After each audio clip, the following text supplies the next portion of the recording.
All right, my tired potatoes, go ahead and settle in. No need to do anything else tonight. There's a certain kind of influence that doesn't announce itself loudly. It moves quietly, through letters, conversations, and well-timed decisions. So I'm glad you're here to sit with that kind of story. This is, as always, a carefully researched and thoughtfully written sleep experience, built from historical sources and scholarly accounts, designed to be accurate, original, and easy to unwind with so you can learn something. With soft rain and distant ocean waves in the background, we're easing into the life of Isabella d'Este, the woman who quietly outmaneuvered kings through patience, intellect, and timing. If this calm history helps you relax, feel free to follow, leave a like, and tell me where you're listening from and what time it is or how you are doing on this fine night. Now just let your body get a little heavier, slow your breathing, and let the rain and waves carry you into the story. Picture the Italian Renaissance at its most glittering peak, when letters could topple governments and a well-placed painting might shift the balance of power between rival city-states. Into this world of dangerous beauty and beautiful danger stepped a woman who would make kings wait for her reply and artists beg for her patronage. You're about to meet Isabella d'Este and my tired dumplings. Her story is the perfect companion for drifting off tonight. You smell ink and old parchment first. The library in Ferrara is cool even in summer, its high windows filtering golden afternoon light through thick glass that cost more than most families earn in a year. You're 5 years old and you already know this is where you belong. Your name is Isabella d'Este. The year is 1474 and you sit at a table built for adults while your tutor watches you trace Latin letters onto wax. Your small fingers grip the stylus with the same determination your father uses when signing treaties. Outside the library walls, Ferrara bustles with commerce and intrigue. Inside, time moves differently. Ferrara is one of those Italian city-states that punches above its weight. Your father, Ercole I d'Este, rules with an iron fist wrapped in velvet diplomatic letters. Your mother, Eleonora of Aragon, brought Spanish elegance and Neapolitan gold to this northern court. Between them they have created something unusual in Renaissance Italy. They believe daughters deserve education. This is not the norm. Most noble girls learn embroidery and how to look pleasant while men discuss important matters. You learn Greek. You learn to read Virgil in the original Latin. By the time you turn 7, you can debate the finer points of classical philosophy with scholars twice your age. They find this alternately delightful and unsettling. The library becomes your kingdom. Leather-bound volumes line shelves that climb toward vaulted ceilings. Dust motes dance in shafts of light.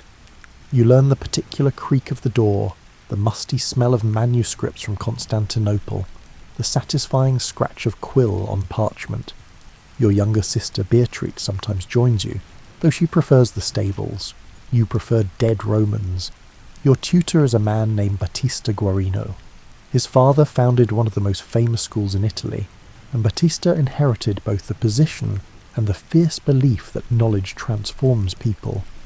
He watches you absorb Cicero and Plutarch like a sponge soaking up wine. Sometimes he wonders if he has created a monster. A well-read monster, but still. You also learn music. The lute becomes second nature to your fingers. You sing in a clear soprano that makes visitors to the court stop their conversations. But you never sing in public if you can help it. Performance is vulnerability, and even at 8 years old you understand this. Better to be the patron than the performer. Better to commission the song than sing it yourself. Letters arrive at the Ferraris court daily. Diplomatic pouches, merchant reports, scholarly correspondence. You watch your father read them with the intensity of a general studying battlefield maps.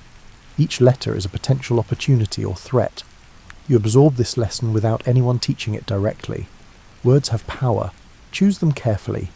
The court itself is an education in politics. You watch marriages negotiated over elaborate dinners. You see alliances shift with the seasons. Someone offends someone else, and suddenly the price of grain changes. You're too young to participate, but old enough to observe. Your mind catalogues everything. Your childhood is unusually happy for a Renaissance princess. You're not shipped off to a convent. You're not married at 12 to a stranger 3 times your age. Instead, you read Ovid and learn to play chess. Your father sometimes lets you sit in on meetings with ambassadors. You stay silent, but your eyes miss nothing. The Ferraries court attracts artists and poets like flowers attract bees. Your father commissions frescoes for the palace. Painters mix their pigments in the courtyard. You learn to recognise the smell of linseed oil, the particular blue of crushed lapis lazuli, the way gold leaf catches light. Art is everywhere. It is currency and propaganda and beauty all mixed together. At 10 years old, you receive your first marriage proposal. This is early even by Renaissance standards, but your father has been planning since you were born. The proposal comes from Francesco Gonzaga, the heir to Mantua. Mantua is smaller than Ferrara, but strategically placed. Francesco is described as brave and athletic. You are not asked your opinion. The negotiations take years. Dowries are discussed. Territory is promised. Letters fly back and forth between courts. You continue your studies, knowing that soon everything will change. Battista Guarino pushes you harder. He wants you prepared for whatever comes next. You read everything you can about Mantua and the Gonzaga family. 1374 was a good year for books. 1481 is the year you turn 12. 1490 is the year you turn 15 and leave Ferrara forever. But between those dates, you acquire something more valuable than gold. You acquire an education that most men would envy, and a mind that can outthink most rooms you enter. The library in Ferrara remains cool and quiet, but you're growing warmer and louder. Questions form in your mind faster than your tutors can answer them. Why must women be silent? Why do painters receive less respect than poets? Why do people fear knowledge? You do not ask these questions aloud yet, but they are there, patient as seeds waiting for spring. Your childhood ends slowly and then all at once. Your betrothal to Francesco becomes official when you turn 14. You meet him for the first time and find him exactly as described. Handsome, athletic, fond of hunting and warfare. He looks at you with the expression men get when they expect a decorative wife. You smile sweetly and let him think whatever he wants. The final year in Ferrara passes in a blur of preparation. Your trousseau is assembled. Hundreds of dresses, jewels, books, musical instruments. You insist on bringing your library. Your mother thinks this is charming. Your father understands you will need those books. Knowledge is the only dowry that cannot be taken away. You turn 15 in May of 1490. By February of 1491, you're married and travelling to Mantua. The journey takes days. You ride in a carriage draped with cloth of gold. Behind you, wagons carry everything you own.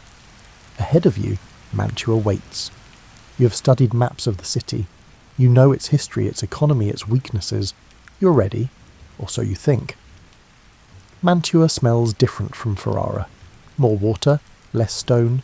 The city sits in the middle of a lake created by the Mincio River, protected by marshes that make invasion nearly impossible. Your new home is built on defence and trade.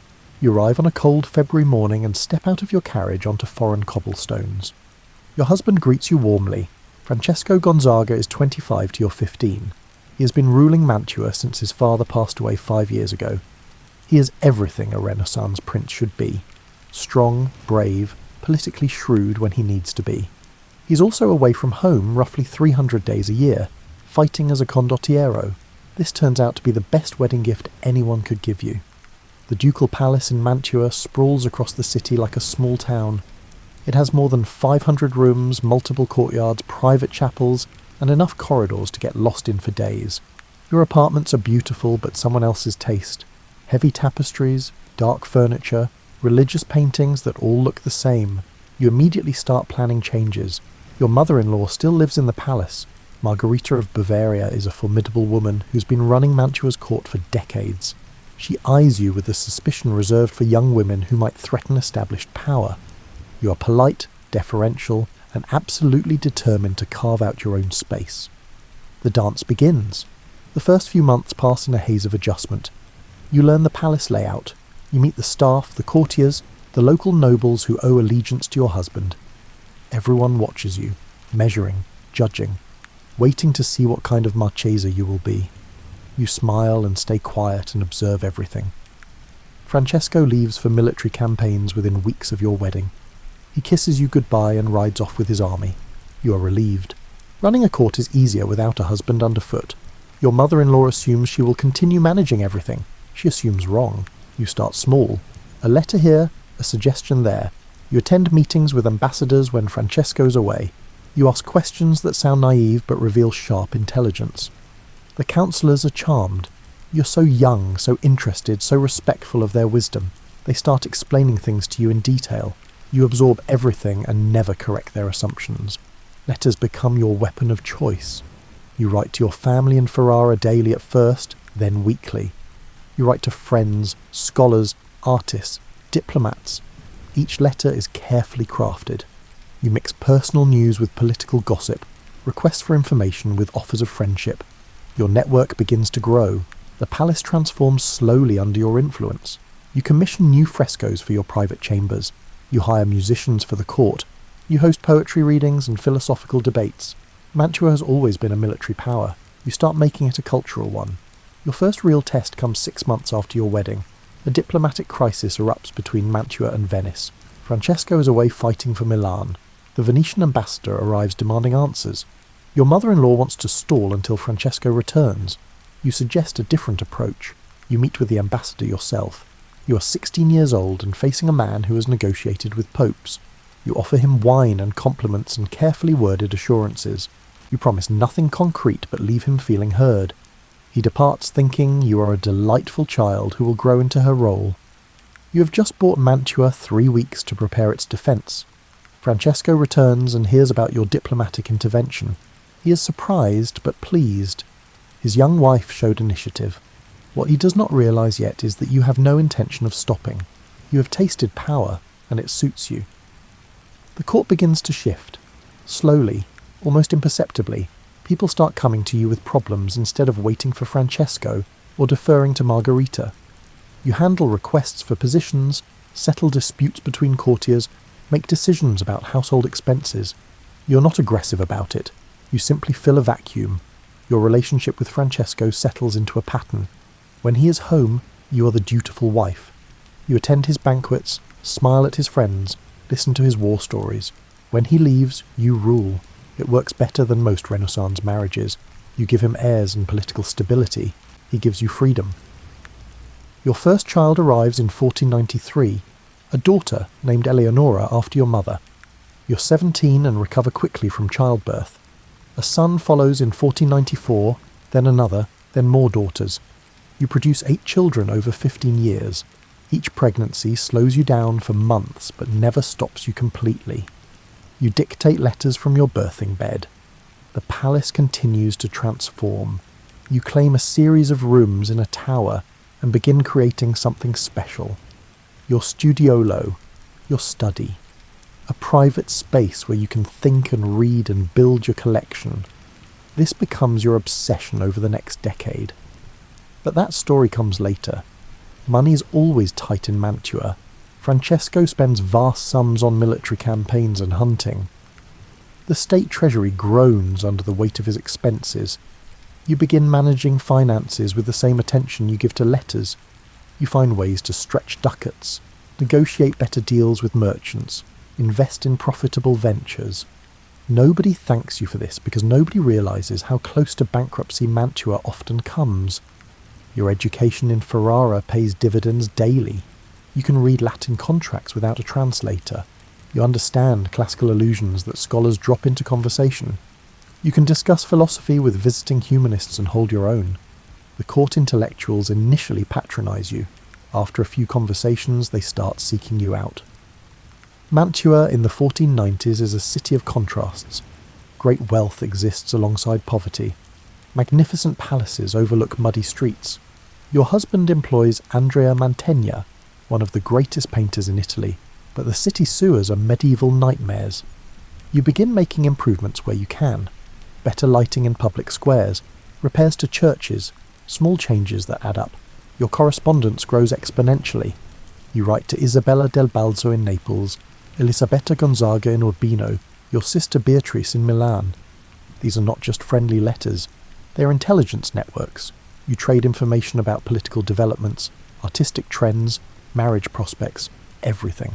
Knowledge flows through your letters like blood through veins. Francesco sometimes reads your mail. You know this, and write accordingly. Sensitive information goes in code or between the lines. You develop a talent for saying one thing while meaning another. Your letters appear to be about fashion or art or family gossip. They are actually about alliances and opportunities and threats. The year 1497 brings disaster. The French invade Italy under Charles VIII. The peninsula erupts into warfare. Francesco fights for the Holy League against France. He distinguishes himself at the Battle of Fornovo, though whether the battle counts as a victory is debatable. You manage Mantua in his absence and pray the French do not turn their attention to your marshes. You're 22 years old and effectively running a state during wartime. Food supplies must be secured, defences maintained, allies reassured. You write dozens of letters daily. You meet with generals and merchants and priests. You make hard decisions about where to spend limited resources. You do not sleep much. When Francesco finally returns from Fornovo, he is hailed as a hero. You organise the celebration. You commissioned the painting Andrea Mantegna created to commemorate the battle. You made sure everyone knew your husband was brave and clever. Behind the scenes, you cleaned up the financial mess and smoothed over the diplomatic disasters. Nobody writes epic poems about debt management. Your mother-in-law passes away in 1497. You are appropriately sorrowful. You are also finally the undisputed First Lady of Mantua. The court is yours to shape. The freedom is intoxicating. You begin planning your studiolo in earnest. The century turns. 1499 becomes 1500. You are 25 years old. You have been Marchesa of Mantua for 9 years. You have 4 children and a 5th on the way. You manage a court, a city, and increasingly your husband's career. You collect art and books and influence. You write letters that make things happen across Italy. And you are just getting started. Your desk is a battlefield where victories are won with ink instead of steel. The year is 1503, and you write your 50th letter of the week. Your hand cramps, but you continue. The letter is to Pietro Bembo, the Venetian humanist whose poetry you admire and whose connections you need. You ask about manuscripts he might have seen in Venice. You mention casually that you are searching for ancient texts. You do not mention that you want these texts because they will make your studiolo more impressive than anything in Ferrara. Letters are currency in Renaissance Italy. A well-written letter can open doors that gold cannot unlock. You have spent years perfecting this art. Your correspondence now includes cardinals and condottieri, artists and ambassadors, scholars and spies. Each letter is tailored to its recipient.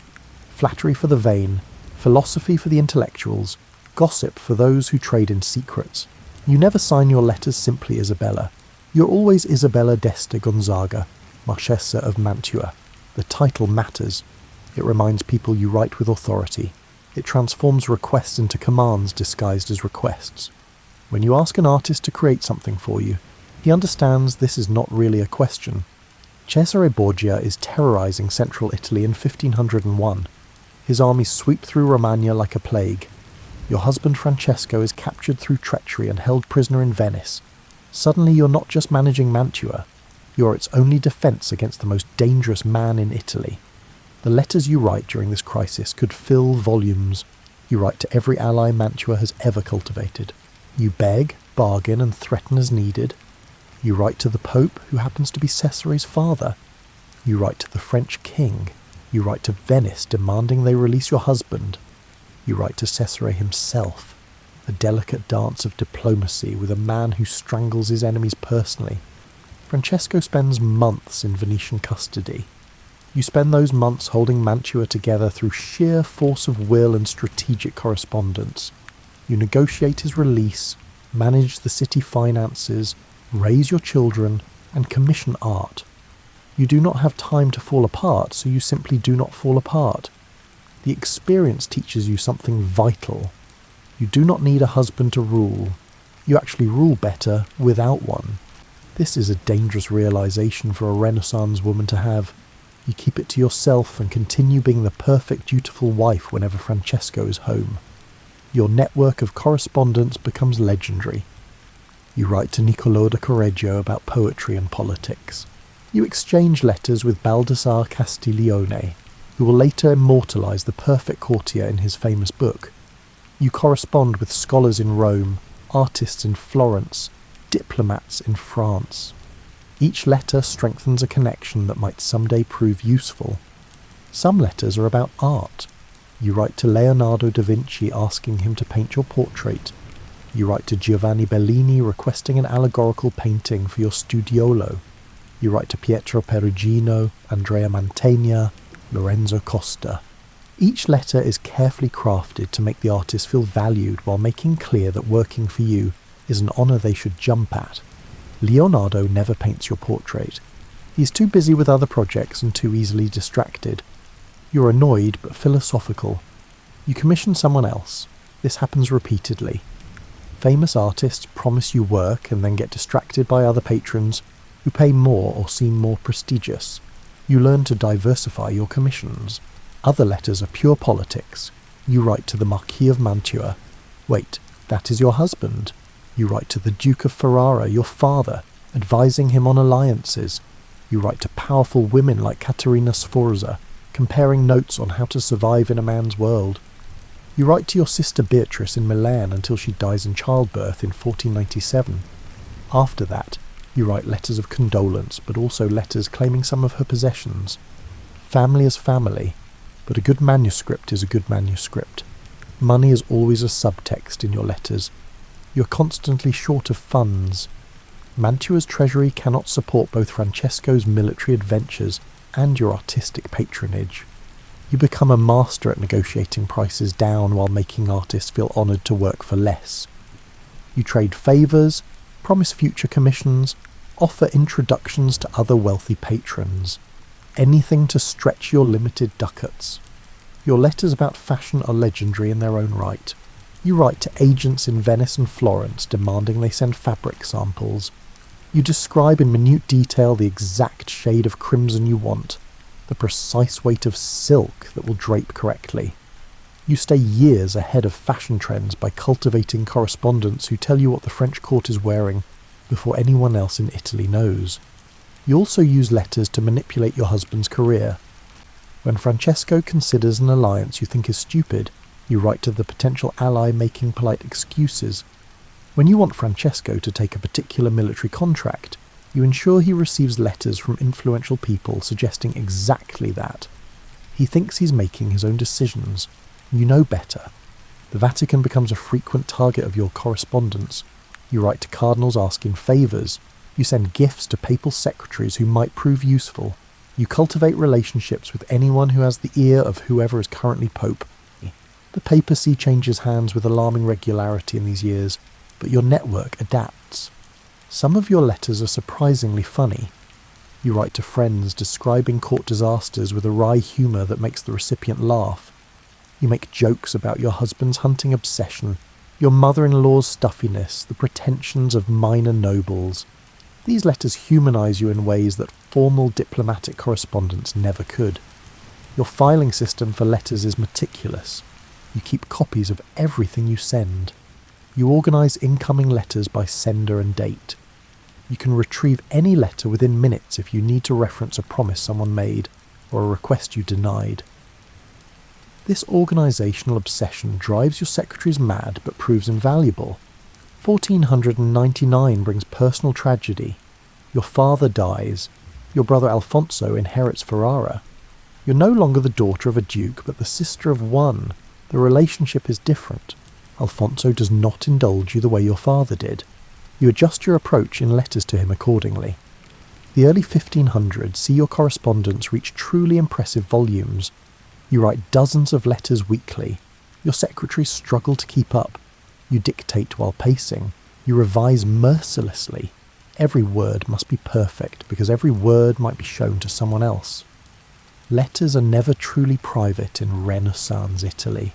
You write in Italian rather than Latin for most correspondence. This is a deliberate choice. Latin is the language of scholarship and the church. Italian is the language of commerce and daily life. You want your letters accessible to the merchants and minor nobles who actually make things happen. Let scholars play with their dead language. Your letters to your children are different from other correspondence. Warmer, more personal. You give advice about marriage, career, faith. You're not a particularly attentive mother by modern standards. You have nurses and tutors for that. But your letters show genuine affection mixed with practical guidance about navigating court politics. Some correspondents become genuine friends. Margarita Cantelmar, a widow living in Naples, exchanges hundreds of letters with you over decades. You discuss books, share medical remedies, compare notes on difficult relatives. These letters are closest to authentic conversation.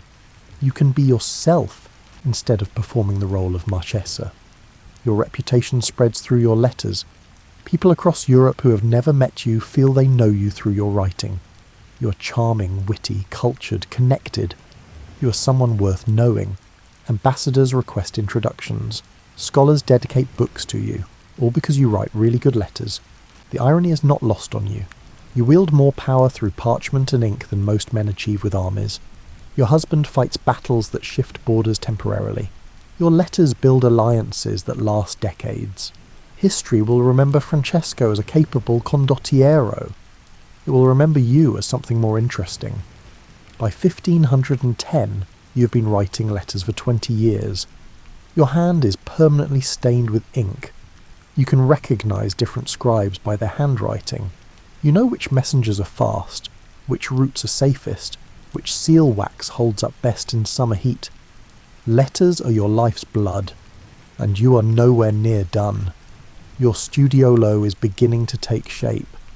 The year is 1504, and you stand in a series of small rooms in the tower of the ducal palace. These chambers will become your private museum, your sanctuary, the place where you collect beauty the way some people collect grievances. The concept of a studiolo is not new. Your father had one in Ferrara. Federico da Montefeltro created a famous one in Urbino. But yours will be different. Yours will be better. You have spent years planning exactly what will go into this space. Every painting, every sculpture, every precious object must meet your exacting standards. You commission Andrea Mantegna first. He has been court painter in Mantua for decades. He's old now, cantankerous, and brilliant. You ask him to paint an allegorical scene for your studiolo, Parnassus, the mountain of the muses. You describe in detail what you want.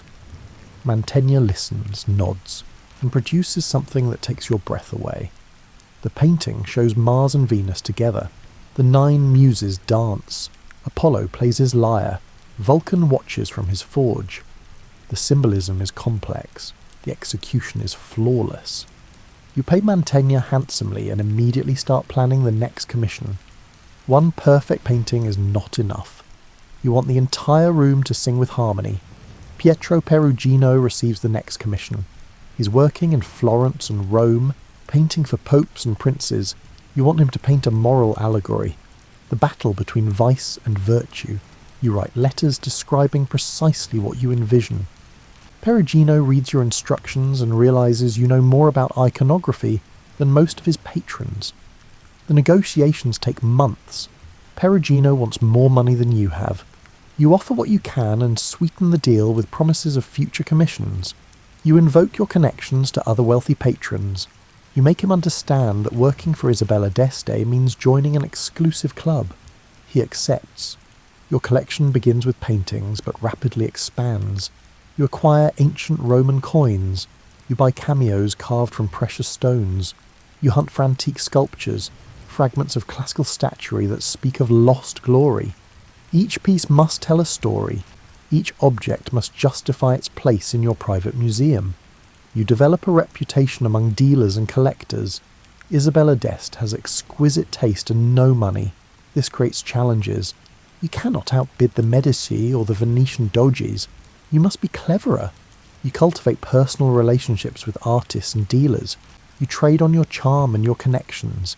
You make people want to sell to you, even when others offer more. Your agents scour Italy for treasures. You have representatives in Venice, Florence, Rome, even as far as Constantinople. They send you descriptions of items for sale, ancient manuscripts, rare jewels, paintings by fashionable artists. You evaluate each offer carefully. Does it fit your collection? Can you afford it? Will owning it enhance your reputation? Sometimes you cannot afford something you desperately want. This drives you mad. You are the Marchesa of Mantua, patron of the arts, one of the most cultured women in Italy. And yet you must watch inferior collectors buy treasures because they have deeper pockets. You learn to swallow this frustration and move on to acquisitions within reach. Your studiolo becomes an obsession. You spend hours arranging and rearranging objects. The light must hit the Mantegna painting just right. The ancient cameos must be displayed at the perfect height. Everything must create a harmonious whole. Your ladies-in-waiting think you have lost your mind. You do not care what they think. Lorenzo Costa paints 2 more allegorical scenes for the studiolo after Mantegna dies. Costa is talented, but not quite at Mantegna's level. You work closely with him to ensure the new paintings match the existing ones in style and mood. Costa appreciates your involvement. Some patrons give vague instructions and then complain about results. You know exactly what you want and can articulate it clearly. The symbolism in your studiolo is deeply personal. Parnassus represents artistic achievement. The battle between vice and virtue reflects your moral philosophy. The ancient objects connect you to classical civilization. Everything in this space proclaims that you are educated, cultured, connected to humanist values. The room is propaganda disguised as a private retreat. You also collect books with the same fervour you collect art. Your library grows to rival any in Italy. You acquire Greek manuscripts, Latin classics, contemporary poetry, scientific treatises. You read voraciously when you have time. You skim intelligently when you do not. You need to be able to discuss anything with anyone. Musical instruments fill another part of your collection. You commission lutes and viols from the finest makers in Italy. You can play most of them competently. Music soothes you in ways that painting cannot. On difficult days, you lock yourself in your chambers and play until your fingers ache. Your collection of antiquities grows steadily. A Roman bust here, a Greek vase there. Some pieces are genuine, some are Renaissance forgeries that you believe are genuine. Authentication is more art than science in the early 16th century. You trust your eye and hope for the best. The competition among Italian collectors is fierce. You're rivals with Isabella del Balzo, who collects for Naples. You compete with the Este family in Ferrara, your own relatives. You measure yourself against the Medici, though their wealth makes direct competition impossible. Every acquisition is a small victory in this elaborate game. You commission a portrait medal of yourself. This was fashionable among Renaissance princes. The medal shows your profile and includes a Latin motto. You choose the words carefully. They must reflect your learning and taste. The finished medal is distributed to important people across Europe. It is advertising masquerading as art. Your agents sometimes fail you. They buy things you did not authorize. They miss opportunities you specifically requested. They pay too much for inferior goods. You have learned to vet your representatives carefully and provide detailed written instructions that leave no room for misinterpretation. Negotiations for specific pieces can take years. You pursue a particular ancient cameo for 5 years before finally acquiring it. The dealer knows you want it and keeps raising the price. You refuse to be gouged. You wait patiently. Eventually the dealer needs money quickly and accepts your offer. Patience is a collector's greatest virtue. Your studiolo attracts visitors. Important guests to Mantua always ask to see it. You give tours personally, explaining each piece, demonstrating your knowledge. These tours are performances. You're showing off your collection, but also yourself. Look at what I have assembled. Look at what I know. Be impressed. Some visitors are genuinely impressed. Others are jealous. A few are contemptuous, particularly men who think women should not collect art or display learning. You smile graciously at everyone and remember who said what. Enemies are made in unexpected moments. The room evolves constantly. You acquire new pieces and must find places for them. You replace items that no longer meet your standards. The studiolo is never finished because you're never satisfied. There is always something better to find, something more perfect to add. Your husband largely ignores your collecting. He lets you spend money on art as long as his military budget remains intact. He does not understand why you care so much about dead Romans and allegorical paintings. He does care that foreign dignitaries praise Mantua's cultural sophistication when they visit. Your collection makes him look good. By 1510, your studiolo is famous across Italy. People speak of Isabella d'Este's museum in tones of awe and envy. You have created something lasting. Your children may inherit Mantua, but they will also inherit proof that their mother was extraordinary. The collection represents more than wealth or taste. It represents hours of thought, years of correspondence, decades of careful cultivation of relationships with artists and dealers. Each object carries a story. The Mantegna painting required 2 years of negotiations. The ancient coins came from a dealer you befriended in Venice after writing to him for a decade. You sometimes walk through your studiolo alone at night. Candlelight flickers across painted surfaces. Shadows dance on ancient marble. You have built something beautiful in a world that often values only power and profit. This matters. This will last. Your collection is your legacy in ways that your children never could be. Flesh dies and dynasties fall. Art endures. The Mantegna Parnassus will outlive everyone who ever saw it. Your taste, your vision, your refusal to settle for anything less than extraordinary will echo through centuries, and you are still acquiring pieces, still writing letters to dealers, still hunting for that next perfect edition. The collection is never complete because perfection is a horizon that recedes as you approach. The year is 1509, and you are negotiating with Pope Julius II. This is not going well. Julius is a warrior pope who thinks with his fists and only occasionally consults his brain. You're trying to explain why Mantua cannot simply join his latest military alliance without guarantees. He does not want to hear it. You smile. You flatter. You suggest that surely His Holiness understands the delicate position of small states caught between great powers. Julius glares at you. You do not blink.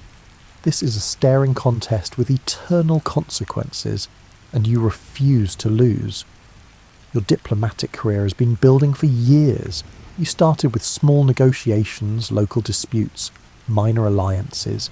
You have graduated to managing Mantua's foreign policy while Francesco's away, which is most of the time. You have become one of the most formidable diplomatic minds in Italy. People just keep forgetting this because you wear velvet and pearls. The Italian wars have turned the peninsula into a chessboard, where French kings and Spanish emperors move armies like pieces. Small states like Mantua must be very clever to survive. You have made yourself indispensable to Francesco by being exactly that clever. You see 3 moves ahead. You cultivate relationships with all sides. You never commit fully to any alliance. Your diplomatic method relies heavily on personal relationships. You befriend the wives and mothers of powerful men. You write charming letters to their sisters and daughters. When crisis comes, you have back channels that formal diplomacy cannot access. This drives male diplomats insane because they cannot figure out how you know things before they do. The Venetian crisis of 1509 tests everything you have learned. Venice is being attacked by the League of Cambrai, a coalition that includes France, Spain, and the Pope. Mantua is technically part of the League, but you maintain secret contacts with Venice because burning bridges is for amateurs. You write dozens of letters managing this tightrope walk. You reassure the French that Mantua supports the League. You hint to Venice that you're not really their enemy. You keep Pope Julius happy with flattery and carefully timed gifts. You make everyone believe you're on their side. This is exhausting and exhilarating in equal measure. Francesco's captured again in 1513. This is becoming a habit with him.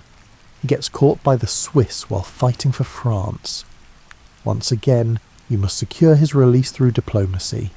Once again, you prove better at this than he is at not getting captured. Your negotiations for Francesco's freedom involve writing to French commanders, Swiss mercenary captains, and various Italian princes who might have influence. You promise money Mantua does not have.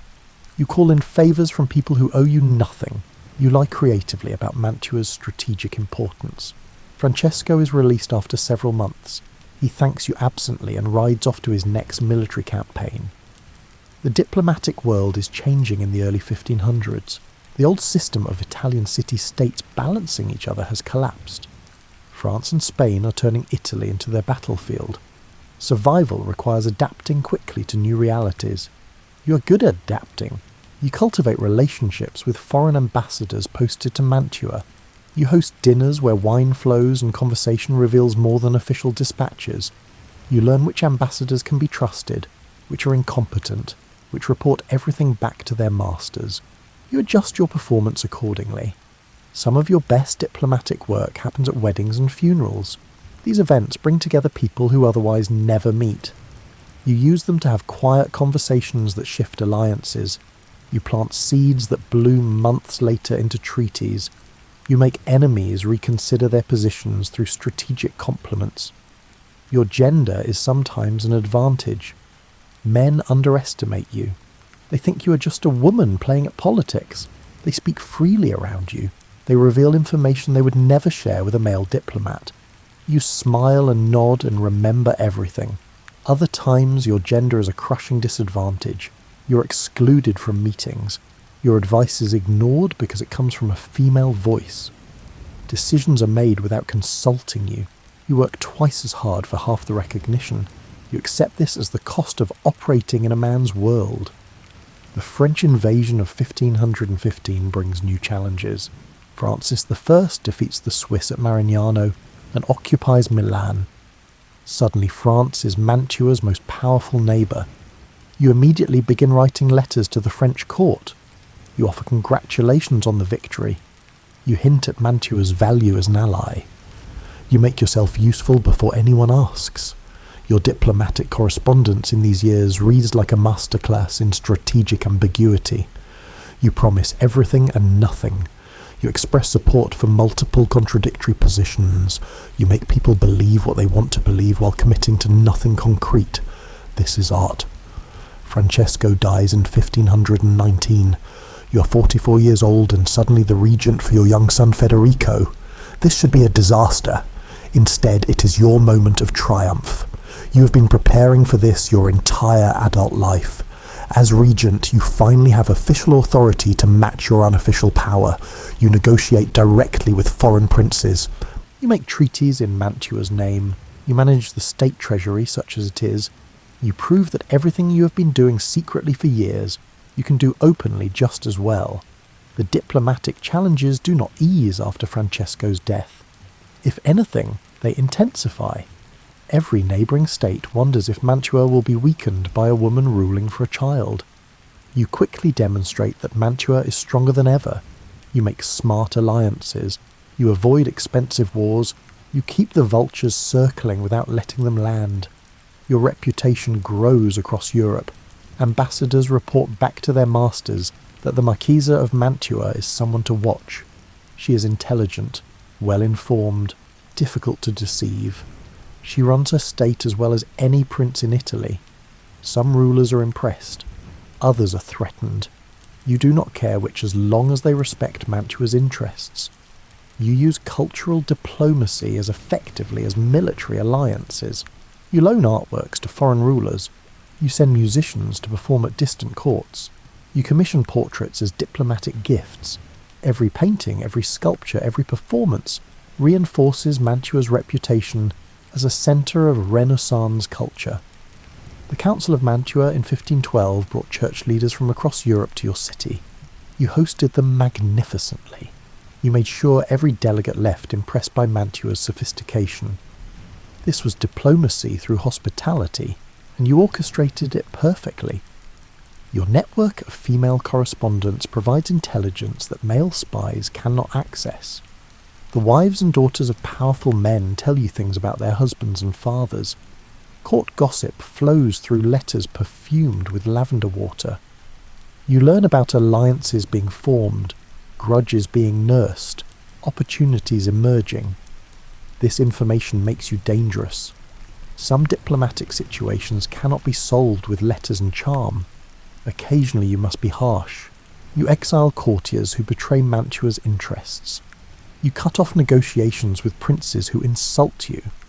You demonstrate that being underestimated is different from being weak. People who mistake your courtesy for softness only make that mistake once. Your son Federico comes of age in 1521. You technically should step back and let him rule. You do not step back. Federico is happy to let you continue managing diplomacy. He prefers hunting and building palaces. You prefer making sure Mantua survives in an increasingly dangerous world. The sack of Rome in 1527 shocks all of Italy. Imperial troops loot the Eternal City for months. Pope Clement VII is imprisoned. The Renaissance ideal of civilized warfare collapses. You're 62 years old and watching everything you grew up believing prove false. Your diplomatic response to the sack is carefully calibrated. You express horror at the violence. You offer refuge to scholars fleeing Rome. You position Mantua as a safe haven for civilization, while carefully avoiding antagonizing the emperor whose troops did the sacking. This is tightrope walking at its finest. Your final years as a diplomat are spent trying to preserve what you built. Italy is dominated by foreign powers now. The era of independent city-states is ending. You make the best deals you can for Mantua. You ensure its survival, even as the world around you transforms. Diplomacy has been your true art form. More than collecting paintings or writing letters, you have mastered the art of making people do what you want while believing it was their idea. You have kept a small state relevant in an age of empires. You have proven that intelligence and charm can accomplish what armies cannot, and you did it all while being consistently underestimated because you happened to be born female. History may forget your diplomatic achievements, but they were no less real for being unrecorded. Your bones ache in ways they did not when you were younger. The year is 1528. You're 63 years old and age is becoming impossible to ignore. Your hands shake slightly when you write.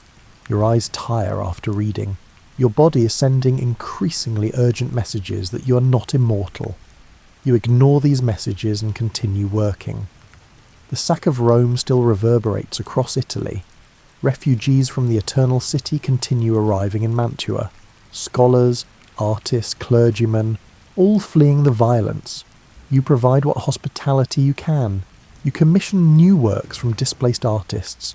You turn catastrophe into opportunity, because that is what you have always done. Your son Federico is now the ruling duke. Emperor Charles V elevated Mantua from a marquisate to a duchy, and Federico carries the new title proudly. You are technically retired from public life. In practice, you still run most things.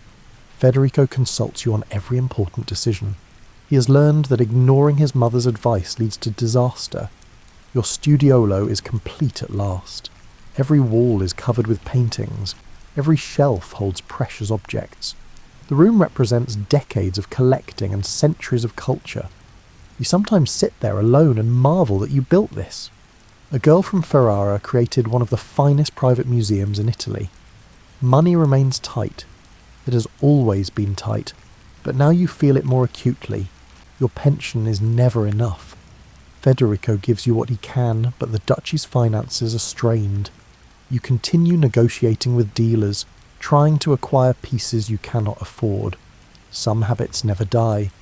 Your health begins to fail in earnest in 1529. A fever nearly kills you. You recover slowly, irritable at your body's betrayal. You have too much left to do to be sidelined by mortality. Your doctors prescribe rest. You prescribe more work and hope that determination can substitute for youth. Your correspondence continues but slows. Writing letters exhausts you now. Your secretaries do more of the actual writing while you dictate. The content is as sharp as ever, but your production volume decreases. This feels like defeat. The city of Mantua itself has transformed during your decades there. The palace has expanded. Churches have been renovated. New public buildings grace the squares. Giulio Romano, one of the greatest architects of the age, is working for Federico on the Palazzo Te. You watch the construction and feel pride mixed with envy. Why did these architects not arrive when you had the energy to fully appreciate them? Your children are scattered across Italy now. Your daughter Eleonora is a nun. Your son Ferrante is a condottiero like his father. Ercole is a cardinal. Each has taken their own path. You love them in your way, which is to say distantly but sincerely. You were never a warm mother. You were too busy being everything else. Grandchildren visit occasionally. They're polite and slightly afraid of you. You're a legend in your own lifetime, and legends are intimidating. You try to soften around them but do not quite succeed. Warmth has never been your natural mode. The political situation in Italy continues to deteriorate. Charles V dominates the peninsula. The French have been pushed back. Venice struggles to maintain independence. Florence falls under Medici control again. The age of independent city-states is truly over. You helped Mantua survive into this new era, but you cannot help feeling that something precious has been lost. You begin sorting through your papers, letters, contracts, inventories, decades of documentation. You consider what should be preserved and what destroyed. Some letters contain information too dangerous to leave lying around. Others might prove useful to Federico. You make decisions slowly, carefully, knowing this is your last chance to shape how history remembers you. Your famous charm begins to fade with age. You were always a performer, adjusting your personality to whatever the situation demanded. Now you lack the energy for constant performance. Your natural acerbity shows through more often. People who only knew the charming Marchesa are startled by your sharp tongue. You attend fewer public events. Your apartments become your world. You receive visitors there, conduct business from your chambers, manage what you can from a shrinking sphere. This feels like retreat, and you hate retreating, but your body insists. Some old friends die. Margherita Cantelme, your correspondent of 30 years, passes away. You write fewer letters after that. The network you spent a lifetime building begins to contract. This is the loneliness of outliving your generation. You still collect art when opportunities arise. The obsession never fully leaves you. A dealer offers you a classical sculpture at a price you almost afford. You buy it anyway and figure out payment later. Some habits are too deep to break. Your granddaughter visits and asks about your life. You tell her stories, editing out the boring parts and most of the pain. You make it sound like an adventure because in many ways it was.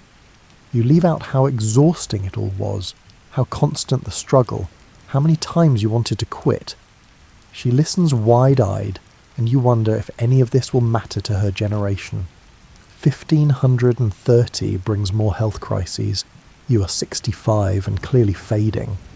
Your doctors are honest enough to admit they cannot fix age. You appreciate their honesty, even as you ignore their advice to slow down. Slowing down feels like time has frozen. You draft a will, updating it periodically as your health fluctuates.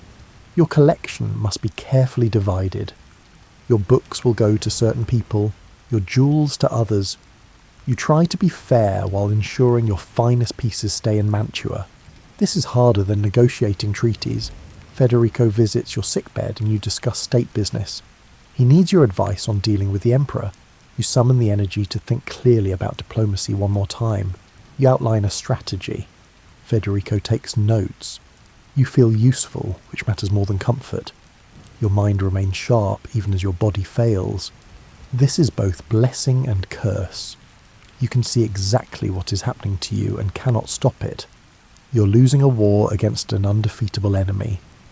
For someone who spent a lifetime outthinking opponents, this is particularly cruel. You look back on your life and count victories. You survived. You built a cultural legacy. You proved that women could wield power as effectively as men if given the chance. You collected beauty and created beauty and patronized genius. These achievements matter. You also count failures. Artists who never painted for you despite years of letters. Manuscripts you wanted but could not afford. Political situations you could not solve. The persistent grinding reality of being taken half as seriously as any man with half your ability. These failures sting. The winter of 1531 is brutal. You're 66 and increasingly frail. You know the end is approaching. You have always been good at reading situations clearly, and this situation is quite clear. Your body is shutting down piece by piece. You ask for your studiolo to be opened so you can see it one more time. Your servants carry you there. You sit in a chair surrounded by your life's work. The Mantegna Parnassus glows on the wall. Ancient marbles catch candlelight. This room is your monument. This will outlast you. You think about legacy, not your collection, but you. What will people remember? The Marquesa who loved art, the diplomat who saved Mantua, the woman who wrote brilliant letters? Or will they just remember that you existed, a footnote in someone else's history? You have lived through one of the most extraordinary periods in human history, the Renaissance, the age when art and learning flourished, when human potential seemed unlimited, when beauty mattered as much as power. You helped create that age. Your patronage, your collecting, your insistence that culture had value. These things mattered. The room darkens, not metaphorically. The candles are burning down and you're too tired to ask for new ones. You sit in the gathering shadows surrounded by beauty you collected over a lifetime. This is not a bad way to end. You are Isabella d'Este. You outsmarted kings and popes. You collected masterpieces and created spaces for genius to flourish. You ruled when you were not supposed to rule and succeeded when you were not supposed to succeed. You lived exactly the life you chose despite every obstacle placed in your way. And you did it with grace and intelligence and an absolutely relentless refusal to settle for anything less than extraordinary. You are Isabella d'Este and you are coming to an end. The year is 1539. You're 64. Wait, you're 65. No, you have lost track. The exact number does not matter anymore. The actual date of your death is February 24th, 1539. But you do not know this yet. You are simply tired. More tired than you have ever been. Even more tired than that time after Francesco was captured, and you spent 6 months holding Mantua together through sheer stubbornness. Your apartments in the ducal palace are quiet. Too quiet.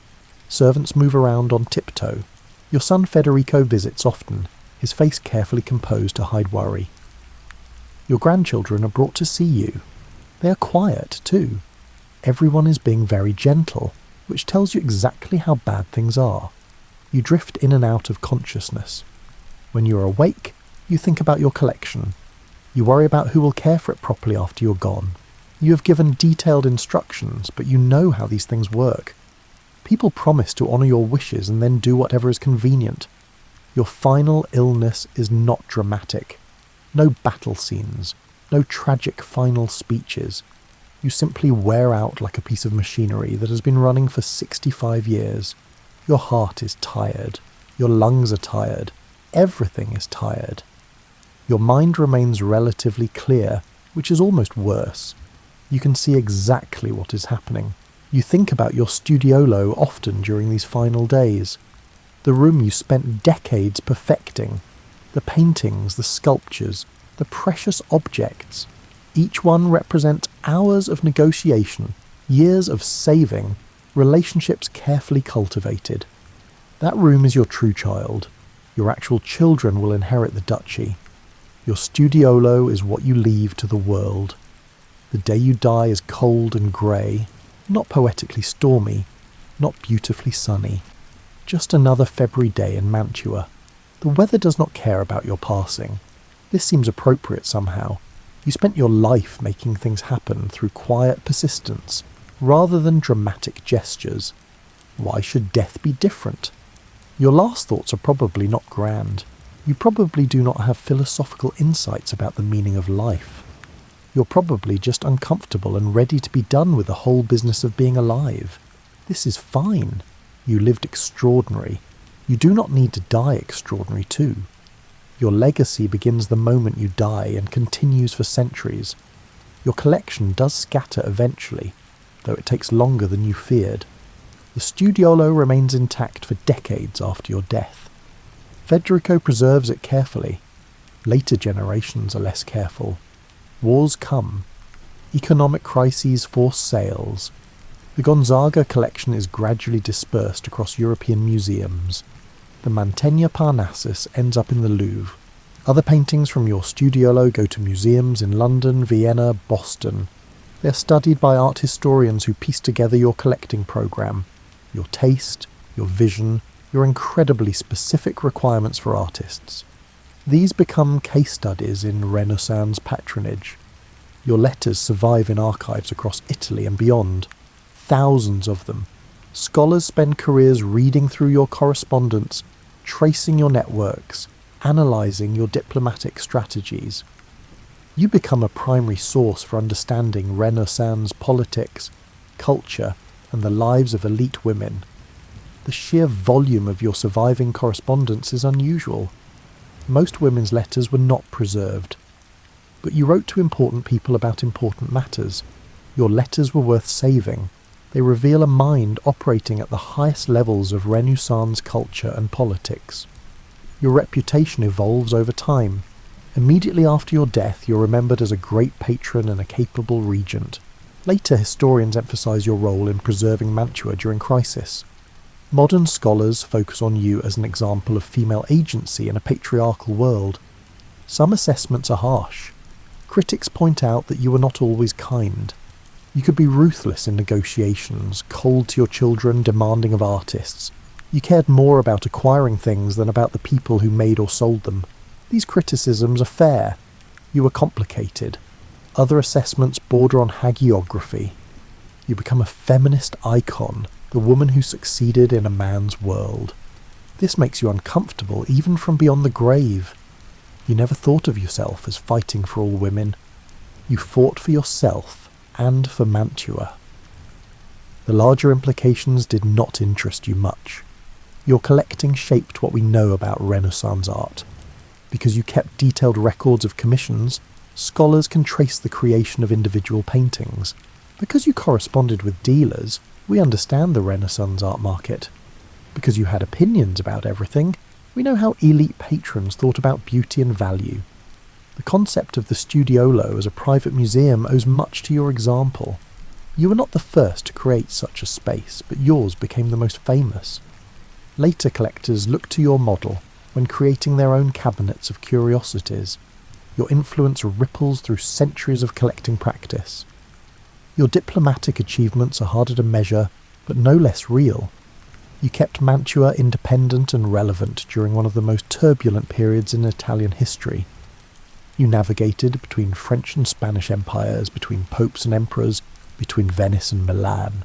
You made the right alliances at the right times. Some historians argue you were more important to Mantua's survival than your warrior husband. Francesco fought battles. You prevented wars through diplomacy. He brought short-term glory. You ensured long-term survival. This is unprovable but plausible. Your children and grandchildren carry your legacy in unexpected ways. Your grandson Guglielmo commissions Titian to paint family portraits, continuing your tradition of patronage. Your great-grandchildren sell parts of your collection to pay debts, proving that legacy is complicated. You would be simultaneously proud and furious. Mantua itself remembers you. Plaques mark buildings you inhabited. Tours of the ducal palace mention your apartments. The city claims you as one of its greatest figures, conveniently forgetting you were born elsewhere, and sometimes found Mantua provincial. The letters you wrote to your husband reveal a marriage of convenience that somehow worked. You and Francesco were not great lovers. You were partners in the family business of running a state. You respected his military abilities. He respected your political intelligence. This was better than many Renaissance marriages achieved. Your relationship with your sister Beatrice fascinates historians. You were close until her marriage to Ludovico Sforza of Milan. Then you became rivals, competing for the best artists, the finest manuscripts, the most impressive court. Her early death from childbirth ended the competition, but not your collecting drive. Modern feminists sometimes claim you as a proto-feminist. This is anachronistic but understandable. You demonstrated that women could be as intelligent, cultured, and politically capable as men. You never argued this explicitly. You simply lived it. The example mattered more than any manifesto. Your influence on Renaissance culture extends beyond your direct patronage. Artists you supported went on to create for other patrons, spreading styles you favoured. Scholars you corresponded with cited you in their works. lending your authority to their arguments. Your taste shaped what was considered excellent. The tragedy, if there is one, is that you cannot know your legacy. You laid in peace, wondering if anything you did would matter a century later. 5 centuries later, your name is known to art historians, Renaissance scholars, and anyone interested in powerful women in history. Not household famous, but far from forgotten. Your studiolo paintings hang in major museums. Millions of people have seen the Mantegna Parnassus without knowing it was commissioned by a woman from Mantua who negotiated for years to get exactly the painting she wanted. The context is lost, but the beauty remains. Your letters provide windows into daily life at a Renaissance court. What people ate, wore, worried about. The price of silk, the cost of a good painting, the difficulty of finding reliable servants. Social historians treasure these details that you recorded without thinking they mattered. You appear in Baldassare Castiglione's The Book of the Courtier as an example of the ideal court lady. This is ironic because you were far more than a court lady. You were the court. But being included in one of the most influential books of the 16th century ensures your name travels far beyond Mantua. Some of your possessions survive in unexpected places. A cameo you owned appears in a British museum. A book from your library surfaces in a French archive. These fragments of your collection are like pieces of a puzzle scattered across Europe. Scholars try to reassemble your world through these remnants. Your grave is in a church in Mantua. Tourists occasionally visit. Most do not know who you were beyond the dates. A few bring flowers. You would appreciate the gesture while questioning their taste in flowers. You always had opinions about everything, including appropriate funerary bouquets. The world you knew is long gone. The Italian Renaissance ended. The city-states were absorbed into larger kingdoms and empires.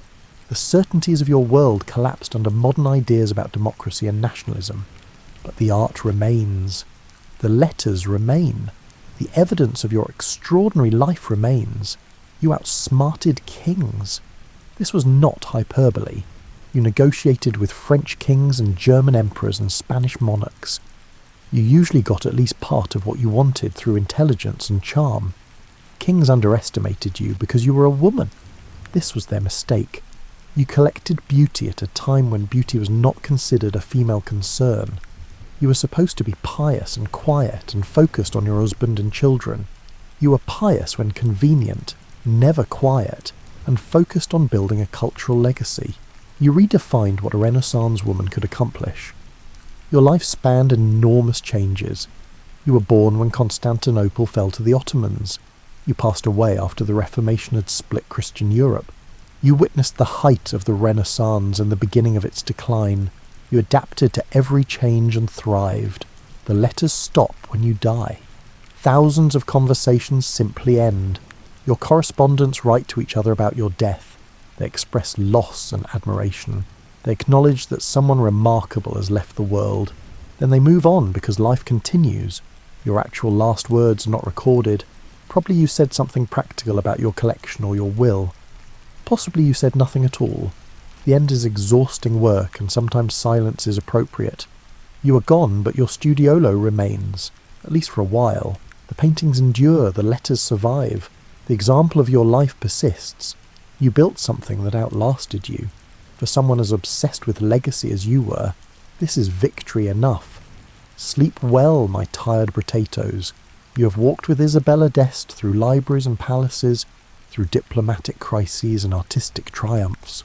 You have seen what determination and intelligence could accomplish, even when the world insisted women should be quiet and decorative.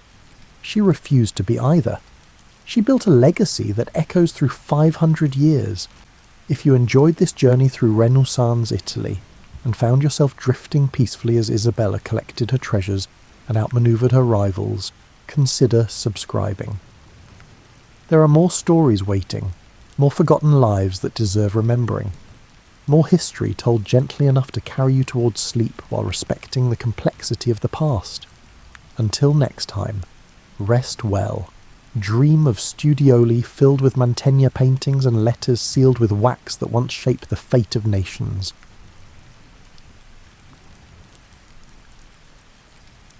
On a cold March afternoon in 1913, thousands of women gathered in Washington for a parade that would change American history.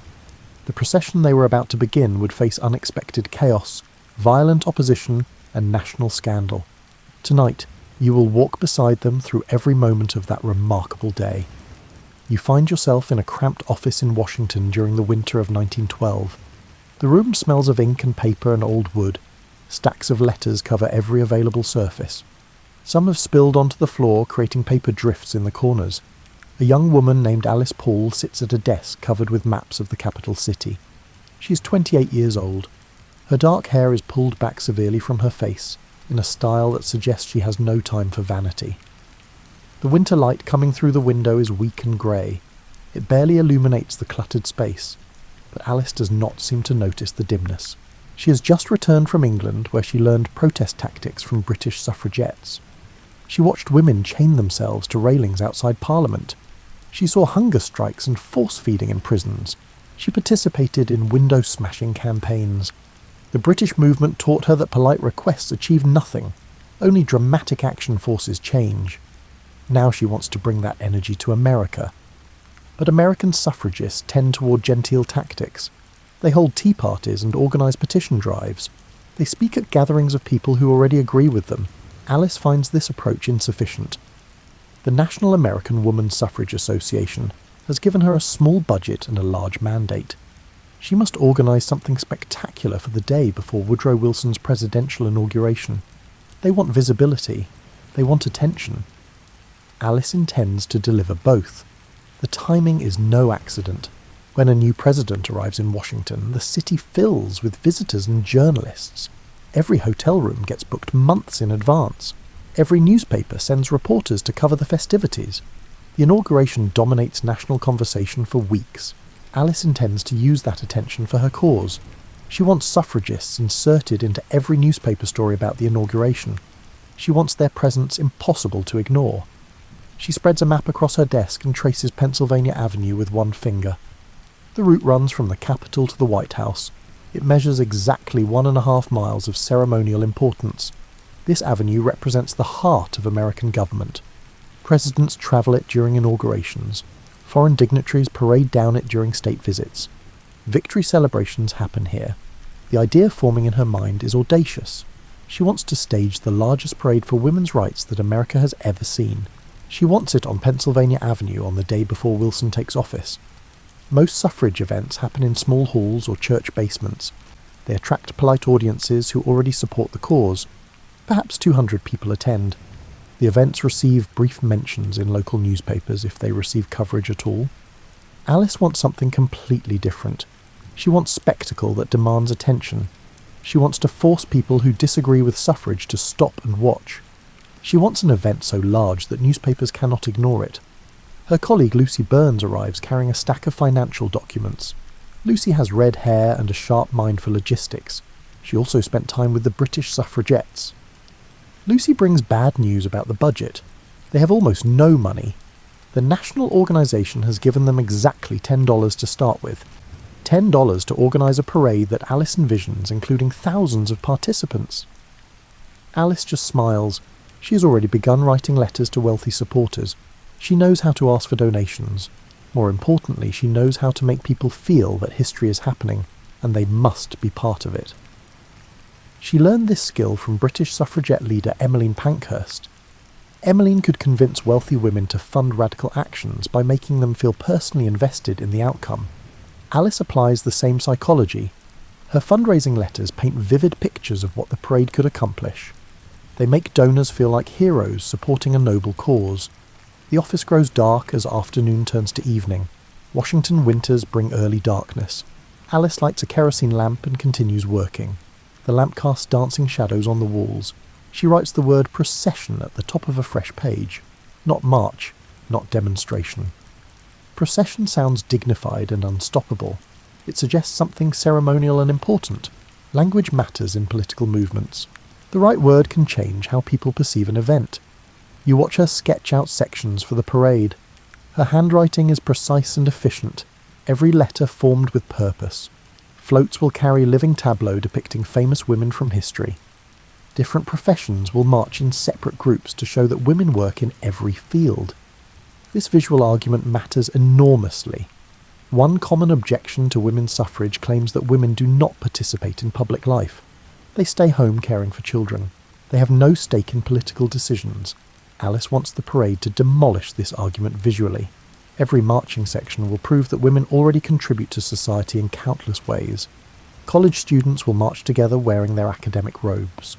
The sight of educated women pursuing degrees will contradict claims about female intellectual inferiority. Working women will march in their everyday clothes. Factory workers and shop clerks will demonstrate that women support themselves financially. They deserve political representation just as male workers do. There will be foreign delegations showing international support.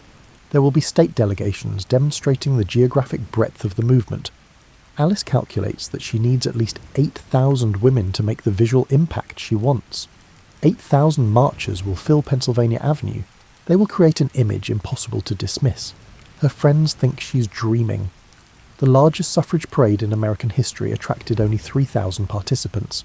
That happened in New York City, which has a much larger population of activists than Washington. How can Alice possibly convince 8,000 women to travel to Washington in March? Alice remains undeterred. She believes the inauguration timing will draw women from across the country. Women want to be part of history. They want to witness the moment when suffrage becomes impossible to ignore. She also believes that men will try to disrupt the parade. She has seen how crowds react when women claim public space for political purposes. Men feel threatened. They respond with mockery and sometimes violence. This is why she wants the procession to look beautiful and dignified. Every detail must project respectability. Every marcher must appear calm and purposeful. The visual contrast between dignified women and hostile opposition will work in the suffragists' favour. The opposition will expect wild women making scenes. Alice plans to give them something they cannot dismiss or ridicule. She wants the parade to look like a religious procession or a military review, something serious and organised. She works late into the night designing the parade's visual language. White dresses for the main marchers. The white symbolises purity of purpose. Purple and gold sashes add colour and identify participants as suffragists. Banners must be large enough to read from a distance. Every aesthetic choice serves strategic purpose. By morning she has filled 20 pages with notes and sketches. The vision is complete in her mind. Now comes the hard work of making it real. The real work is about to begin. January arrives with freezing rain that turns Washington streets to rivers of slush. You stand with Alice outside a vacant building on F Street. The landlord has agreed to let the suffrage organisation use it as headquarters. The space is enormous and completely empty. Dust covers the floorboards in thick layers. Broken windows let in cold air that makes your breath visible. Water stains mark the ceiling where the roof leaks. Most people would look at this space and see only problems. Alice looks around the room with satisfaction. She sees potential where others see decay. She walks through the empty rooms, planning how to use each space. This room will hold the clerical staff. That room will store costumes and banners. The largest room will serve as a general assembly area. Within days, the empty building transforms into a bustling campaign headquarters. Volunteers arrive carrying borrowed furniture dragged from attics and basements. Someone donates a dozen typewriters that clatter constantly throughout the day. Another supporter provides a telephone line that rings incessantly. The walls soon fill with charts tracking parade preparations. One massive chart lists every state in the Union. Beside each state name, volunteers mark the number of expected marchers. The numbers start small but grow steadily. Another chart tracks the recruitment of marchers from different professions: doctors, lawyers, teachers, nurses, social workers, artists. Each profession needs its own banner and section leader. Alice divides the work into departments like a military campaign. One team handles publicity and media relations. Another manages logistics and transportation. A third coordinates with local police and city officials. The publicity team proves particularly creative. They design posters showing a young woman in classical robes carrying a torch of liberty. The image appears on everything from postcards to pennants to lapel buttons. One volunteer suggests creating small purple and gold ribbons that supporters can wear. The ribbons cost almost nothing to produce but spread visual awareness of the movement. Soon these ribbons appear on coat lapels throughout Washington. Even people who cannot attend the parade can show support by wearing the colours. Fundraising happens constantly and everywhere. Alice writes dozens of letters each day requesting donations. She tailors each letter to its recipient. Wealthy women hear about the historic importance of the parade. Working women hear about solidarity and mutual support. Small amounts arrive from women who save pennies from household budgets. One letter includes 50 cents wrapped in newspaper with a note saying the sender wishes she could give more. Large cheques come from wealthy supporters who can afford substantial contributions. Alice thanks every donor personally, regardless of the amount. The budget grows slowly but steadily. By late January, enough money exists to rent costumes and begin building parade floats. The headquarters now employs a small staff who work 12-hour days. The building never closes. Volunteers arrive before dawn and leave after midnight. The constant activity gives the place an electric feeling. You notice how Alice manages people. She gives clear instructions and expects them to be followed without question. She rarely raises her voice, but somehow everyone knows when she's displeased. Her standards are impossibly high. She expects perfection in every detail. A banner with crooked stitching gets remade. A flyer with a spelling error goes in the trash. Some volunteers find her difficult to work with. They complain that she demands too much. They resent her refusal to accept excuses. Other volunteers admire her intensity. They recognise that building something this ambitious requires someone willing to push boundaries and enforce discipline. Alice does not care whether people like her. She cares whether they complete their assignments correctly and on time. The parade route requires official approval from the city government. This process involves multiple meetings with bureaucrats who seem uninterested in helping. Alice meets with the superintendent of police multiple times to discuss logistics and security. The superintendent is a tired-looking man named Richard Sylvester. He clearly wishes the suffrage procession would happen somewhere else or not at all. He worries about crowd control. He worries about traffic disruption. He worries about his department's reputation if anything goes wrong. He suggests that the women march on a side street instead of Pennsylvania Avenue. Perhaps a route through residential neighbourhoods where fewer people will notice them. Alice refuses immediately. Pennsylvania Avenue is the main ceremonial route through Washington. Presidents use it during inaugurations. That symbolic importance matters enormously to the suffrage cause. She points out that other groups receive permits for Pennsylvania Avenue regularly. Military parades happen there. Civic celebrations happen there. Denying the suffrage procession this route would be obvious discrimination. The superintendent eventually grants the permit but warns that his department cannot guarantee adequate protection. He says the city will be too crowded. He claims his officers will be stretched thin managing inauguration festivities. Alice notes his words carefully in her leather-bound notebook. She suspects he's creating an excuse for what might happen. If violence occurs, he wants to say he warned everyone in advance. She leaves the meeting feeling uneasy but determined. The parade will happen on Pennsylvania Avenue regardless of what the police department does or does not do. Meanwhile, recruitment continues across the country. Letters go out to suffrage organisations in every state. The message emphasises the historic nature of this moment. This parade will be the largest demonstration for women's rights in American history. Every woman who participates becomes part of that history. Women's groups in New York decide to send a large delegation. They organise fundraising events to pay for train tickets. They design matching sashes identifying them as New York suffragists. California plans to send representatives despite the enormous distance. California women already have voting rights. They want to march in Washington to show other states what political equality looks like. Even small towns in rural areas begin organising groups. A letter arrives from Nebraska reporting that 12 women plan to make the journey. Another letter from Vermont mentions 8 participants. The parade starts taking shape in Alice's mind as a massive demonstration of women's organisational capacity. Every marcher represents hours of local coordination and fundraising. Every delegation demonstrates that suffrage support extends far beyond big cities and elite circles. Some women will travel for days to reach Washington. They will sleep in boarding houses or with supportive families willing to host suffragists. They will spend money they can barely afford on train tickets and accommodations. Alice feels the weight of their faith in her vision. These women trust that the parade will be worth their sacrifice. She cannot let them down. The headquarters receives hundreds of letters from women asking practical questions. What should we wear? Where should we meet? Will there be food available? Can we bring children? The staff develops detailed instruction sheets answering common questions. Every participant receives a packet explaining logistics. Nothing can be left to chance or confusion. One major concern involves the physical demands of marching.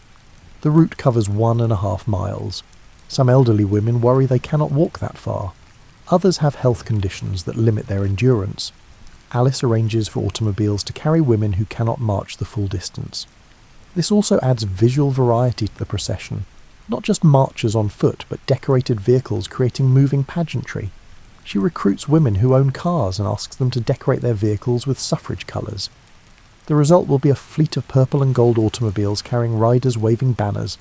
The headquarters buzzes with activity every day.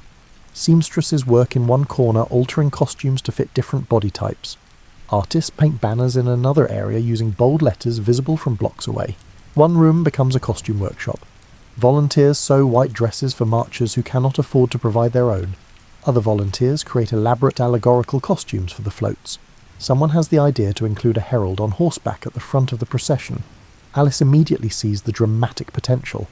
A woman on horseback will capture attention and look magnificent in photographs. The herald will ride ahead of the main procession wearing a flowing cape. She will carry a trumpet to announce the parade's approach. Her appearance will signal that something significant is about to happen. Finding the right person for this role takes several interviews. The woman must ride exceptionally well. She must look comfortable in costume. She must also believe deeply enough in suffrage to accept the attention and potential ridicule. A lawyer named Inez Milholland volunteers for the position. She rides expertly and possesses striking looks that photograph beautifully. She is tall and graceful with dark hair that flows dramatically. Alice approves immediately. Inez will make the perfect herald. Her appearance will give the parade a mythological quality. The pieces slowly come together like a complex puzzle. Each element must fit precisely with all the others. By late February, the parade has expanded beyond Alice's initial vision. More women want to participate than she expected. The final count looks like it will exceed 9,000 marchers. The logistics grow increasingly complex with each new participant. More sections mean more coordination. More marchers mean more potential for confusion, but Alice never considers scaling back. Bigger means better in this case. Bigger means impossible to ignore. Bigger means historic. She works through every night now. Sleep becomes a luxury she cannot afford. There is always another letter to write, another detail to finalise, another problem to solve. Her staff worries about her health. She looks gaunt and exhausted, but she refuses to slow down. Everything must be perfect for March 3rd. You arrive in Washington on March 1st. The city already feels crowded with inauguration visitors. Trains keep bringing more people throughout the day and night. The platform at Union Station teems with travellers carrying luggage. Hotel porters shout for attention. Cab drivers compete for fares. The noise is overwhelming after the quiet of your train journey. Hotels display signs saying they have no vacancies. Every room in the city has been booked for weeks. Restaurants serve meals to waiting customers standing in lines that stretch down sidewalks and around corners. You find the boarding house where suffragists have arranged accommodations. The narrow building stands on a residential street several blocks from downtown. A purple and gold banner hangs from the second-floor window. Inside, women occupy every available space. Some sleep 2 or 3 to a bed. Others make do with pallets on the floor. Everyone shares the single bathroom in shifts. The atmosphere mixes excitement with nervousness. Women from different states introduce themselves and exchange stories about their journeys. Some travelled for 3 days to reach Washington. Others came from nearby states but still made significant sacrifices to participate. A teacher from Ohio explains that she used her entire winter's savings for the train ticket. A factory worker from Massachusetts took unpaid leave from her job. An elderly woman from Pennsylvania brought her granddaughter to witness history.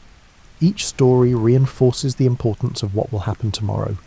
The suffrage headquarters operates at maximum capacity. You visit on March 2nd to receive your final instructions. Volunteers work around the clock preparing last-minute details. The building smells of fresh paint and coffee and nervous energy. Alice has barely slept in weeks. Dark circles show under her eyes like bruises. Her hands shake slightly when she holds papers, but her voice remains steady, and her energy never flags. She moves through the headquarters, giving directions and solving problems. Someone lost their banner, someone else needs a costume adjusted. A group from Virginia arrived without their assigned section leader. Alice handles every crisis calmly and efficiently. She seems to hold the entire parade structure in her mind simultaneously. She knows where every section should be and when every group should arrive. The parade's order of march has been finalised and printed on cards distributed to all participants. Each section knows its position.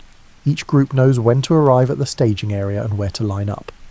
The procession will begin with Inez Milholland as herald on horseback. Then comes a large float carrying a woman dressed as Columbia, the female personification of America. She will wear flowing robes and a crown of stars.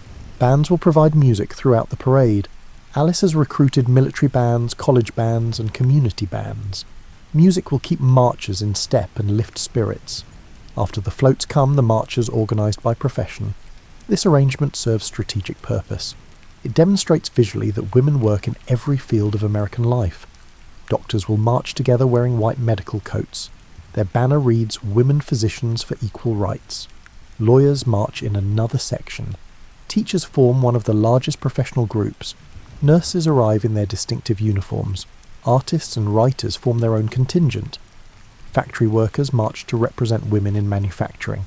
Social workers demonstrate the reform movements that women lead. College students march wearing their academic robes. These young women represent the future of the movement. Many attend schools that did not even admit women a generation earlier. Their presence proves that women can pursue higher education successfully. Behind the professional sections come delegations organised by state. Each state carries its own banner showing its name in large letters. The number of marchers from each state varies wildly based on distance and local organisation strength. New York sends hundreds of women. The city has a large and active suffrage movement. California sends a smaller but symbolically important delegation. Wyoming sends a group that carries special pride as the first state to grant women full voting rights back in 1869. Southern states send smaller delegations. Suffrage faces more resistance in the South, where traditional gender roles remain more rigid. At the very end march male supporters. Alice debated whether to include men. Some suffragists worry that male participation undermines the message that women can organise and lead their own movement. She decides to allow it because she wants to demonstrate that suffrage has support across society. But the men march last to make absolutely clear this is fundamentally a women's movement. The men come as allies and supporters, not leaders. The staging area will be at the Capitol. This location offers both symbolic power and practical space. The Capitol grounds can accommodate thousands of marchers assembling in sections. Marchers will begin gathering at noon. The procession starts at 3 in the afternoon. The timing has been calculated carefully. Woodrow Wilson arrives in Washington at 3:30. His train from New Jersey is scheduled to reach Union Station half an hour after the parade begins. Alice hopes the city's attention will be focused entirely on the suffrage procession when the president-elect arrives. She wants him to step off his train and find the Capitol consumed by demands for women's rights. She wants suffrage to be the story of Inauguration Weekend, not just a footnote. On March 2nd, the headquarters receives troubling news. The police department has assigned only about 100 officers to manage the parade route. This number seems wildly insufficient for a parade expected to draw massive crowds. Alice immediately recognises the problem. Pennsylvania Avenue on Inauguration Weekend will be packed with visitors. 100 officers cannot control crowds along a mile-and-a-half route. She meets again with Superintendent Sylvester and requests more officers. He claims no additional staff can be spared. The department needs officers at the train station, at the hotels, at the Capitol. Every officer is assigned somewhere. Alice takes detailed notes of the conversation in her leather notebook. She wants a precise record of what was promised and what was denied. She has learned to document everything when dealing with officials who might later deny their own statements. She leaves the meeting convinced that the police department either does not care about protecting the marchers or actively hopes something goes wrong. That evening, Alice speaks at a rally to boost morale. Hundreds of women attending the procession gather at a church to hear her. The pews fill completely. Women stand along the walls and crowd the doorway. Alice keeps her remarks brief and practical. She explains the parade route in detail. She reminds everyone to remain calm regardless of what happens. She emphasises maintaining dignity at all costs. She does not mention her concerns about police protection. No need to increase everyone's anxiety. Her voice carries absolute confidence. She makes the success of tomorrow sound inevitable. The women in the audience sit up straighter. They feel their nervousness transforming into determination. After the rally, volunteers return to headquarters to prepare materials for distribution tomorrow. Thousands of leaflets explaining the suffrage cause have been printed on cream-coloured paper. The plan involves handing these to spectators along the route. Alice wants every person who watches to receive information about why women deserve the vote. Even hostile spectators might read a leaflet later and reconsider their views. The leaflets summarise key arguments for suffrage in simple language. Women pay taxes but cannot vote on how that money is spent. Women must obey laws but cannot vote on what those laws should be. Women work in factories and offices but cannot vote on labour regulations. The arguments are logical and difficult to refute. You help load boxes of leaflets into automobiles. The papers smell of fresh ink. Your hands turn slightly grey from handling them. The March night air feels cold but not unbearably so. Weather reports predict partly cloudy skies for tomorrow with temperatures in the 40s. Not ideal parade weather, but not terrible either. At least it should not rain. Rain would ruin costumes and dampen spirits. Alice is worried constantly about weather. She cannot control it, but she checks forecasts obsessively anyway. Back at the boarding house, women prepare their outfits for tomorrow. White dresses get pressed carefully. Purple and gold sashes get folded and packed. Comfortable walking shoes get polished, even though they will become dusty during the march. Everyone tries to sleep, but excitement makes rest difficult. You lie awake listening to whispered conversations in the darkness. Someone asks if anyone else feels frightened. Another voice answers that being frightened is normal, but they should do it anyway. The conversation continues softly for a while, before gradually trailing off into silence. You finally drift to sleep thinking about tomorrow. Everything has been building toward March 3rd. All the planning and organising and fundraising comes down to a few hours on Pennsylvania Avenue. Either the parade will succeed spectacularly or fail embarrassingly. There seems to be no middle ground. Tomorrow will reveal which possibility becomes reality. You wake early on March 3rd. Weak dawnlight filters through thin curtains. The city already sounds busy even though the hour is barely past 6. Voices carry through the boarding house walls. Footsteps cross the floor above you. Doors slam as people leave for the inauguration festivities that will fill this day. You lie still for a moment listening to the sounds of the city waking. Your heart beats faster than normal. Today matters in ways that feel both personal and historic. Breakfast happens quickly in the crowded boarding house dining room. You eat bread with butter and drink coffee that tastes bitter and strong. The coffee helps push away the last fog of sleep. Other women at your table are also marching today. Everyone reviews assignments while eating. You will march with the writers and artists section. Your group will assemble near the Capitol at 1 in the afternoon. Conversation flows nervously around the table. Someone jokes about getting arrested. Someone else worries about hostile crowds. An older woman reminds everyone that their cause is just, and therefore success is certain. The morning passes in a blur of nervous preparation. You check your white dress for wrinkles and find a small stain near the hem. You try to clean it with a damp cloth, but the stain remains visible. You decide it does not matter. No one will notice a small stain among thousands of marchers. You practice holding your section's banner at the correct angle. The banner is heavier than you expected. Your arms will ache by the end of the parade. Other women in the boarding house help each other with costume adjustments and hair arrangements. Someone has brought extra safety pins which get passed around. Another woman shares ribbons for tying back hair. The atmosphere feels like preparing for battle. Everyone helps everyone else. No one wants to arrive at the Capitol unprepared. Shortly after noon, you leave for the staging area. The streets grow more crowded with every block you walk. Washington has transformed into a carnival. Men in suits walk purposefully toward downtown. Families stroll together looking for good viewing spots for the inauguration parade tomorrow. Children dart between adults chasing each other and shrieking with laughter. Street vendors sell flags and souvenirs from wooden carts. Someone offers roasted chestnuts for 5 cents a bag. The smell of cooking meat drifts from a restaurant. The mood feels festive throughout the city. Washington loves inaugurations. The peaceful transfer of power between presidents gets celebrated with parades and parties and general revelry. Most people on the street seem unaware that another procession is about to happen. They have come to Washington to celebrate Woodrow Wilson. The suffrage parade exists outside their awareness. This will change shortly. You reach the Capitol grounds and find organised chaos spread across acres of lawn and pavement.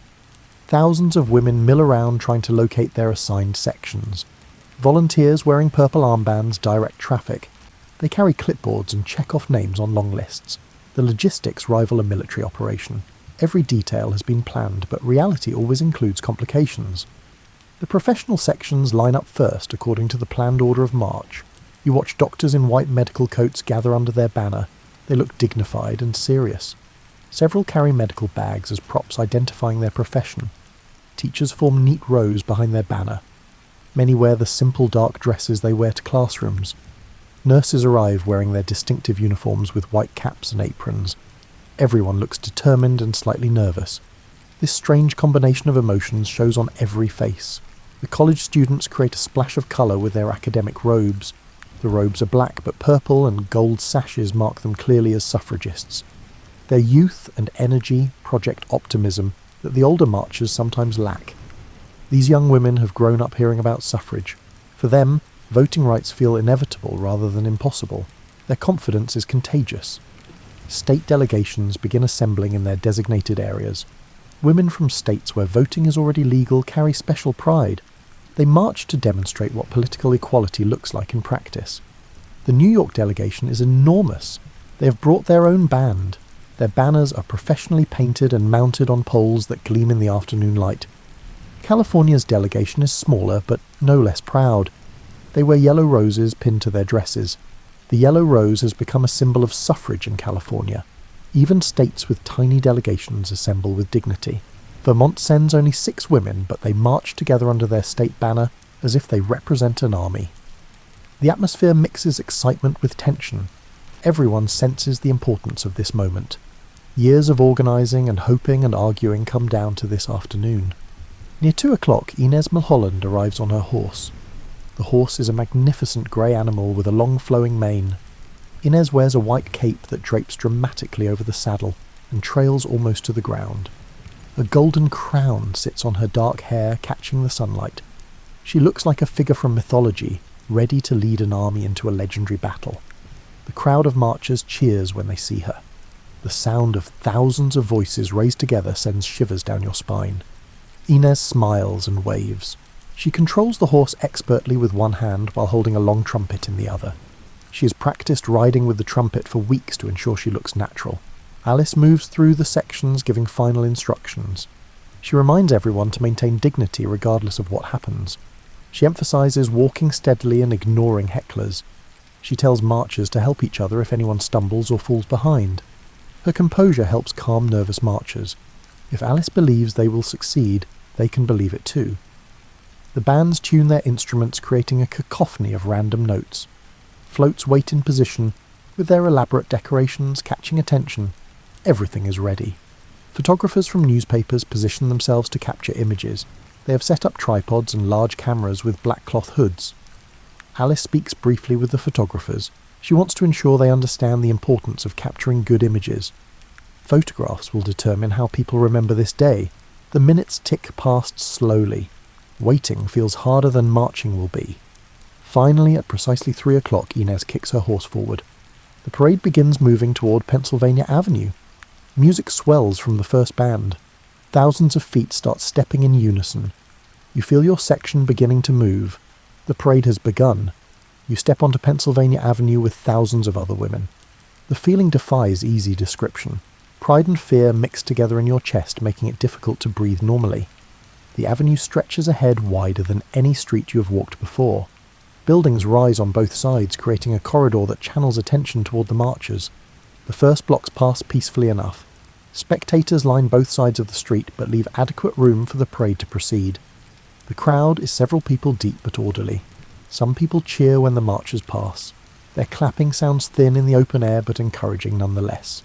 You see women in the crowd waving handkerchiefs in support. Others watch silently with unreadable expressions.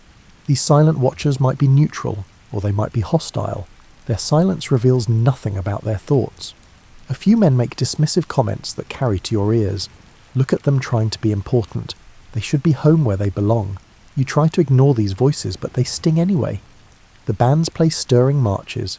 The music helps everyone keep pace and lift spirits. You recognise some of the tunes from military ceremonies. The familiar music makes the parade feel official and important. Inez rides ahead, carrying her cape dramatically in the wind. Photographers rush to capture her image. She understands the assignment perfectly and poses naturally while maintaining forward motion. Her horse prances beautifully. The combination of the grey horse, the white cape and the golden crown creates an image that will appear in newspapers across the country. The float carrying Columbia follows next. The woman portraying her wears flowing white robes cinched with a gold belt. She holds aloft a staff topped with an eagle. Her other hand rests on a shield painted with stars and stripes. The float moves slowly, pulled by white horses. Flowers decorate every surface. The effect is both patriotic and mythological. Behind the floats, the professional women march in organised ranks. Their banners identify their occupations clearly: lawyer, physician, professor, social worker, librarian, journalist. This visual demonstration matters enormously for the cause. One common argument against suffrage claims women do not participate meaningfully in public life. The parade proves otherwise with every step. Women work, women contribute, women organise, women lead. The evidence marches down Pennsylvania Avenue, impossible to deny. You march with the writers and artists. Your section includes novelists, journalists, poets, and painters. The banner overhead reads "Literary and Art Workers for Equal Rights." The banner feels heavy in your hands. Your arms already ache from holding it at the correct angle. You will need to switch hands frequently to avoid exhaustion. Around you march women whose work you admire. A poet whose verses you memorised as a girl walks 3 rows ahead. A journalist who covered labour strikes marches beside you. An illustrator whose drawings appear in magazines carries the other side of the banner. You feel honoured to march with them. Their presence makes your own participation feel more legitimate. For several blocks, everything proceeds smoothly. The crowd remains manageable. Police officers stand at regular intervals watching the parade pass. The officers wear their dress uniforms with brass buttons polished to high shine. They stand with hands clasped behind their backs, looking official but uninvolved. Then you notice changes ahead. The spectators press closer to the marching line. They lean forward, trying to get better views. Their bodies encroach gradually into the space meant for marchers. Police officers seem fewer and less attentive than before. Gaps appear in crowd control. Whole sections of sidewalk have no officers visible at all. Men begin pushing forward from the sidewalks into the street. They do not move aggressively at first. Their encroachment feels almost accidental. They simply want better views and do not think about blocking the route. But the cumulative effect creates problems. The marchers maintain formation despite decreasing space. Everyone remembers Alice's instructions about dignity and persistence. But the crowd keeps pressing inward like water seeking the lowest level. Some men shout questions, attempting to engage the marchers in conversation. Where do you think you're going dressed like that? Why are you not home cooking dinner for your families? The comments try to provoke reactions and create confrontation. The marchers stay silent and focused. Responding to hecklers would accomplish nothing. The dignity of silence speaks louder than any retort. More spectators flood into the street. Most seem genuinely curious rather than hostile. They simply want a better view and do not realise they are blocking the parade route. Police officers make half-hearted attempts to push people back. They gesture with their hands and speak words you cannot hear. Their efforts prove insufficient and brief. The procession slows to accommodate the tighter conditions. Marchers bunch together. The organised lines begin breaking apart as women navigate around obstacles. You lose sight of the float ahead. The crowd has filled the space between sections. What should be a continuous parade has become fragmented. Music from the bands grows fainter. Too many bodies absorb the sound before it reaches your ears. You can no longer march to the beat of the drums. The situation continues deteriorating with each block. Men now completely block portions of the route ahead. They do not step aside when marchers approach. Instead, they stand firm, forcing the women to navigate around them like water flowing around rocks. Some spectators laugh at the difficulty the marchers face. They find humour in watching women struggle. Others look uncomfortable but do nothing to help. Their discomfort does not translate into action. You feel your heart racing but force yourself to keep walking. Stopping would make things worse. Forward motion is the only answer even when forward progress becomes difficult. The march has transformed from celebration into struggle. Every step forward requires intention and effort. Nothing comes easily now. The sun moves lower in the western sky. More than an hour has passed since the parade began. The marchers should be halfway to the White House by now. Instead, they have travelled perhaps a third of the distance. At this rate, the parade will take hours longer than planned. Some marchers will not finish before darkness falls. You adjust your grip on the banner and keep walking. Around you, other women do the same. Faces show determination mixed with anxiety. But no one turns back. The parade must continue. The crowd turns from obstacle to threat gradually and then suddenly. The transformation happens in stages that accelerate until control disappears completely. One moment people merely stand in the way, creating inconvenience. The next moment they actively push and shove, creating danger. Men grab at banners trying to pull them down. They catch fabric edges and yank hard. Some banners rip under the pressure. Others stay intact but tilt at wrong angles. They step on the hems of white dresses deliberately. You hear fabric tearing as women try to walk forward, while men stand on their skirts. The sound of ripping cloth becomes common. They jostle marchers with their elbows and shoulders. The jostling appears accidental but happens too frequently to be unintentional. Bodies slam into marchers from the side, knocking them off balance. The attacks seem random at first, individual troublemakers acting independently for their own amusement, young men showing off for their friends. Then you realise the harassment is widespread and coordinated. Groups have positioned themselves strategically along the route. They communicate with each other through gestures and shouts. This is organised opposition, not spontaneous disruption. Groups of young men position themselves to block the march completely. They link arms, forming human chains across the street. When marchers try to go around, these men move to block again. They treat the whole thing as sport. They laugh and call to each other, keeping score of how many women they can stop or trip. Insults fly constantly now. The language grows crude and threatening. Men question the femininity and morality of the marchers in terms that would never appear in newspapers. They call the women unfeminine and unattractive. They suggest no man would want to marry such creatures. They speculate loudly about the marchers' private lives using vulgar language. The insults aim to humiliate and silence. They reveal the depth of hostility that women's political demands inspire in some men. Some women begin crying but keep walking. Tears stream down their faces but their feet continue moving forward. The crying combines with determination in a way that seems uniquely human. Others link arms with their neighbours to push through the crowds. They form small protective units that move together. The locked arms provide both physical support and emotional solidarity. Police officers stand nearby watching everything. They make no effort to intervene. They observe the harassment with expressions ranging from amusement to indifference. The lack of protection feels deliberate rather than accidental. The officers have chosen to do nothing. They stand with their arms crossed or their hands in their pockets while women are attacked. You see a woman knocked to the ground when someone trips her intentionally. She falls hard onto the pavement. Her white dress splays around her. Her hat rolls away into the crowd. Her friends immediately help her stand. They brush dirt from her dress and retrieve her hat. Her white dress now shows dirty streaks and a torn hem. But she keeps marching. The float carrying Columbia gets stuck completely. The crowd presses so tightly around it that the horses cannot move forward. They pull against their harnesses but make no progress. The woman portraying Columbia climbs down from the float. She gathers her flowing robes and joins the marchers on foot. Her golden staff becomes a walking stick. Bands stop playing because they cannot maintain formation. Musicians carry their instruments and try to keep up with their sections. A trombone bangs against someone's back. A drum tilts sideways, threatening to fall. The organised procession has devolved into chaos. What was supposed to be a dignified march has become a desperate push through hostile territory. Marchers scatter across Pennsylvania Avenue trying to find paths forward. Some sections push ahead aggressively, while others fall behind struggling with obstacles. Communication becomes impossible. You cannot see more than a few people in any direction. The crowd of spectators has swallowed the parade whole. The sun sits lower in the sky, casting long shadows across the street. The shadows make the chaos look even more threatening. Several hours have passed since the parade began. Everyone feels exhausted. Walking requires constant vigilance and effort. There is no rhythm anymore, no steady pace.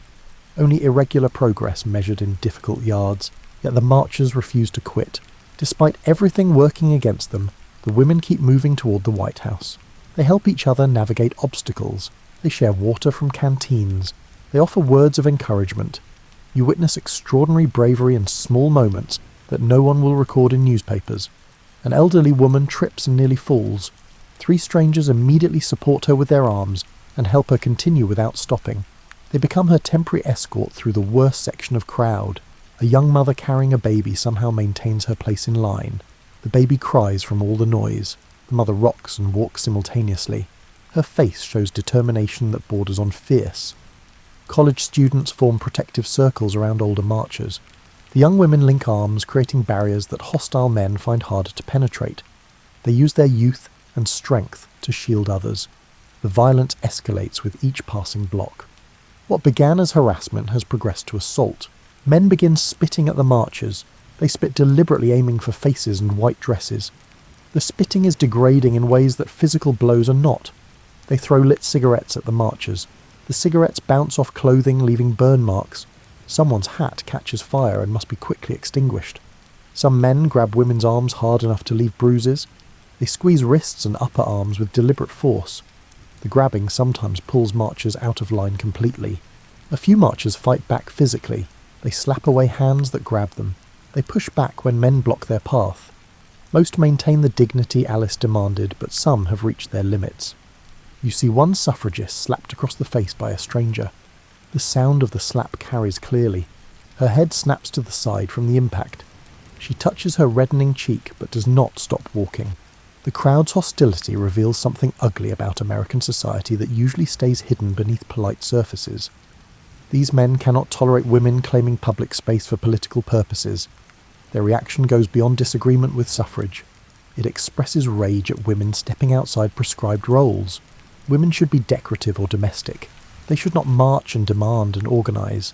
The insults focus obsessively on appearance and sexuality. Men call the marchers ugly and unfeminine. They suggest no man would want to marry such women. They imply that demanding political rights makes women unnatural. The attempt to humiliate reveals desperation. If suffragists were truly ridiculous, they would not inspire such intense opposition. The hostility proves that the movement threatens established power structures. Finally, some police officers begin making arrests. They grab a few of the worst agitators and drag them away, but dozens more fill each gap immediately. The arrests seem token rather than serious. The police appear to be responding to pressure from somewhere rather than genuinely trying to restore order.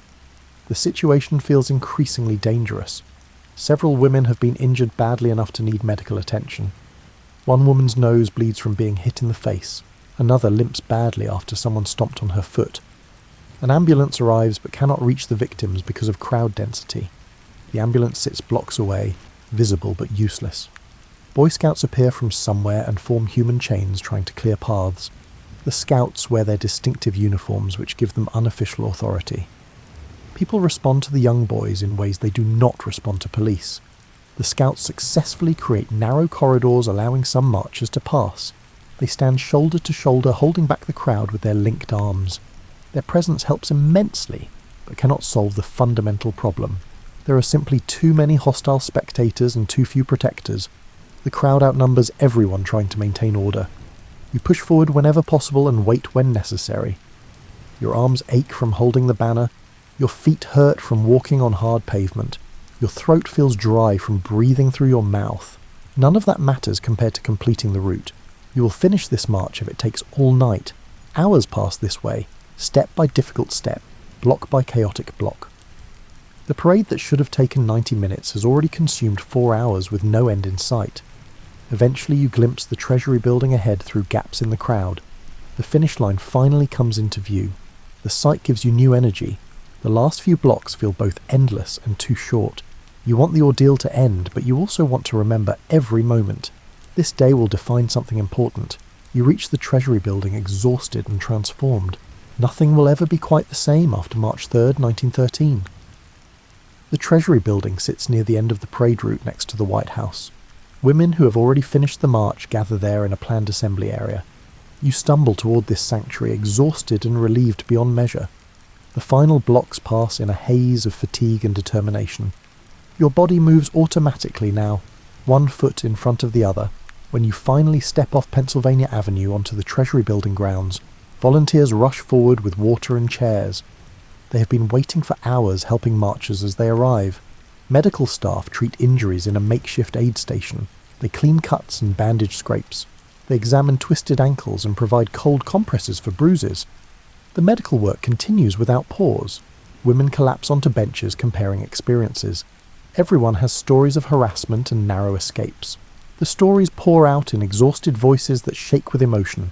Some marchers arrived hours ago when the parade still maintained some order. They finished the route before the worst violence began. Others are still struggling through hostile crowds blocks away. The full procession takes more than 5 hours to complete. What should have been a 90-minute event becomes an endurance test that stretches into early evening. Alice stands near the Treasury building directing the recovery effort. Her face shows fury barely contained beneath professional composure. Her hands clench into fists when she thinks no one is watching. She interviews marchers about what happened. She takes detailed notes about police failures in her leather-bound notebook. She collects names of officers who refused to help and witnesses who saw specific incidents. Already she's planning the response. This disaster must be documented and weaponized for the cause. The police department's failure will become a scandal. The newspapers will determine how this day gets remembered in national consciousness. Alice knows journalists must hear the truth before the police department spins the story to protect themselves. She dispatches volunteers to find reporters and invite them to interview marchers while memories are fresh. She wants reporters to see the injured women and torn dresses. She wants them to hear first-hand accounts of violence. By evening, most participants have reached the assembly area. The total number of marchers exceeded 8,000. Thousands more spectators witnessed some part of the parade. The scale of the event matched Alice's vision. The chaos exceeded her worst fears. But in some strange way, the chaos may serve the cause better than smooth success would have. As darkness falls, women begin leaving for their accommodations. They walk in groups for safety. The city still feels dangerous after what happened today. You return to your boarding house sore and shaken. Your white dress is ruined beyond repair. Dirt stains the fabric. The hem is torn in 3 places. Your arms are bruised from being grabbed by strangers, but you completed the march. Nothing can take that away. You were part of history today, even if history felt more painful than glorious. That night, Alice holds an emergency meeting with her corps organisers back at headquarters. They discuss whether to file official complaints about the police failure. They debate the best strategy for publicising what happened. Someone suggests letting the matter drop to avoid more controversy. They worry that complaints will make suffragists look like troublemakers who caused their own problems. Alice rejects this immediately with a sharp gesture. The police department's incompetence or malice caused today's disaster. That fact must be documented and publicised relentlessly. If they stay silent, the police will claim everything went smoothly. They will say any problems were minor or exaggerated. Silence serves the opposition. She begins drafting letters to newspapers describing what happened. Her accounts are detailed and damning. She names officers who stood idle. She describes specific assaults witnessed by multiple marchers. The letters go out first thing the next morning to every major newspaper in the country. Meanwhile, Woodrow Wilson has arrived in Washington.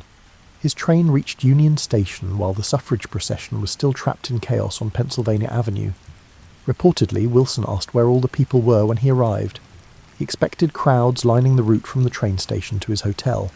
The inauguration weekend should draw thousands of well-wishers. Someone told him everyone went to watch the suffrage parade instead. The suffragists had stolen his audience. This anecdote may be apocryphal, invented by suffragists to make a point, but it captures the way Alice's strategy worked despite everything going wrong. The suffrage procession sees the spotlight on what should have been entirely about the incoming president. Even the violence served this purpose in its own terrible way. Wilson's arrival became secondary news. The parade disaster became the primary story. March 4th dawns grey and cold. Wilson's inauguration proceeds on schedule at the Capitol. The ceremony happens without incident. Wilson takes the oath of office and delivers his inaugural address to a large crowd. But newspapers across the country lead with stories about the suffrage procession disaster, not the inauguration. The parade violence dominates front pages from New York to San Francisco. The headlines express outrage in bold type. Violence against women marchers. Police failed to protect suffragists. Inauguration parade turns to mob scene. Thousands witness attacks on women. Photographs show the chaos better than words ever could. Images of women surrounded by hostile crowds appear on front pages everywhere. Pictures of torn dresses and frightened faces tell the story visually. One photograph shows Inez Milholland on her horse, surrounded by men pressing close. Her face shows determination mixed with concern. The image captures the day perfectly. Another photograph shows marchers being pushed and jostled while police officers stand in the background doing nothing. The officers in action is visible and damning. The visual evidence proves more powerful than any editorial could be. Readers see with their own eyes what happened on Pennsylvania Avenue. Some newspapers blame the marchers for causing trouble. These editorials argue that women brought violence on themselves by staging an inappropriate demonstration. They should have stayed home where they belonged. But most coverage condemns the police failure and crowd violence. Even papers that oppose suffrage admit the marchers deserved protection. American women have the right to peacefully assemble without being attacked. The story dominates news cycles for days. Every major newspaper runs multiple stories. Editorial pages debate what the violence means for American democracy. Alice reads every article and clips them for her files. She sits at a desk covered with newspapers from across the country. The negative coverage exceeds her expectations in the best possible way. She recognizes immediately that public sympathy has shifted dramatically. Before the parade, many Americans viewed suffragists as annoying radicals demanding something unreasonable. After the parade, many Americans view suffragists as victims of injustice deserving support. The violence backfired spectacularly on its perpetrators. Instead of silencing the suffrage movement, the attacks amplified its message and generated widespread sympathy. Congress announces hearings into the police department's handling of the parade. Several senators express outrage about what happened. They want to know why officers failed to maintain order on Pennsylvania Avenue. Alice immediately volunteers to testify. She's been preparing evidence since the day of the march. She has witness statements, photographs, correspondence with police officials, and detailed notes about specific failures. The hearings become front-page news themselves. The story continues generating coverage weeks after the parade. Senators question Police Superintendent Richard Sylvester aggressively about his department's actions. He offers weak excuses that satisfy no one. He claims his department lacks sufficient personnel, despite knowing weeks in advance about the parade. He suggests the crowd size was unexpected, even though Alice had publicly announced plans for thousands of marchers. He tries to blame the marchers for the chaos. If women had not staged such an elaborate parade, no problems would have occurred. This argument satisfies no one. The hearings become front-page news. Senators question the police superintendent aggressively. He offers weak excuses. He claims his department lacked sufficient personnel. He suggests the crowd size was unexpected. Then Alice takes the stand. She presents her correspondence with the police department showing she requested adequate protection weeks in advance. She details the superintendent's warnings that safety could not be guaranteed.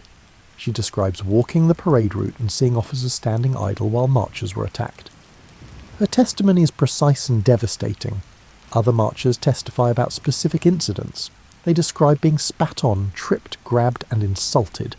They name officers who refuse to help. The hearings last several days.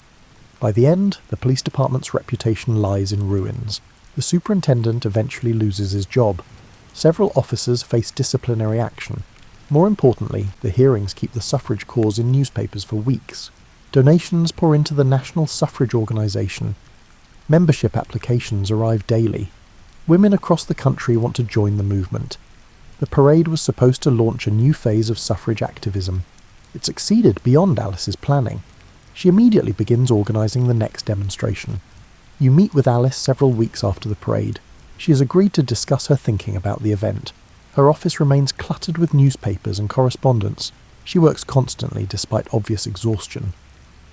Alice explains that the parade's chaos actually served the cause in ways a peaceful march could not have. If everything had gone smoothly, newspapers might have covered the event briefly before moving on. The violence made the story impossible to ignore. She never wanted marchers to be hurt, but she understood that opposition would reveal itself. The key was ensuring that revelation happened publicly with journalists watching. This strategic thinking comes from her time in England. British suffragettes deliberately provoked confrontations to expose government brutality. Alice adapted these tactics for American conditions. She created a scenario where the establishment could either respect women's rights or show its true colours. The Washington police chose to show their true colours. Now suffragists could point to concrete evidence of institutional hostility rather than abstract complaints about inequality. This evidence persuaded moderate Americans who previously dismissed suffrage demands. Alice also understood the power of visual spectacle. The parade featured beautiful costumes, dramatic floats, and thousands of women marching in white. These images photographed well and created emotional impact. Even people who opposed suffrage could admire the organisational achievement and the marchers' courage. The combination of beauty and violence created unforgettable contrast. Newspapers juxtaposed images of dignified women in white dresses with images of hostile mobs. The visual argument needed no caption. Alice credits the marchers themselves for the parade's success. They maintained dignity under attack. They completed the route despite every obstacle. Their bravery turned a logistical disaster into a moral victory. In the months following the parade, suffrage organisations across America adopt more militant tactics. Local groups stage their own demonstrations. They organise pickets at government buildings. The movement gains momentum. Alice becomes a national figure. Her name appears regularly in newspapers. She receives speaking invitations from across the country. She uses this platform to push for a constitutional amendment guaranteeing women's voting rights. This goal will take 7 more years of activism to achieve. But the 1913 parade marks a turning point. It proved that suffragists could command national attention. It showed that women could organise massive events. It demonstrated that the opposition had no convincing arguments, only violence. Most importantly, it inspired thousands of women to join the fight. The years following the 1913 parade bring both progress and frustration. Some states grant women voting rights through local amendments. Others hold referendums that fail. The patchwork of laws creates confusion and inequality. Alice focuses on federal action. She believes only a constitutional amendment can guarantee universal suffrage. This strategy puts her at odds with other suffrage leaders who prefer state-by-state campaigns. The movement splinters over tactics and personalities. Alice forms a new organisation called the National Woman's Party. It pursues more confrontational methods than the older suffrage groups. The National Woman's Party stages pickets at the White House. Members stand silently holding banners demanding voting rights. At first, authorities tolerate the pickets. Then America enters World War I. Suddenly, protesters criticising the president seem unpatriotic. Police begin arresting picketers for blocking sidewalks. Alice gets arrested multiple times. She serves jail sentences in harsh conditions. While imprisoned, she goes on hunger strike to protest her treatment. Prison officials respond by force-feeding her through a tube. The brutality mirrors what happened to British suffragettes years earlier. News of the force-feeding creates public outrage. Many Americans who oppose suffrage tactics now question whether the government is overreacting. Again, government violence works in favour of the suffrage cause. By 1918, momentum shifts decisively. The House of Representatives passes a constitutional amendment granting women voting rights. The Senate initially rejects it. But pressure builds after the war ends. President Wilson changes his position and endorses suffrage. His support proves crucial in convincing reluctant senators.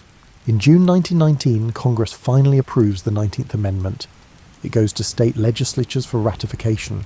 The ratification process takes another year. Each state legislature must vote separately.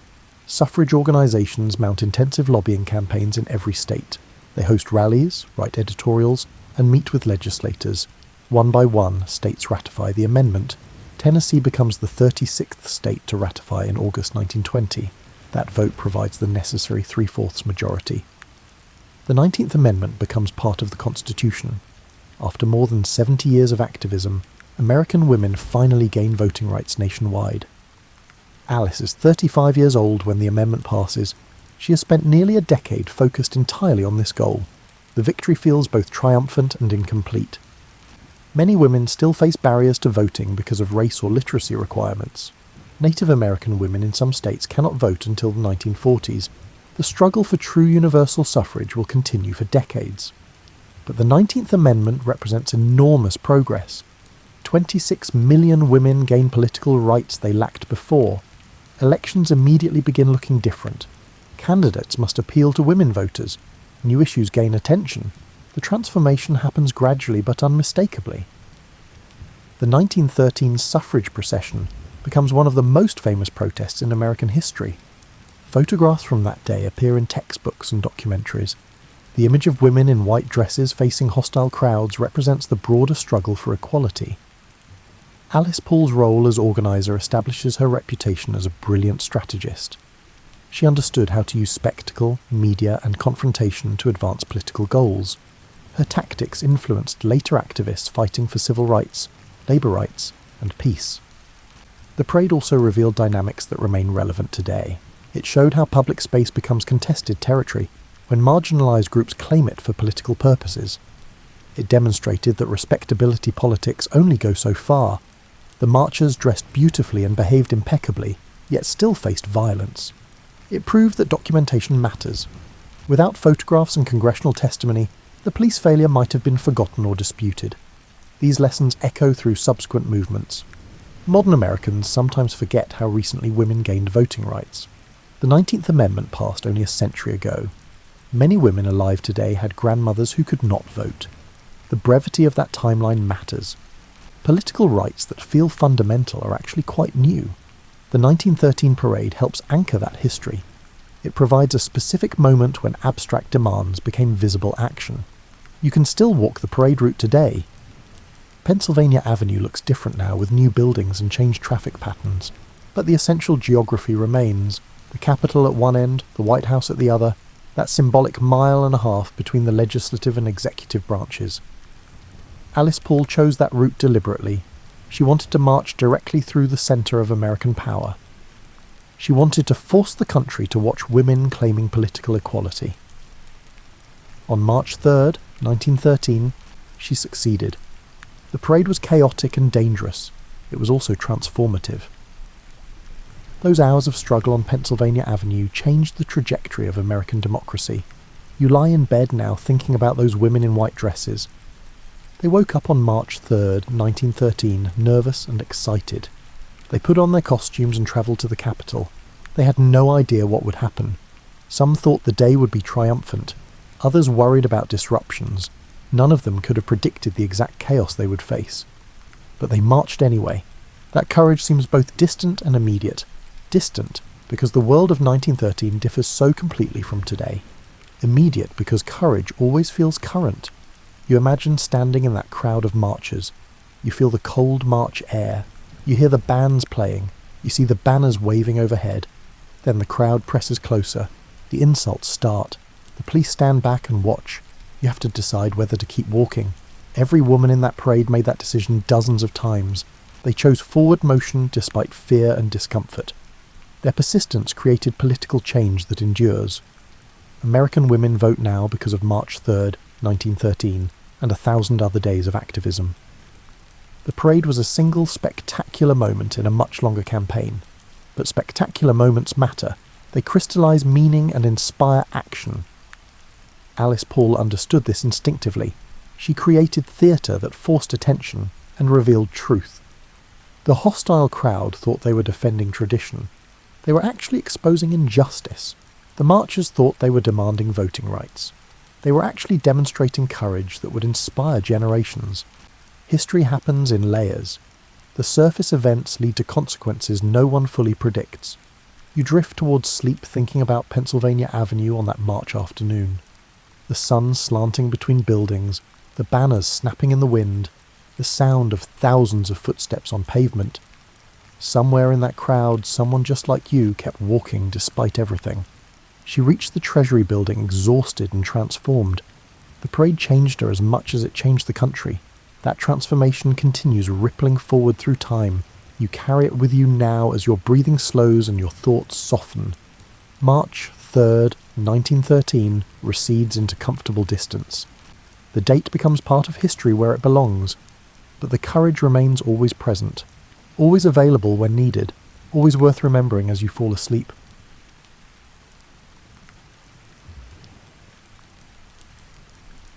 Imagine being in a very old Japanese forest, the kind that used to cover these islands long before anyone thought to build anything. These trees are different from the ones you might see in your area. These trees are Cryptomeria and Hinoki cypress. They can live for 1,000 years and grow straight and tall. Their wood smells a little like lemon and is resistant to rot, like nature's own preservative. Japanese architecture doesn't start in quarries or brick kilns. It starts in these old forests where there was a lot of wood that was easy to work with and seemed to last forever. Building with stone makes things last, whether you want them to or not. Stone says, "I will be here long after you're gone, unchanged and unmoved." Wood, on the other hand, says something else. Wood says, "I used to be alive, and in a way, I still am." The first people who lived in Japan knew that the islands they lived on were always moving, and this would affect how they built things for thousands of years. Earthquakes shook the ground too often, making buildings made of solid stone into death traps. It seemed like the earth itself liked movement over stillness and flexibility over rigidity. So the Japanese learned how to build buildings that could sway with the earth instead of fighting it. These buildings danced with disaster instead of standing against it. But before we talk about real buildings, we should talk about Shinto, the native religion of Japan that sees divine presence in nature. Shinto says that kami, or spirits or gods, live in everything, from huge mountains to tiny streams, from old trees to interesting rocks. This wasn't just a religious belief, it was a basic way to think about how you fit into the landscape. Your approach to building changes completely when you think that nature is sacred. You don't take over the land, you work with it. You don't cut down all the trees in a forest. Instead, you cut down certain trees with thanks and ceremony. The first Shinto shrines weren't really buildings. They were just areas that were set aside as sacred, maybe with a special tree or rock in them, and simple fences made of branches and rope around them. The Grand Shrine at Ise is one of Japan's most sacred places.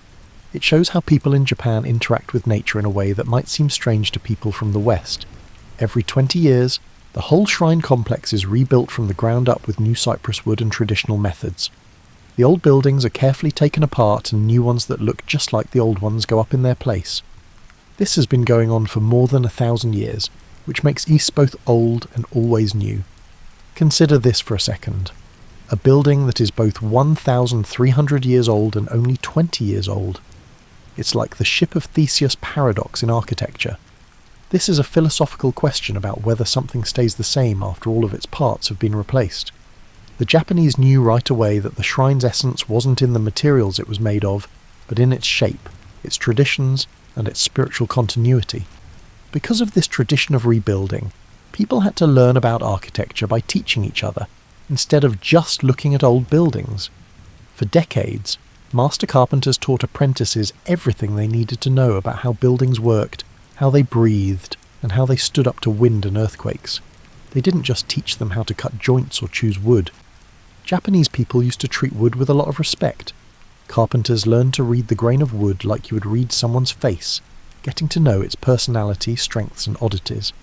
They knew that wood from the north side of a tree was thicker and should be used in a different way than wood from the south side. They knew that the way a tree grew determined how to cut and put its wood in a building. People cared for the tools and treated them with respect. It was important to take care of and eventually pass down a master carpenter's saw. Japanese saws cut on the pull stroke instead of the push stroke, which gives the carpenter more control and makes cleaner cuts. It's one of those little things that shows a whole new way of doing things, working with the tool's nature instead of forcing it to do what you want. The joinery techniques that developed in Japan are still amazing in how clever they are. Master carpenters made connections between wooden parts that were stronger than the wood itself, like interlocking joints that got tighter when they were loaded, corners that could bend without breaking, and connections that let buildings absorb seismic energy instead of breaking under it. Imagine a master carpenter in ancient Japan picking a tree to cut down as you drift off to sleep. He puts his hand on the bark and maybe says a short prayer to the kami of the forest, thanking them for the life he's about to take and the purpose it will serve. The tree will fall, but it will also rise again. It will become pillars and beams, and it will continue to exist in a new form, protecting people as it once protected birds and insects. The basis of Japanese architecture is a deep respect for materials, the idea that buildings are not separate from nature but part of its ongoing cycle, and the willingness to accept change instead of fighting it. The palaces, temples, castles, and tea houses that come after this all come from these roots, just like the cypress trees grow from the ground. Japanese architecture changed in a big way around the 6th century CE. Buddhism came from China and Korea, and it brought with it not only new spiritual ideas, but also a whole new way of building. It was like someone suddenly giving you a whole new way to say things you only sort of understood before. In many ways, Chinese architecture was the opposite of what Japan had made. Japanese buildings were low to the ground, while Chinese buildings had many stories and fancy rooflines that went up. Japanese design used natural materials in their raw form, while Chinese architecture used bright colours, intricate decorations and complicated symbols. Japanese architecture was about blending in with the landscape, while Chinese architecture was about imposing geometric order and cosmic meaning. The Japanese reaction to this cultural exchange shows something important about their character. They didn't just copy Chinese models, and they didn't completely reject them either. Instead, they did what you could call architectural translation, which means taking Chinese ideas and slowly and carefully adapting them to Japanese tastes and needs. Japanese architecture didn't really need large interior spaces for congregational worship before. Buddhist temples did. Shinto ceremonies took place outside or in small private places, but Buddhism needed big rooms where monks could meet, chant sutras and do complicated rituals. This meant learning how to build on a scale that Japanese architecture hadn't done before. The pagoda, which is a unique multi-tiered tower found in Buddhist temples, is actually a brilliant piece of earthquake engineering that the Japanese perfected through trial and error and careful observation. The Shinbashira, a huge central pillar, runs through the middle of a traditional Japanese pagoda. It is held up from the top and barely touches the ground. The building shakes when an earthquake hits, but the central pillar keeps the whole thing stable by acting as a counterweight and dampener. Modern seismologists who studied ancient pagodas found something amazing. This design, which was developed through years of observation, predicts principles that structural engineers didn't understand mathematically until the 20th century. Some pagodas have been around for more than 1,400 years and have withstood many earthquakes that have destroyed newer buildings nearby.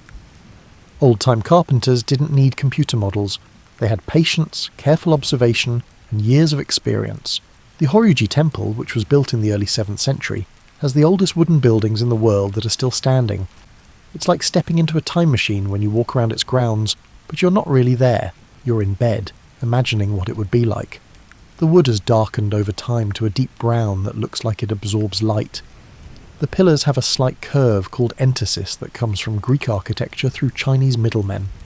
This makes them look more like living things than rigid shapes. It's interesting how quickly these early Buddhist temples began to look more Japanese than Chinese. The rooflines got less fancy but more elegant. The colours changed from the bright reds and greens of Chinese temples to softer, more natural tones. The connection with the garden around it became more integrated, less about symbols and more about real sensory experience. Buddhist architecture also brought new skilled workers to Japan. Tile makers who could make the unique curved roof tiles that directed rainwater. Metal workers who could make the beautiful bronze decorations that went on doorways and roofs. Sculptors and painters who made statues of Buddhas and Bodhisattvas that filled temples. There were different traditions and techniques for each craft that had to be changed to work with Japanese materials and weather. The changes in temple architecture over the next few hundred years show a slow process of creative digestion. Each generation of builders learned from the ones before them, but they also tried new things, changed things, and sometimes came up with new ideas that were less like Chinese models. By the Heian period, which lasted from the 9th to the 12th centuries, Japanese Buddhist architecture had developed its own unique style. It was clearly based on Chinese models, but it was clearly Japanese in how it was built. The covered corridor, or roka, is one new idea that stands out. In Japan, where it rains a lot, these wooden walkways connected different buildings in a temple or palace complex. They made sure that people could move between buildings without getting wet. The corridors weren't just useful. They made a rhythm of walking through covered and open spaces, switching between light and shade, the sound of rain on wooden roofs, and the sight of gardens glistening with water. As you get more comfortable in your blankets, picture yourself walking down one of these hallways on a rainy day. The wooden floor is smooth under your feet because it has been used for hundreds of years. Rain is falling in sheets outside, making a curtain between you and the garden. The sound is everywhere. Rain on the roof tiles, rain on the stone paths, and rain filling the stone basins. But you're dry and moving through this protected space that connects you to the life of the buildings, while keeping you safe from the weather. The hallway is not completely inside or outside. It's a space in between, a threshold. and Japanese architecture would come to love these unclear areas very much. The aristocratic architecture of the Heian period Japan, from the 9th to the 12th centuries, is one of the most refined domestic traditions in human history. This was the time of the tale of Genji, a great work of world literature that shows us how the nobility lived, loved, and thought about the places where they lived. The Shinden-zukuri style that was popular in aristocratic homes at this time was based on a simple idea: build rectangular buildings around a central courtyard garden, connect them with hallways, and let the spaces flow into each other with as few barriers as possible. It sounds simple, but when you compare it to European or Middle Eastern palaces from the same time, you can see how radical this idea was. Picture a mansion for a nobleman from above. The main hall, or shinden, always faces south because of Chinese geomantic ideas about good directions. To the east and west, smaller buildings hold family members, servants, and other household tasks. Covered hallways connect everything, making a safe way for people to get around. And in the middle, the courtyard garden, which is more than just a decoration, it's the heart of the whole thing.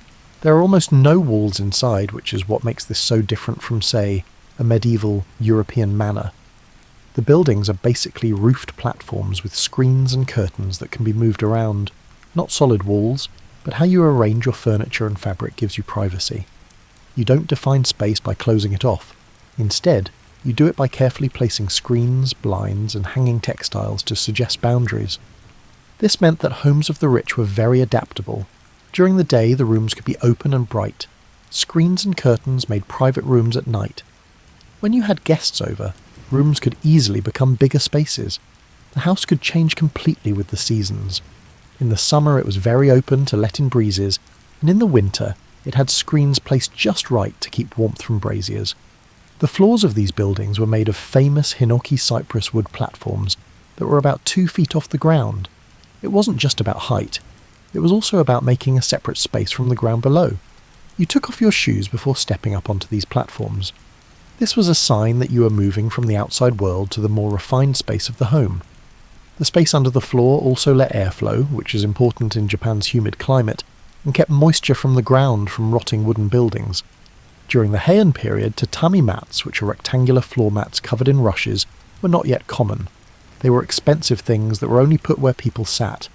Eventually they grew so big that they covered whole floors, and their standard size became a way to measure things. Rooms were described by how many tatami they had. People still use the terms 6-mat rooms and 8-mat rooms to describe Japanese apartments today.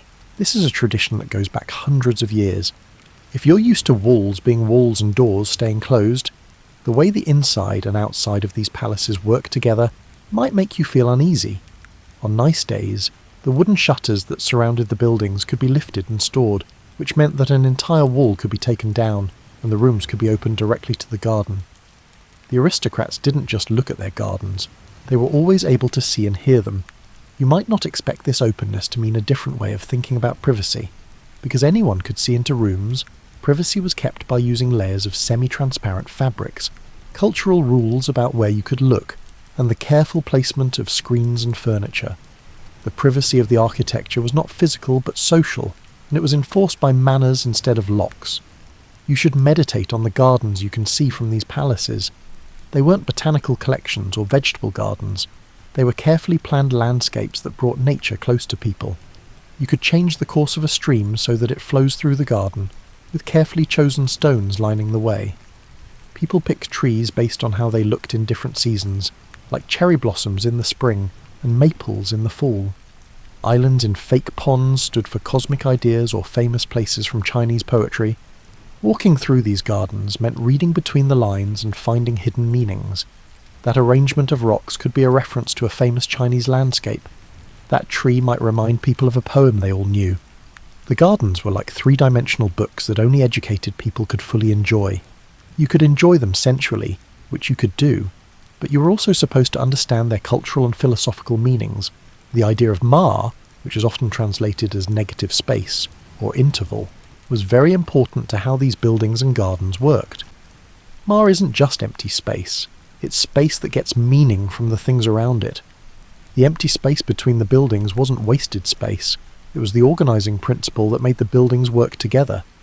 The space between stones on a garden path wasn't empty. It was full of hope.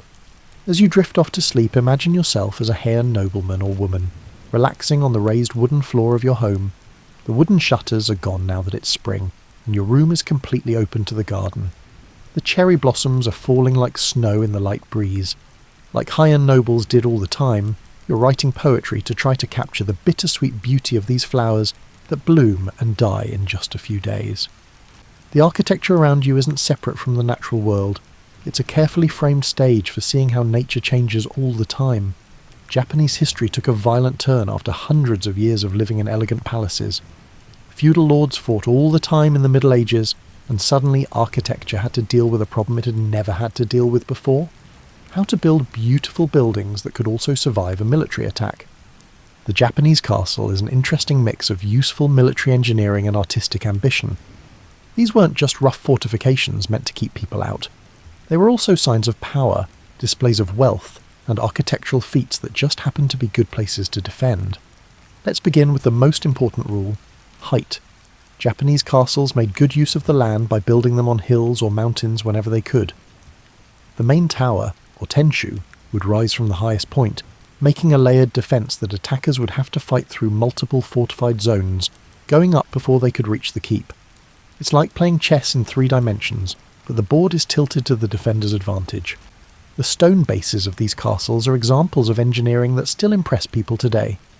Without mortar, huge stones, some of which weighed tons, were put together to make walls that were 30 to 40 feet high and curved slightly outward so that they couldn't be climbed.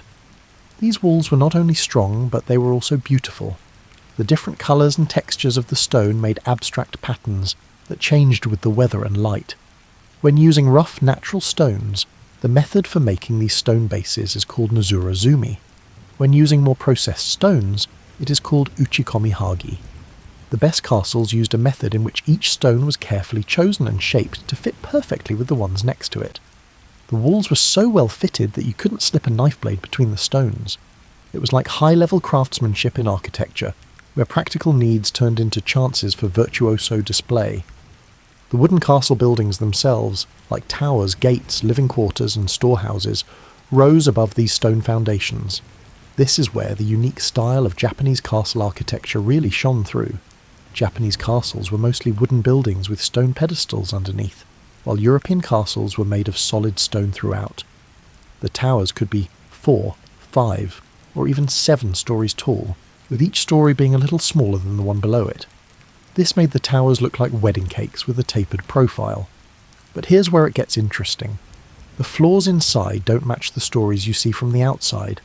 A 5-story tower might really have 7 floors inside, or a 3-story building might look like it has 5 floors inside. This wasn't just to confuse enemies, it was smart engineering that let the defensive floors have lower ceilings, while still looking great from the outside.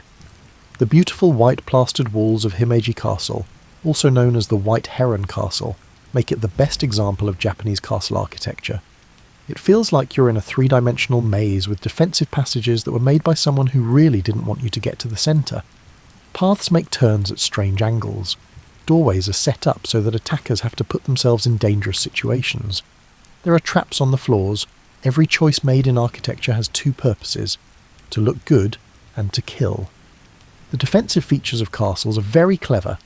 Sama, or small windows, were put in place so that defenders could shoot arrows or guns without being shot back. Defenders on the upper floors could attack anyone who got past the lower defences through drop-down hatches in the ceilings. People could pour boiling oil or water on attackers through holes in the walls. The decorative curved rooflines also had a purpose. They made it harder to judge distances and aim accurately. Japanese castles always looked good, even though they were very useful for military purposes. The white plaster walls did more than just reflect heat and keep fire from spreading. They also made a striking contrast with the dark wood and grey stone, making castles visible from miles away, and turning them into landmarks that stood out in the landscape. The ornate roof decorations, which usually had fierce animal designs, protected the building from lightning and showed the lord's power. The inside of the castle's living quarters showed that even warlords cared about how things looked. There were painted screens by famous artists in the rooms, alcoves for displaying valuable items, and windows that looked out on gardens. the strongest lords hired the best painters, carpenters, and gardeners to make places that were good for both siege warfare and poetry parties. During the time of castles, there was one new thing: hidden rooms and passages. There were often rooms in castles that could only be reached through hidden doors. These rooms were used to store treasures or for guards to hide in to keep the lord safe. Some castles had whole networks of hidden corridors in their walls that let defenders move between floors without being seen. Sometimes during restoration work hundreds of years later, people found these hidden spaces, which still had old equipment or forgotten supplies in them.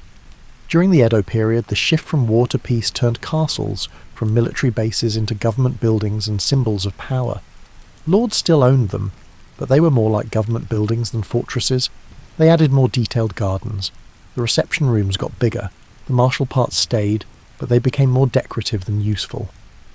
As you sink deeper into your pillow, picture yourself standing on the top floor of a castle tower at dusk. You can see the countryside around the castle through the small windows. The town is built around the base of the castle. The fields are beyond that, and the mountains are in the distance. The castle's many defensive rings go down in layers of stone and wood below you. The wind whispers through the intricate wooden structure, giving the whole building a life of its own. The castle is calm and watchful tonight, a mountain of human intention rising from the natural landscape. Tomorrow may bring battle. Japan entered the Edo period in the early 1600s under the Tokugawa shogunate. After centuries of war, all that military architecture became mostly useless. Japan didn't need castles or fortifications right now. It needed cities, neighbourhoods, and daily life. And out of this long peace came city buildings that changed the way millions of people lived. In just a few decades, Edo, which would later become Tokyo, grew from a small castle town to one of the biggest cities in the world. By the early 1700s, it was home to more than 1 million people, making it bigger than London or Paris. Rethinking everything about how cities are built and planned was necessary to handle that many people living in wooden buildings in a city that caught fire often.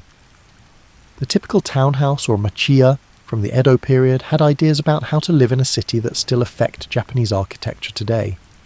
These buildings were long and narrow, usually only 15 to 20 feet wide and going back from the street for 60 feet or more. Property taxes were based on how much of the street front there was, so people built deep and narrow to save money. The buildings that came out were like caves in the city, with dark areas in the middle and light coming in through the front door and back garden. The front of a machiya was a shop or workshop, a semi-public space where the household's business and street life came together. A few steps up from the street level marked the start of the buildings inside. You could do business in this threshold zone without actually entering the house. As with many other parts of Japanese architecture, the line between public and private wasn't a straight line, but a gradual change. The building stretched toward the back behind the shop area. It was divided into rooms by sliding fusuma panels that were covered in thick paper or fabric. These rooms had many uses. During the day they were living spaces, and at night futons were put out for sleeping. There wasn't much furniture, and it was often easy to move. A low table for eating that could be moved out of the way. Chests for storage that could be stacked or moved around. The space itself could be changed in any way, depending on the time of day or year. A small courtyard garden at the very back of the machiya let in light and air to the building's deepest parts. These gardens were very small, sometimes only 8 or 10 feet square, but they were very important for making the long, narrow buildings livable. That little bit of sky, that one tree, and those few carefully placed stones changed the whole character of the space, making it feel like it was connected to nature even though it was in a busy city. The whole neighbourhood of machiya gave the city a texture that Western cities don't have. Because the houses were so narrow, the streets were lined with different versions of the same thing, which made the streets look more interesting instead of boring. Because it was so small, everything was easy to get to on foot. The fact that there were shops on the ground floors and homes above them meant that neighbourhoods were busy all day and night. Fire was always a threat to Edo's wooden buildings. The city was hit by big fires all the time, and sometimes they destroyed tens of thousands of buildings in just one day. The Japanese didn't build in stone because it was more expensive and less comfortable. Instead, they came up with a complicated system for preventing and responding to fires. There were volunteer fire brigades in neighbourhoods. Buildings had thick-walled storehouses called kura that were fireproof and had heavy doors. Fire breaks were built into the streets. You always knew that fire would happen, so you built quickly and cheaply enough that it wouldn't be a disaster to rebuild. The Cura is worth paying special attention to because it shows a completely different way of building in the larger wooden city. These storehouses were basically boxes with thick earthen walls that were covered in plaster and had small windows that were sealed with heavy shutters. Families kept their most valuable things inside, like documents, heirlooms, and expensive fabrics. The Cura's thick walls might keep their contents safe, even when the main house burned down around them. Families would come back after the fire to find their storehouses standing like white islands in a sea of ash. But the pleasure quarters and tea houses that thrived during the long peace might be Edo's most unique architectural contribution. These entertainment districts created their own style of architecture, with buildings that had more detailed facades, bigger windows, and rooms that were meant for gathering and performing instead of just living. The ukiyo, which was captured in prints and literature, was a famous floating world in Edo. It had its own unique architecture and spaces made just for a culture of high-class entertainment. During the Edo period, the tea house itself, which we'll talk about in more detail soon, became very popular. But the tea houses in cities were not the same as the ones for tea ceremonies. These were places where people could meet and talk about business, where artists could gather, and where samurai could forget about their status for a night. The architecture showed this flexibility by having rooms that could be opened or closed, and spaces that could go from private to public depending on what was needed. During the Edo period, townhouses also saw the full development of the tokonoma, an alcove that may have become the most important part of the Japanese home. The tokonoma was a small raised area with a slightly different floor level and a decorative backing. The family would put a scroll and maybe a flower arrangement or a treasured object there. The tokonoma wasn't for sitting or storing things.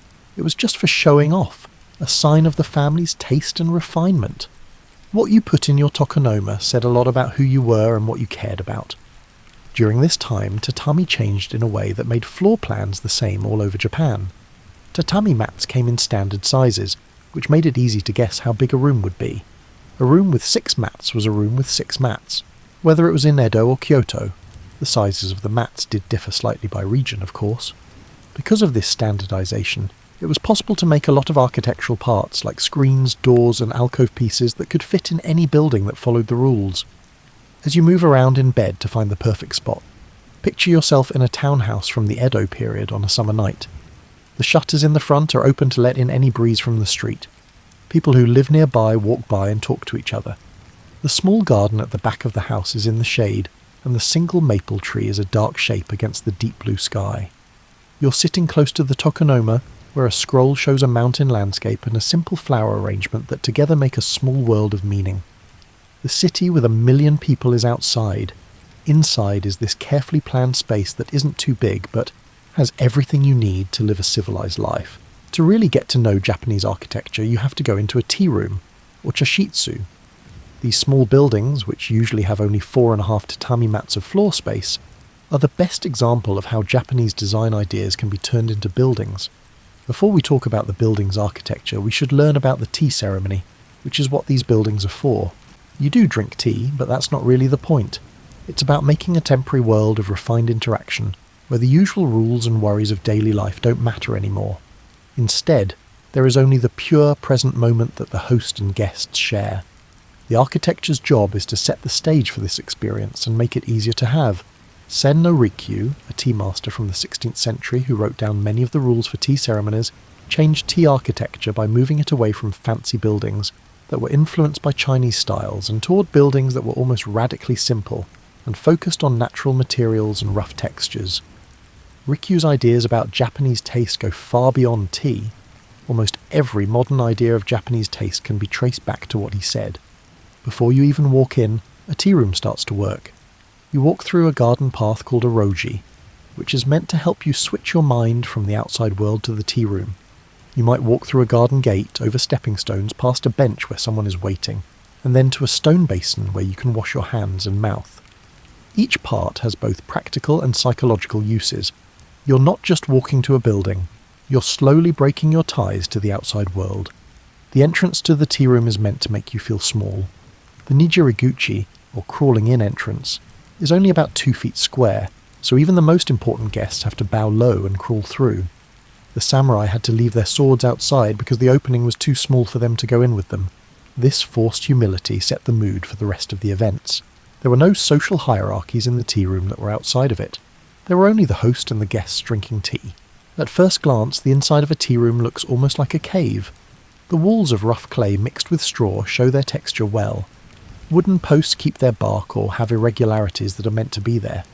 The ceiling might be made of a mix of materials like bamboo, reeds and wood, to make a patchwork that looks random but is actually carefully planned. Small windows with translucent paper on them let in natural light, which makes the room softly lit from the side. But this look of being rustic is actually very sophisticated. Every part has been chosen with great care. There were hundreds of pieces to choose from, and that one with the bark still on it was chosen. We looked at its slight curve, its unique texture, and how light hits its surface, and we decided that all of these things were just right for this spot.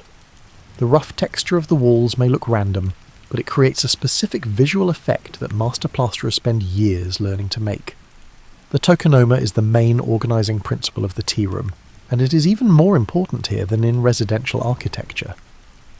There is a scroll in the alcove that was chosen just for this gathering. It could be a piece of calligraphy or a landscape painting. The scroll is more than just a decoration. It sets the spiritual tone for the whole tea party.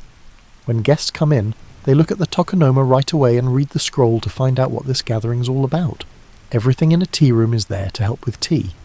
The hearth that is sunk into the ground is where the water is heated, and it is set up so that the host can perform the ceremony while sitting down. The door that the host uses to get in is separate from the door that the guests use to get in, so the host can bring in tea supplies without bothering the guests. The windows are placed just right so that the tea bowl gets the right amount of light at the most important times during the ceremony. Nothing is random. Every size, material and surface has been thought about. Tea rooms' aesthetic ideas slowly spread to all of Japanese architecture. The idea of wabi, which means finding beauty in simple things and materials, changed how people thought about designing homes. People liked worn wood and weathered stone because of the idea of sabi, which means appreciating the patina of age and the marks of use. Japanese architecture became known for using natural materials in their natural state without paint or other decorations. Tea rooms also perfected the idea of shake, or borrowed scenery, which is when a building is designed to include views of the landscape around it, as part of its interior space.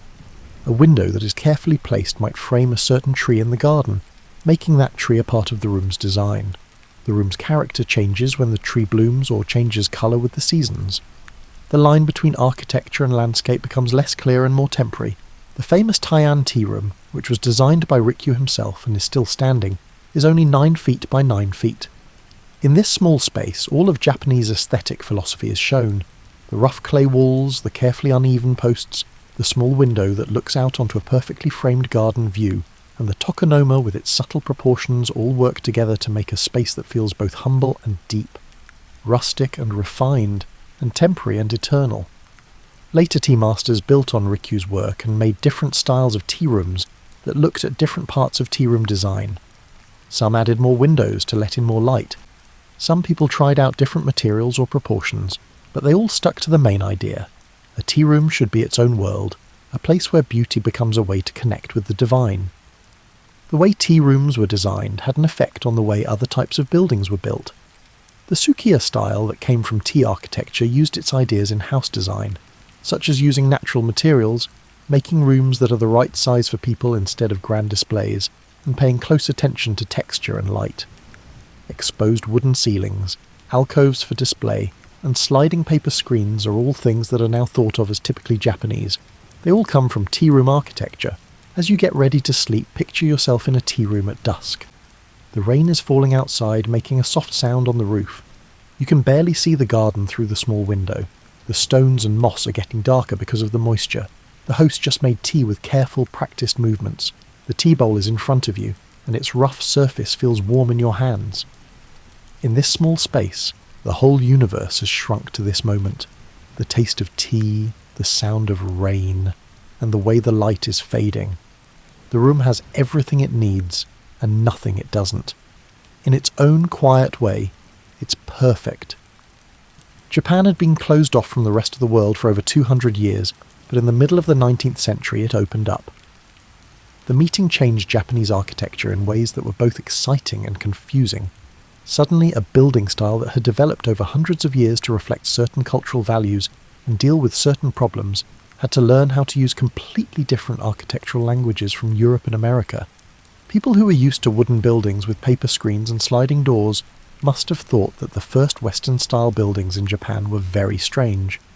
Buildings made of stone or brick with glass windows, multiple stories with stairs inside, rooms that were only for one thing, and furniture that couldn't be moved or changed, all showed a very different idea of what buildings were and how people should live in them. The Meiji government wanted Japan to become a modern nation-state, so they actively promoted Western architecture as part of that process. They hired architects from other countries to design government buildings, banks, train stations and other buildings that needed to look modern and strong. These buildings intentionally copied Western styles, like Victorian Gothic, Renaissance Revival, and French Baroque. Sometimes they did this in a way that was so mixed up that it was hard to tell where one style ended and another began. It must have been strange to walk through central Tokyo during the Meiji period. There were brick banking houses with Corinthian columns next to traditional wooden temples and machiya. Buddhist temples had roofs that curved, while government buildings had roofs that sloped down like European roofs.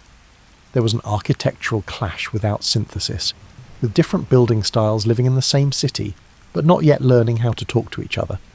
Japanese architects who had studied in Europe and America had an interesting problem to solve: how to make modern Japanese architecture that used Western building technology, but still stayed true to traditional aesthetic values. Architects would spend the next 100 years thinking about this question, and it may still have an effect on Japanese architecture today. One of the first things people did was add Japanese decorative elements to Western building styles. You could have a brick building with European proportions and a Japanese-style tiled roof, or a stone building with towers that looked like pagodas. These hybrids often looked strange, like someone wearing a business suit with traditional sandals. Each part was fine on its own, but together they were uncomfortable. Tokyo Station, which was finished in 1914, is a good example of the architectural goals of this time. The station was a huge red brick building with European Renaissance style, including domes, arches, and detailed brickwork. It was designed by Tatsuno Kingo, who had studied in London. It was supposed to show that Japan had become a modern country with infrastructure that could compete with any Western power, but you could see that Japanese sensibilities were at work in the way it was built and the way it looked. But the changes that were happening in residential architecture were more interesting than the big public buildings. Middle-class Japanese homes started to mix Western and Japanese styles, making hybrid spaces that showed how lifestyles were changing while still keeping traditional comforts. A house might have one Western-style room with chairs, tables, and hardwood floors. This room was usually used for business or to welcome guests. The rest of the house would be traditional Japanese with tatami mats and sliding screens. This wasn't just about how things looked or how they were worn. Different kinds of activities really worked better in different kinds of buildings. If you wore Western clothes, you wanted chairs and tables that were Western heights. But when they were at home, a lot of Japanese people liked to take off their tight Western clothes, put on a yukata or kimono, and sit on tatami the old-fashioned way. You could live in both modes because you had both kinds of spaces. You could choose the right one for each activity. The engawa, a space between the inside and outside that looked like a porch, was a big part of traditional Japanese architecture. In Meiji period homes, it took on a new form. Sometimes it had glass windows around it, making it look like a sunroom that kept the weather out but still let you see the gardens. This change showed how traditional building parts could change to use new materials and technologies while still doing their main job. Japanese architects who were studying abroad started to notice something interesting. While they were learning how to build in the West, Western architects were becoming interested in Japanese design. People were amazed by the Japanese pavilions at international exhibitions. Western architects and designers started to collect Japanese prints, study Japanese gardens, and use Japanese design ideas in their own work. Japan wasn't just getting architectural ideas, it was also giving them. This back and forth would eventually lead to more complex syntheses. Frank Lloyd Wright's Imperial Hotel in Tokyo, built in the 1920s, tried to mix Western ideas about space with Japanese ideas about beauty and attention to materials. Wright wasn't Japanese, but his ideas for architecture showed how to honour both traditions without having to choose between them. The terrible Great Kanto earthquake of 1923 destroyed much of Tokyo and Yokohama, but it also opened up new opportunities. Rebuilding the city made it possible to use modern building methods on a larger scale, such as reinforced concrete, steel framing and modern utilities. But it also made people think about what traditional architecture had lost, and what should be kept. Some architects started to talk about a more careful way to modernise. They didn't want to just copy Western styles or keep traditional architecture the same to protect it. Instead, they wanted an architecture that used modern materials and building methods, but still understood and respected traditional Japanese ideas about space. This wasn't just about making things look nice on the outside. It was about deeper ideas like how buildings fit into the landscape, how spaces could be flexible and changeable, and how to use natural materials and light in creative ways. In the early 1900s, modernist architecture spread around the world. It focused on clean lines, honest use of materials, and combining indoor and outdoor spaces. Surprisingly, this style of architecture had a lot in common with traditional Japanese architectural values.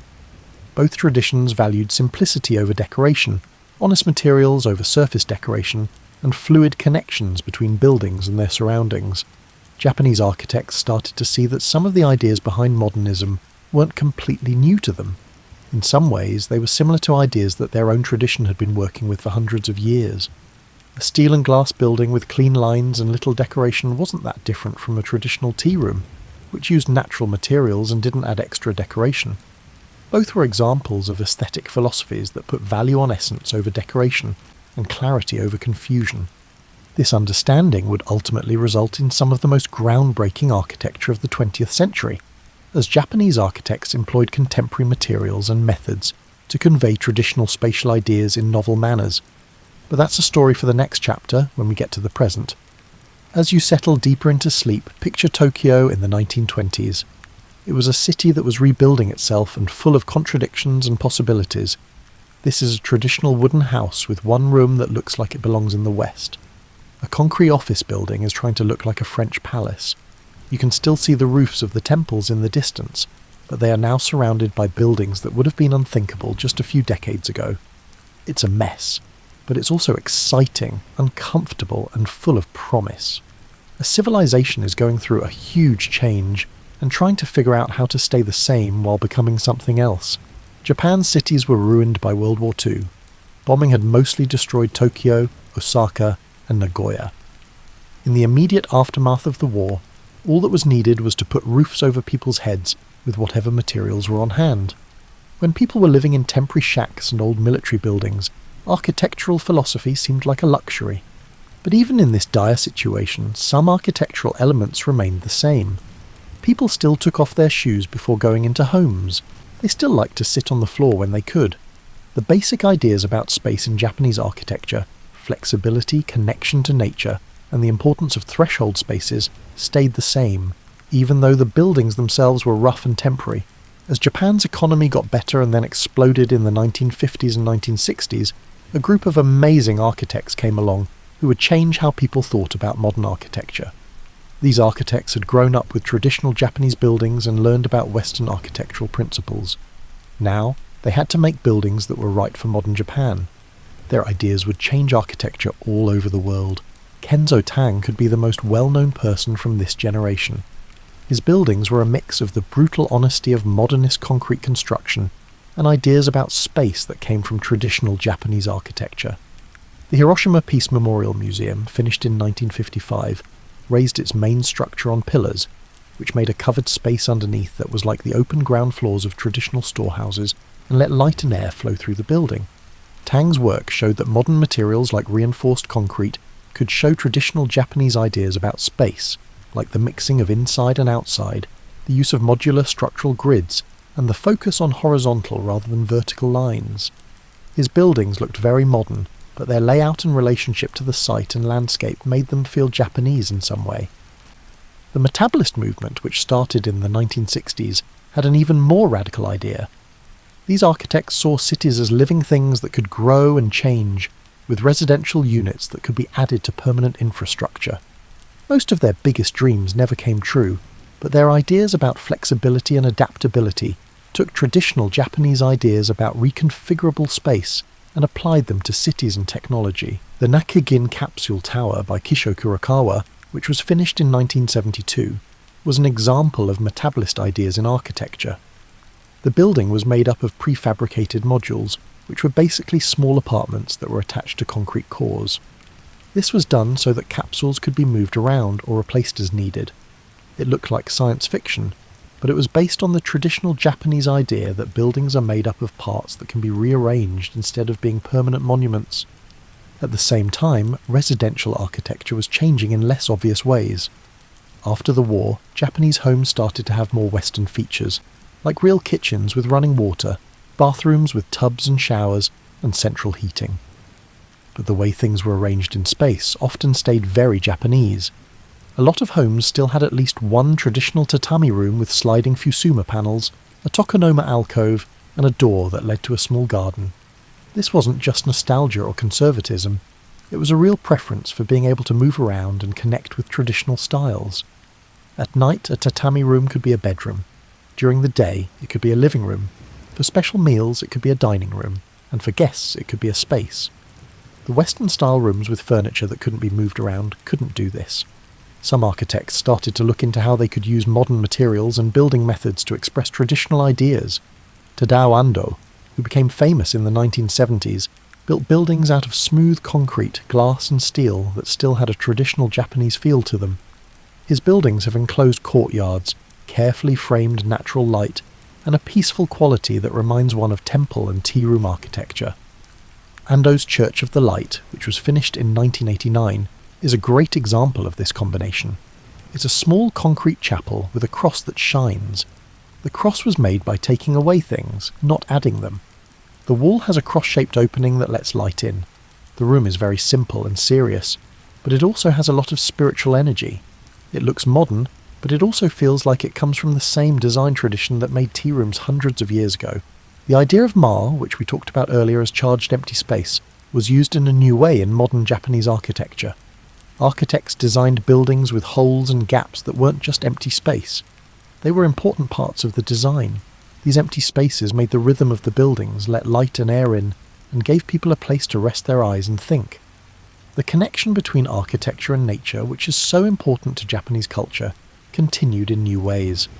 Architects couldn't always make traditional gardens, especially in cities with a lot of people, but they found ways to add natural elements, like a single tree in a courtyard, a water feature, or even just views of the sky that were carefully framed.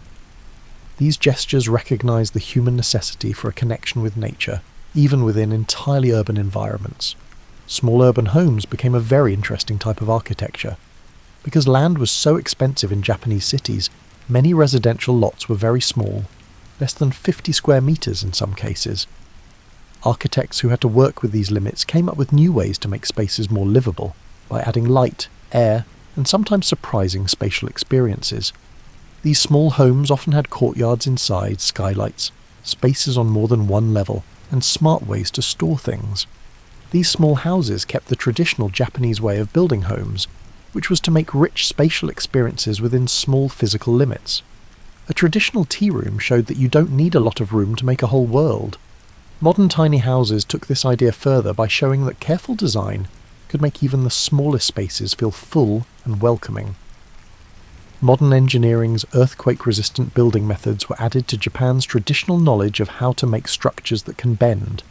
Modern buildings in Japan often have advanced dampening systems, flexible joints, and extra structural support that let them sway with seismic forces instead of fighting them. This high-tech method is similar to the old idea of building wooden structures that could move with the earth. As you start to feel sleepy, picture yourself walking through modern Tokyo. This is an old temple with wooden buildings that have been well cared for.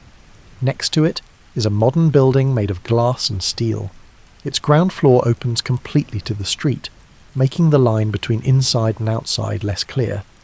This is a very modern take on a traditional idea. A small house, across the street, has a tree growing through the middle of it, bringing nature into the middle of a busy city. The city is like a palimpsest, with layers of history and new ideas all in the same place. The buildings from each time period seem to talk to each other. By the end of the 20th century, something amazing had happened. Japanese architecture had become influential all over the world, in ways that went far beyond just unique details or surface beauty.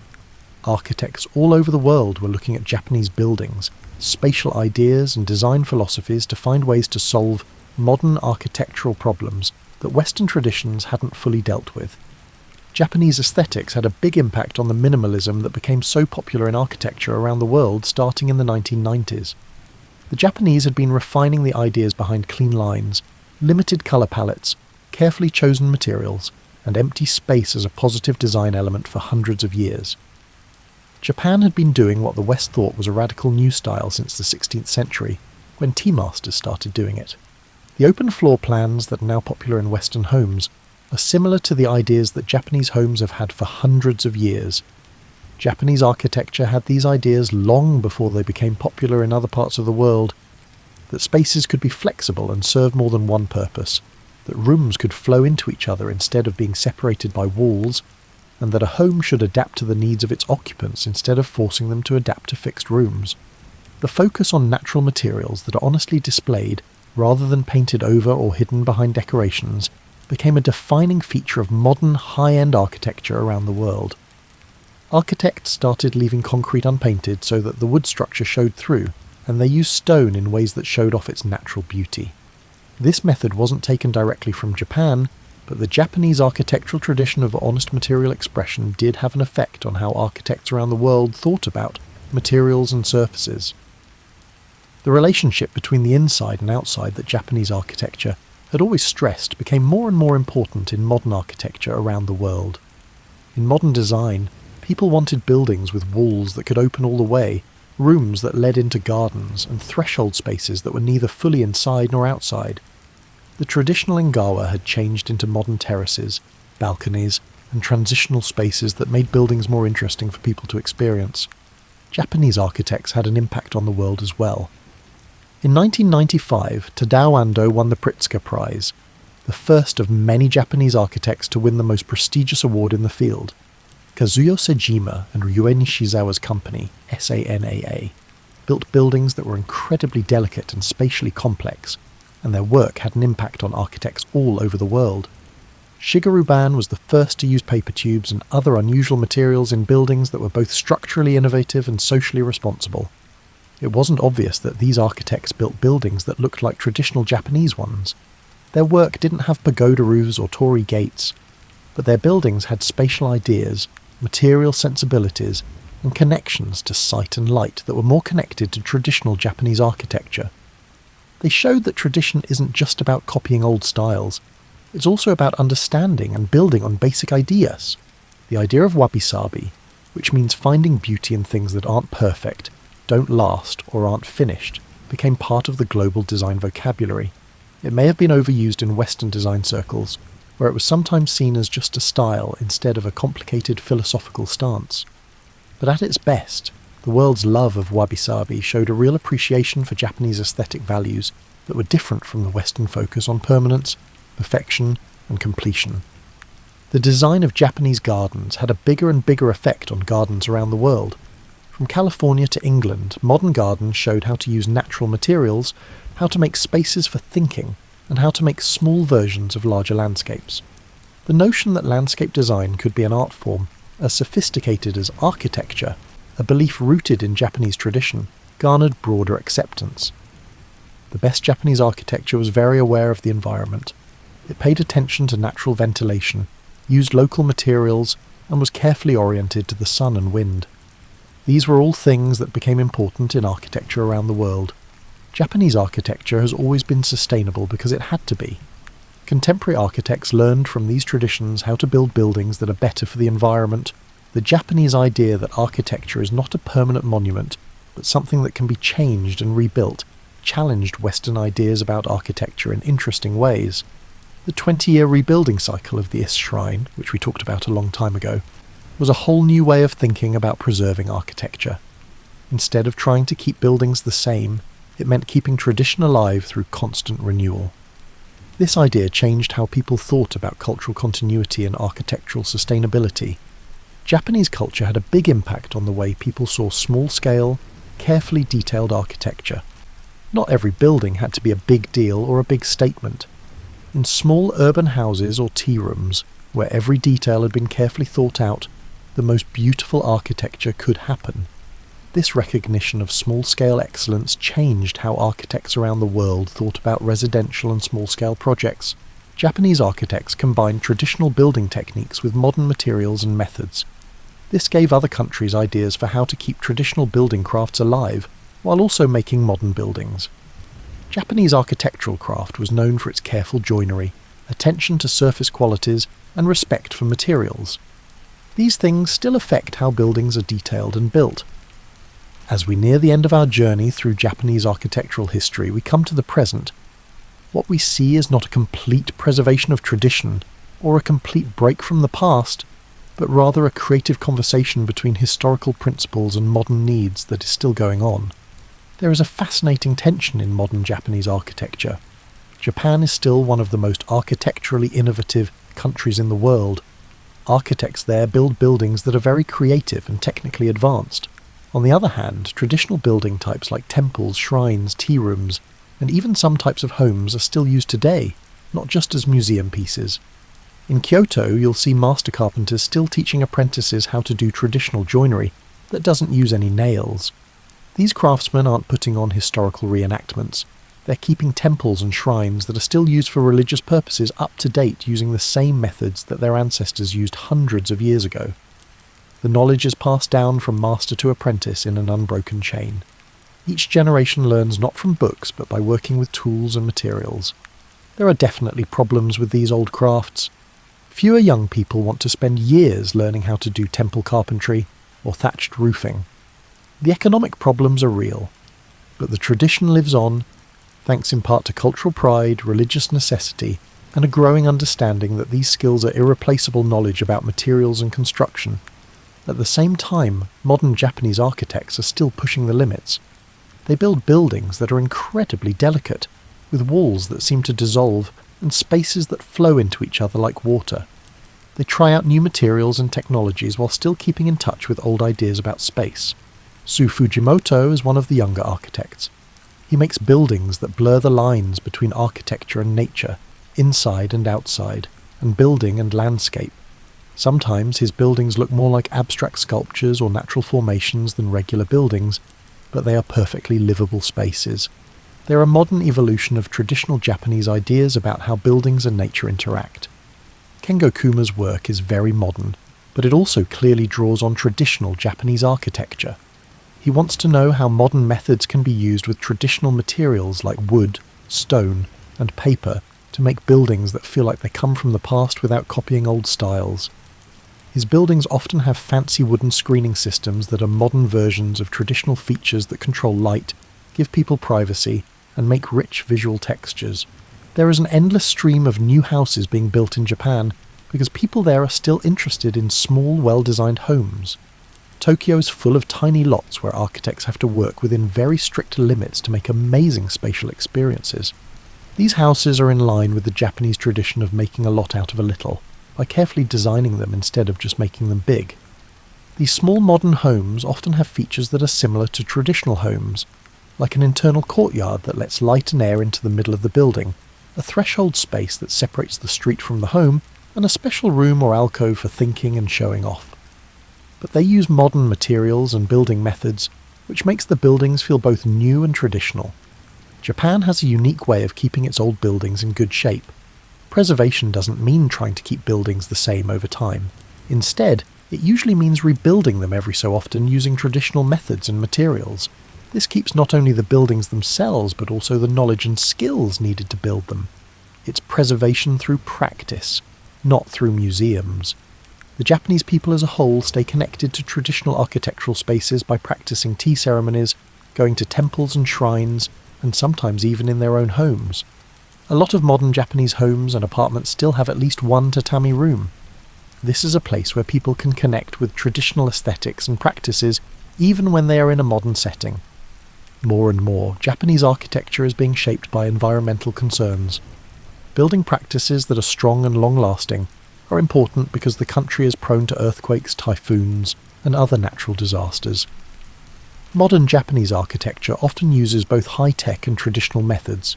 For example, it might use advanced seismic dampening systems, and energy-efficient mechanical systems, as well as natural ventilation, careful solar orientation, and local materials. Japanese architecture is always trying to find a balance between old and new. Other cultures can learn from this as they try to find ways to honour the past, while also meeting modern needs. Japan's example shows that tradition isn't just keeping things the same, it's a living practice that changes while still being true to its core values. As you drift off to sleep, think about all the Japanese architecture we've seen tonight. The ancient forests where it all began, the Shinto shrines that mark sacred places, the Buddhist temples that reach for enlightenment, the palaces that open up to gardens, the castles that rise from stone foundations, the Edo townhouses that make city life possible, the tea rooms that find infinity in small spaces, the Meiji experiments with new forms, the post-war innovations, and the modern explorations that are still going on today. Every time period built on what came before it and adapted to the needs of the time. There was no time that was frozen, but there was no time that was completely lost. The tradition lived on because it kept changing and adapting while still holding on to threads of continuity that go back hundreds of years. The house you build in dreams, an epilogue. As you finally fall asleep, your mind might build fake buildings out of all the architectural parts we've looked at tonight. Maybe you're walking through a house that has parts from different times, like a tea room that opens up to a garden from the Edo period, or a high-end palace with flowing spaces made from modern materials, or a castle that looks strong but is softened by modern transparency. This dream architecture doesn't mix things up or contradict itself. It's completely fine because Japanese architecture has always been about bringing together different influences and needs into a cohesive whole that serves human life while respecting deeper, aesthetic and philosophical ideas. The lessons from the history of Japanese architecture apply to more than just Japan. They remind us that buildings are more than just places to live. They are also ways for us to show how we want to live, what we value, and how we see our place in the natural world. They show that tradition and innovation are not opposites, but partners in a creative conversation that never ends. Japanese architecture teaches you to be patient, to think carefully about every detail, to choose materials carefully, and to let designs grow through repeated refinement. It values restraint, which means that knowing what to leave out is often more important than knowing what to put in. It accepts that everything is temporary, just like all buildings and other things made by people are temporary parts of nature's longer story. Japanese architecture teaches us that the way spaces are set up can change how we feel. The light in a room, the feel of a wall, the connection between the inside and the garden, and the size of a space all affect how we feel, think, and interact with other people. Architecture isn't just about building places for people to live, it's also about making places where people can thrive. When you wake up tomorrow, you might see your own living space in a new way. That window's connection to the light in the morning, the line that separates rooms, the things and textures that are around you, the existence or non-existence of natural components. These aren't just things that are useful, they're also chances to make daily life more beautiful, thoughtful, and connected. You don't have to live in a traditional Japanese house to learn from Japanese architecture. The rules can be used anywhere. Less is more, quality over quantity, connecting with nature, spaces that change to fit your needs, honest materials that get better with age, paying attention to light and shadow, and the power of empty space. You might put one flower in a special place, making your own small version of a tokonoma. You might move things around in a room to let in more natural light. You might just stop and take in the architectural details of the places you live in every day. These little things keep the tradition alive in your own way. It's not just about buildings in far-off places or things that happened in the past that make up the history of Japanese architecture. It's a living tradition that keeps changing, and you take part in it every time you think carefully about the places you make and live in. The master carpenters of ancient Japan, the tea masters refining aesthetic principles, and the modern architects looking for new ways to build all contribute to an ongoing discussion about how people should live on the planet. As sleep takes over, let your last conscious thoughts rest in a place of perfect peace. It could be a tea room at dusk, a temple garden in light rain, or a modern house where glass walls blur the lines between inside and outside. Let the buildings we've seen tonight give your dreaming mind a place to stay, a place where anything is possible and everything is perfectly at peace. The cypress smell is still faintly present in the wood post. The tatami mats give way to you. You can see the dark shapes of the garden through the paper screen. a stone, a tree, and a path that leads to a place you'll explore in your dreams. The area around you is just right, not too big or too small. There is nothing missing. There is no excess. You're at home in the architecture of sleep, which is where all buildings end up. Traveller through time and space, have sweet dreams.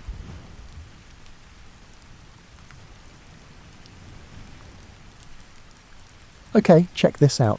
You're stepping into the year 1066, and you've just witnessed the most successful hostile takeover in English history, though they didn't call it that back then. William the Conqueror, who probably would have made an excellent corporate CEO, has just defeated Harold at Hastings, and suddenly everyone who matters is speaking French. The Norman court wasn't like the chaotic Saxon halls of old, where warriors might burst into song between courses and dogs wandered freely among the rushes. No, William brought continental sophistication to England, which was rather like introducing fine wine to a group of people who'd been perfectly happy with ale. You can imagine the culture shock. One day you're an Anglo-Saxon noble, comfortable in your familiar world of mead halls and familiar customs, and the next day there's a French-speaking king issuing orders in a language that sounds like someone gargling honey. The Normans didn't just conquer England, they redecorated it entirely. William's court moved constantly. A medieval roadshow that would have given modern event planners nightmares. The royal household packed up every few weeks and trudged from castle to castle, carrying everything from the king's favourite chair to the royal toilet seat. Yes, medieval kings had portable toilet seats. Even conquerors need comfort. The Domesday Book, William's famous survey of England, reads like the world's most comprehensive tax audit. Imagine teams of Norman clerks descending on English villages like medieval accountants, counting every pig, chicken and patch of turnips. The locals must have watched these proceedings with the same enthusiasm modern people show for tax season. What made the Norman court fascinating was that it was essentially a start-up that achieved success beyond anyone's expectations. William took a relatively small group of French nobles and convinced them to cross the Channel and reinvent an entire kingdom. They brought new architecture, new laws, new fashions, and most importantly new ideas about how royal courts should function. The Normans turned the English court into Europe's most efficient government machine. They created a bureaucracy so organised that historians still marvel at it today. Every penny was accounted for, every legal decision recorded, and every royal progress planned with military precision. If the Saxons had been jazz musicians, improvising freely and following their instincts, the Normans were a full orchestra, playing from carefully written sheet music. What's remarkable is how quickly the two cultures began to blend. Within a generation, Norman knights were marrying English heiresses, and their children grew up bilingual. The court became a place where French efficiency met English practicality, creating something entirely new. You might say it was the medieval equivalent of fusion cuisine, except instead of mixing Thai and Mexican flavours, they were blending governmental systems. The castle became the symbol of this new order. These weren't just fortresses, they were corporate headquarters, law courts, tax offices, and luxury hotels all rolled into massive stone packages. You were entering the nerve centre of a kingdom that was systematically reorganising from the ground up when you stepped into a Norman castle's great hall. Fast forward to the Plantagenets, and you'll find yourself in what amounts to the world's longest-running family drama. If the Normans were efficient administrators, the Plantagenets were passionate performers who happened to run a kingdom on the side. Henry II, the first Plantagenet king, inherited an empire that stretched from the Scottish borders to the Pyrenees. Managing this required him to be part politician, part general, part diplomat, and part travelling salesman. He was constantly on the move, governing his vast territories with the energy of someone who'd had far too much medieval coffee, if such a thing had existed. The Plantagenet court was where politics became personal in the most spectacular ways. Take Henry's marriage to Eleanor of Aquitaine, a woman who was essentially the power broker of her age. Eleanor had already been Queen of France before marrying Henry, bringing with her the sophisticated culture of southern France. She turned the English court into a place where troubadours sang love songs, poets competed for royal favour, and courtly romance flourished like exotic flowers in a hothouse. But Eleanor and Henry's marriage was less romance novel and more psychological thriller. They spent years alternately partnering in ambitious political schemes and plotting each other's downfall. Their 4 sons, Henry the young king, Richard the Lionheart, Geoffrey and John, grew up watching their parents' complex relationship, and apparently decided that family harmony was overrated. The result was a royal family that treated succession planning like a contact sport. The princes rebelled against their father, formed alliances with foreign kings, and generally behaved like teenagers with armies. When Henry the young king died in 1183, he was technically still in rebellion against his father. Family dinners must have been extraordinarily awkward. Richard I, the Lionheart, spent most of his reign away from England, crusading in the Holy Land. He treated his kingdom rather like a wealthy parent might treat a trust fund, a reliable source of income for more exciting adventures elsewhere. Richard spoke little English and visited England perhaps twice during his 10-year reign. However, he continues to be one of England's most renowned monarchs, demonstrating that time apart can truly deepen one's affection. Then came John, and if you've seen any movie about Robin Hood, you know John as the villain. The real John was more complex than Hollywood suggests, less cartoonishly evil, more disastrously incompetent. He succeeded in losing the majority of his French territories, facing excommunication from the Pope, and inciting armed rebellion among his own barons. In 1215, they literally cornered him at Runnymede and made him sign Magna Carta, which was medieval England's way of saying, "We need to have a serious talk about your management style." The Plantagenet court during John's reign likely felt like working for a startup, in which the CEO continually makes decisions that everyone knows will lead to failure. Yet no one can determine how to intervene. The barons ultimately took action, establishing the first formal limits on royal power in English history. John's son, Henry III, inherited this mess at age 9. Growing up as a child, king meant that Henry's entire education in kingship came from watching regents and advisors manage the kingdom's recovery from his father's disasters. Perhaps this explains why Henry developed such an obsession with beautiful things, architecture, art and luxury goods that would make medieval Instagram followers weep with envy. Henry III's court was where English royal ceremonial really began to flourish. He reconstructed Westminster Abbey in the Gothic style, setting the stage for the crowning of English monarchs for the ensuing 8 centuries. He collected art, patronised scholars, and turned the royal court into a cultural centre that attracted talent from across Europe. The Plantagenets established patterns that would echo through English royal history: the tension between the king's personal desires and his public duties, the constant need to balance English interests against continental ambitions, and the recurring discovery that even kings must occasionally listen to their subjects' opinions about governance. Edward I arrived on the throne like someone finally reading the instruction manual after generations of improvisation.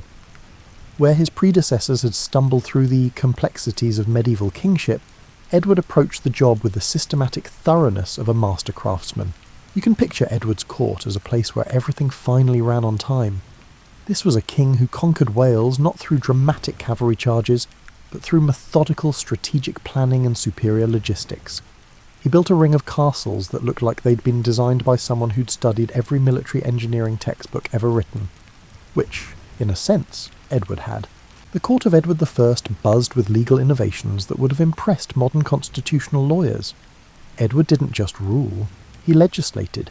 He created new laws, reformed old ones, and established legal procedures that lasted for centuries. His statutes read like the work of someone who genuinely enjoyed the technical challenges of governance. While other kings saw lawmaking as a tedious necessity, Edward treated it as creative problem-solving. But Edward's greatest innovation was turning royal ceremony into political theatre. His conquest of Wales culminated in one of history's most effective publicity stunts, presenting his infant son Edward, later Edward II, to the Welsh as their Prince of Wales. A native-born ruler who happened to speak no Welsh, but whose birth in Caernarfon Castle made him technically Welsh enough to satisfy the political requirements. The court during Edward's reign felt like the headquarters of a successful consulting firm, organised, purposeful, and slightly intimidating to outsiders. Foreign ambassadors arrived expecting medieval chaos, and instead found clerks who could produce any document within minutes, treasury officials who knew exactly how much money was available for any proposed venture, and a king who actually read the briefing papers. Edward's relationship with Parliament illustrates his practical approach to politics. He didn't summon Parliament because he believed in democratic principles. Such ideas were still centuries in the future. He called Parliament because he needed money for his military campaigns, and he discovered that representatives were more likely to approve taxes if they felt consulted about how those taxes would be spent. It was medieval crowdfunding with a constitutional twist. The court's daily routine reflected Edward's systematic nature. Morning councils dealt with administrative business, afternoon sessions handled legal appeals, and evenings were reserved for diplomatic receptions and cultural events. Even the royal meals followed precise protocols, not because Edward was particularly formal, but because he'd figured out that consistent procedures prevented the sort of chaos that had plagued earlier reigns. Edward's queen, Eleanor of Castile, brought her own sophisticated household that merged seamlessly with the English court. Eleanor was no mere ornamental royal wife. She was a political partner who managed extensive estates, engaged in diplomatic negotiations, and helped create the cultural atmosphere that made Edward's court a magnet for European talent. The famous Eleanor crosses, the elaborate monuments Edward erected at every place Eleanor's funeral procession rested on its way to Westminster, weren't just expressions of royal grief. They were architectural advertisements for the Plantagenet dynasty's sophistication and power. Each cross served as a visual cue that those ruling this kingdom understood both emotional depth and artistic excellence. Edward's court produced the administrative innovations that allowed England to function as a unified kingdom rather than a collection of semi-independent regions. The Royal Chancery developed standardised procedures for everything from diplomatic correspondence to land grants. The Exchequer refined accounting methods that tracked royal income with precision that would have impressed Renaissance bankers. When Edward died in 1307, he left his son a kingdom that functioned like a well-designed machine. Unfortunately, as we'll discover, not every king was mechanically inclined. Edward II inherited his father's efficient kingdom and promptly demonstrated that governmental expertise isn't necessarily genetic. If Edward I's court had been a precision timepiece, his son's court was more like an expensive watch that kept losing time because the owner couldn't stop fiddling with the mechanism. The problem wasn't that Edward II lacked intelligence or education. He'd received the finest medieval schooling available and understood royal duties perfectly well in theory.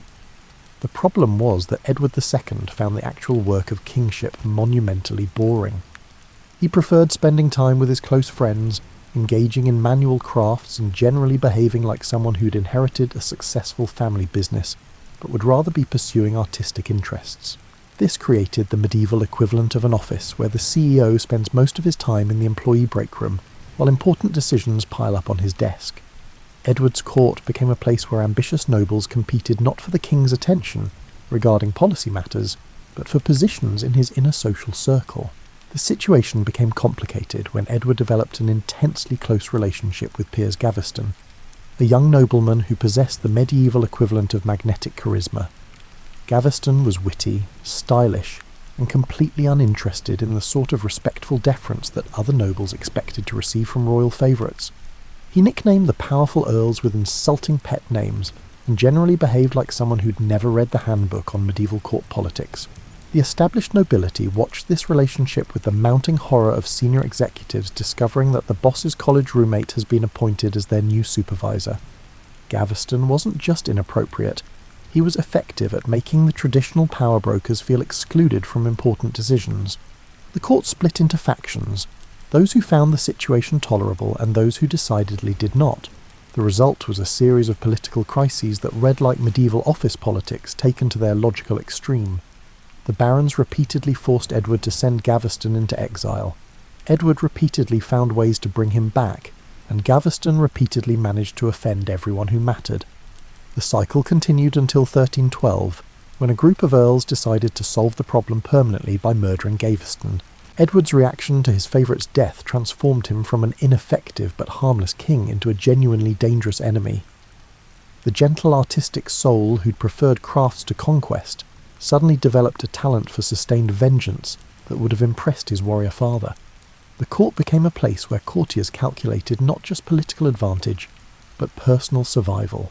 The Despencer family, Hugh the Elder and Hugh the Younger, replaced Gaveston as Edward's closest advisors, but they brought none of Gaveston's charm and all of his talent for making enemies. The Despensers treated royal favour as a licence for systematic corruption, using their positions to acquire lands, titles and wealth through methods that would have embarrassed medieval robber barons. Meanwhile, Edward's queen, Isabella of France, watched her husband's relationships with male favourites and gradual descent into political paranoia with the patience of someone waiting for the right moment to file for divorce, if such a thing had existed in medieval royal marriage contracts. Isabella's transformation from neglected wife to political revolutionary deserves its own chapter in any study of medieval character development. She began the reign as a conventional royal consort, dutifully producing heirs and managing her household. By 1325 she had evolved into a master political strategist who could give lessons in regime change to modern intelligence agencies. Her alliance with Roger Mortimer, one of England's most powerful barons, created the medieval equivalent of a shadow government. Isabella and Mortimer established themselves in France, gathered military support, and planned their invasion of England with the thoroughness that Edward II had never applied to actual governance. When Isabella's forces landed in England in 1326, Edward's government collapsed with the speed of a house of cards in a stiff breeze. The king, who had spent 20 years alienating his most important supporters, discovered that loyalty cannot be stored like grain in a royal warehouse. It spoils if neglected for too long. Edward's capture and forced abdication in 1327 ended one of the most psychologically complex reigns in English history.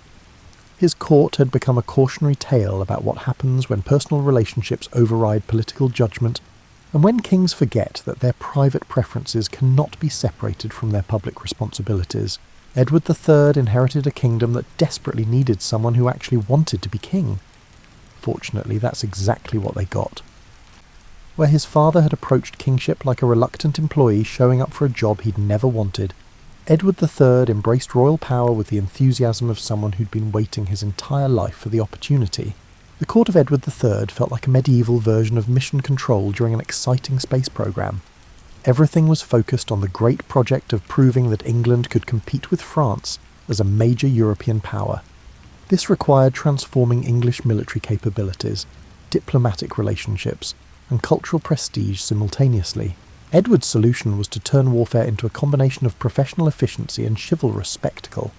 His court became the headquarters for military innovations that would revolutionise European combat. English longbowmen weren't just skilled archers, they were precision weapons specialists whose training regimens would have impressed modern Olympic coaches. The creation of the Order of the Garter in 1348 illustrates Edward's genius for combining practical politics with romantic imagery. The story goes that Edward rescued a lady's garter that had fallen during a court dance, declaring, "Honi soit qui mal y pense," shame on him who thinks evil of it. Whether this actually happened matters less than Edward's insight that knightly honour needed institutional structure to remain politically useful. The Garter Knights weren't just ceremonial appointments. They were Edward's core military and political leadership, bound together by oaths that merged personal loyalty with service to the kingdom. It was medieval team-building with lasting constitutional implications. Edward's court during the early phases of the 100 Years' War buzzed with the confidence of a successful startup that's just secured major funding. The victory at Crécy in 1346 proved that English tactical innovations could defeat traditional French military superiority. The capture of Calais gave England a permanent foothold on the continent. The victory at Poitiers in 1356, where Edward's son, the Black Prince, captured the French king himself, established the English royal family's reputation as Europe's most formidable military dynasty. But courts that revolve around military success face inevitable challenges when the victories stop coming. The Black Death, which reached England in 1348, killed approximately 1/3 of the population and disrupted the economic systems that funded Edward's continental ambitions. Suddenly the court found itself managing not just military campaigns but social revolution. The plague's aftermath created labour shortages that gave surviving peasants unprecedented bargaining power. Traditional social hierarchies began shifting in ways that made established nobles nervous. The court had to navigate between maintaining traditional privileges and acknowledging new economic realities. Edward aged into someone who'd learned that even successful kings cannot control all the variables that determine their reign's outcomes. The energetic warrior who'd launched England's bid for continental empire became a somewhat melancholy figure presiding over a kingdom that was simultaneously more powerful and more troubled than it had been at his accession. The court during Edward's final years reflected this complexity. Royal ceremonies maintained their magnificence, diplomatic negotiations continued across Europe, and military campaigns proceeded according to established strategies. But underneath the familiar routines, everyone could sense that the assumptions underlying Edward's early successes were becoming increasingly questionable. The Black Prince's premature death in 1376 symbolised the broader challenges facing the Plantagenet system. Edward III had created a court culture based on chivalrous military excellence, but chivalry offered limited guidance for managing plague-disrupted social structures, economic inflation, and the growing political sophistication of England's urban populations. When Edward III died in 1377, he left a kingdom that had achieved his goal of establishing England as a major European power, but at costs that his successors would spend generations calculating.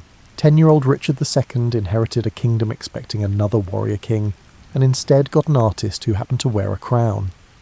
If Edward III's court had been focused outward toward continental conquest, Richard's court turned inward toward creating something unprecedented, a royal household that treated cultural sophistication as seriously as previous generations had treated military prowess.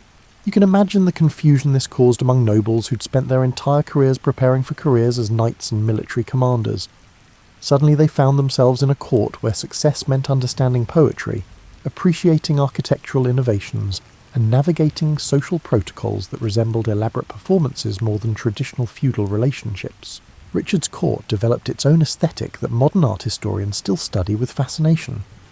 The king commissioned illuminated manuscripts that looked like medieval graphic novels, patronised architects who created buildings that seemed to float despite being constructed from heavy stone, and surrounded himself with intellectuals who treated political philosophy as an art form worthy of lifetime dedication. The famous Wilton diptych, probably created for Richard's court, captures the atmosphere perfectly. It shows Richard being presented to the Virgin Mary by his patron saints, but the painting's real subject is the idea that royal authority derives from divine aesthetic judgment rather than military prowess. Richard looks less like a warrior and more like a medieval art critic who's discovered something beautiful. This cultural revolution wasn't just decorative. Richard understood that royal authority needed new foundations now that the Black Death had disrupted traditional social hierarchies. If kings could no longer rely solely on military force and feudal obligation to maintain power, they needed to create new forms of prestige and authority. Richard's solution was to make the royal court so culturally magnificent that association with it became irresistible to ambitious nobles. The result was a court where political negotiations felt like elaborate theatrical performances. Richard developed ceremonies that turned routine administrative tasks into rituals that demonstrated royal authority through aesthetic excellence rather than raw power. Foreign ambassadors arrived expecting traditional medieval formality, and instead encountered governmental procedures that seemed designed by choreographers. Richard's personal style reflected this approach. He dressed with an attention to detail that would have impressed Renaissance fashion designers, spoke with the precision of someone who'd studied rhetoric as a fine art, and carried himself with the conscious grace of a performer who understood that every public appearance was a political statement. The king's relationship with literature produced some of the most important cultural developments in English history. Richard's court patronised Geoffrey Chaucer, whose Canterbury Tales captures the social complexity of late medieval England with psychological insight that still amazes modern readers. Chaucer's position as a royal customs official allowed him to observe English society from both aristocratic and commercial perspectives, giving his writing a breadth that purely academic poets couldn't match. But Richard's aesthetic approach to kingship created its own political challenges. Nobles who'd expected to advance their careers through military service found themselves competing in cultural arenas where they felt disadvantaged. The court became a place where traditional warriors tried to master skills, sophisticated conversation, appreciation of artistic subtlety, understanding of literary references that seemed to have little connection to the practical business of governing a kingdom. The Peasants' Revolt of 1381 tested Richard's unconventional approach to royal authority. When Wat Tyler led thousands of rebellious peasants to London, demanding social and economic reforms that would have dismantled the feudal system, the 14-year-old king faced his first major political crisis. His response demonstrated both the strengths and limitations of his aesthetic approach to power. Richard met the rebels personally, using his royal presence and rhetorical skills to diffuse their immediate anger. For a moment it seemed as if the young king's cultural sophistication might succeed where traditional military responses would have failed. But when Tyler was killed during the negotiations, Richard's promise of reforms was quickly forgotten, and the revolt was suppressed with traditional violence. The experience seems to have convinced Richard that cultural authority alone wasn't sufficient for royal survival. His court during the 1390s combined aesthetic magnificence with increasingly authoritarian political methods. Richard began demanding new forms of royal reverence, creating ceremonies that elevated the king above traditional feudal relationships. The famous scene where Richard required nobles to approach his throne on their knees and address him only when spoken to wasn't just royal vanity. It was a systematic attempt to reconstruct royal authority along different lines than his predecessors had used. Richard understood that if cultural prestige was going to replace military dominance as the foundation of royal power, then royal dignity needed unprecedented protection. By the late 1390s, Richard's court had become a place where aesthetic excellence coexisted with political paranoia. The king who'd created England's most culturally sophisticated royal household was simultaneously alienating the noble families whose support he needed for political survival. The beautiful ceremonies and magnificent art were real achievements, but they couldn't substitute for the practical political skills that successful medieval kingship required. When Henry Bolingbroke deposed Richard II in 1399, he faced a challenge that no previous English king had confronted. How do you establish legitimacy when you've just proven that royal authority isn't actually sacred? Henry IV's court had to function simultaneously as a functioning government and as a constant argument for why the Lancastrian dynasty deserved to rule England. The solution was to create a court culture that emphasised practical competence over aesthetic magnificence. Where Richard's court had felt like an art gallery that occasionally conducted government business, Henry's court operated more like a well-run law firm that happened to be housed in royal palaces. Henry IV understood that his questionable claim to the throne meant he needed to govern more effectively than kings with uncontested legitimacy. His court established administrative procedures aimed at showcasing royal competence by ensuring visible efficiency. Foreign ambassadors and domestic nobles alike could see that this government actually worked. Bills were paid on time, legal decisions were rendered promptly, and military campaigns were organised with professional thoroughness. The Lancastrian court's relationship with Parliament illustrates this practical approach. Henry didn't call Parliament because he enjoyed legislative debate, but because he needed regular communication with the social groups whose support maintained his dynasty's position. Parliamentary sessions during Henry's reign felt less like royal ceremonies and more like business meetings where practical people discussed practical problems. This created a court atmosphere that was less visually spectacular than Richard's, but more politically sustainable. Henry's courtiers advanced their careers through administrative competence, military effectiveness, and practical problem-solving rather than cultural sophistication or aesthetic sensitivity. The change wasn't necessarily an improvement. England lost some of the cultural achievements that Richard's patronage had fostered, but it was more suited to the political realities of usurped kingship. Henry V inherited this practical court culture and applied it to the grandest possible project, proving that the Lancastrian dynasty could achieve military successes that would justify its questionable origins. His court became the planning headquarters for the most successful military campaign in English history. The preparation for Henry's French campaigns reveals how the Lancastrian court had evolved into something resembling a modern general staff. Every aspect of the Agincourt campaign — logistics, intelligence gathering, diplomatic preparation, financial planning — was organised with systematic attention to detail that previous generations of English kings had rarely achieved. Henry's court during the French campaigns must have felt like mission control during a successful space program. Maps covered the walls, dispatches arrived daily from agents throughout France, and treasury officials calculated the costs of maintaining English armies on foreign soil with accounting precision that would have impressed Renaissance bankers. The victory at Agincourt in 1415 provided exactly the legitimacy boost that Lancastrian kingship needed. Henry had proven that his dynasty could achieve military successes that rivaled the greatest accomplishments of the Plantagenets. The court's practical approach to governance had produced practical results that no one could question, but Henry's early death in 1422 left his infant son, Henry VI, to inherit both the French conquests and the systematic court culture that had achieved them. This created a fascinating problem. What happens when a court designed around practical competence is headed by someone who's more interested in scholarly pursuits than administrative efficiency? Henry VI's court represents one of the most intriguing experiments in English royal history. The king was genuinely pious, intellectually gifted, and temperamentally unsuited for the aggressive political leadership that his father's legacy required. His courtiers found themselves managing a kingdom on behalf of someone who was more interested in founding educational institutions than maintaining military conquests. The result was a court where practical administrators gradually took over the functions that previous kings had performed personally. This might have worked if Henry's nobles had been content with administrative kingship, but many of them had their own ideas about how royal authority should function. Henry VI's court was too well organised for its own good, which contributed to the start of the Wars of the Roses. The efficient administrative systems that Henry IV and Henry V had created continued to function even when the king himself provided minimal leadership. This allowed ambitious nobles to use royal administrative machinery for their purposes, turning the crown's own governmental effectiveness against Lancastrian authority.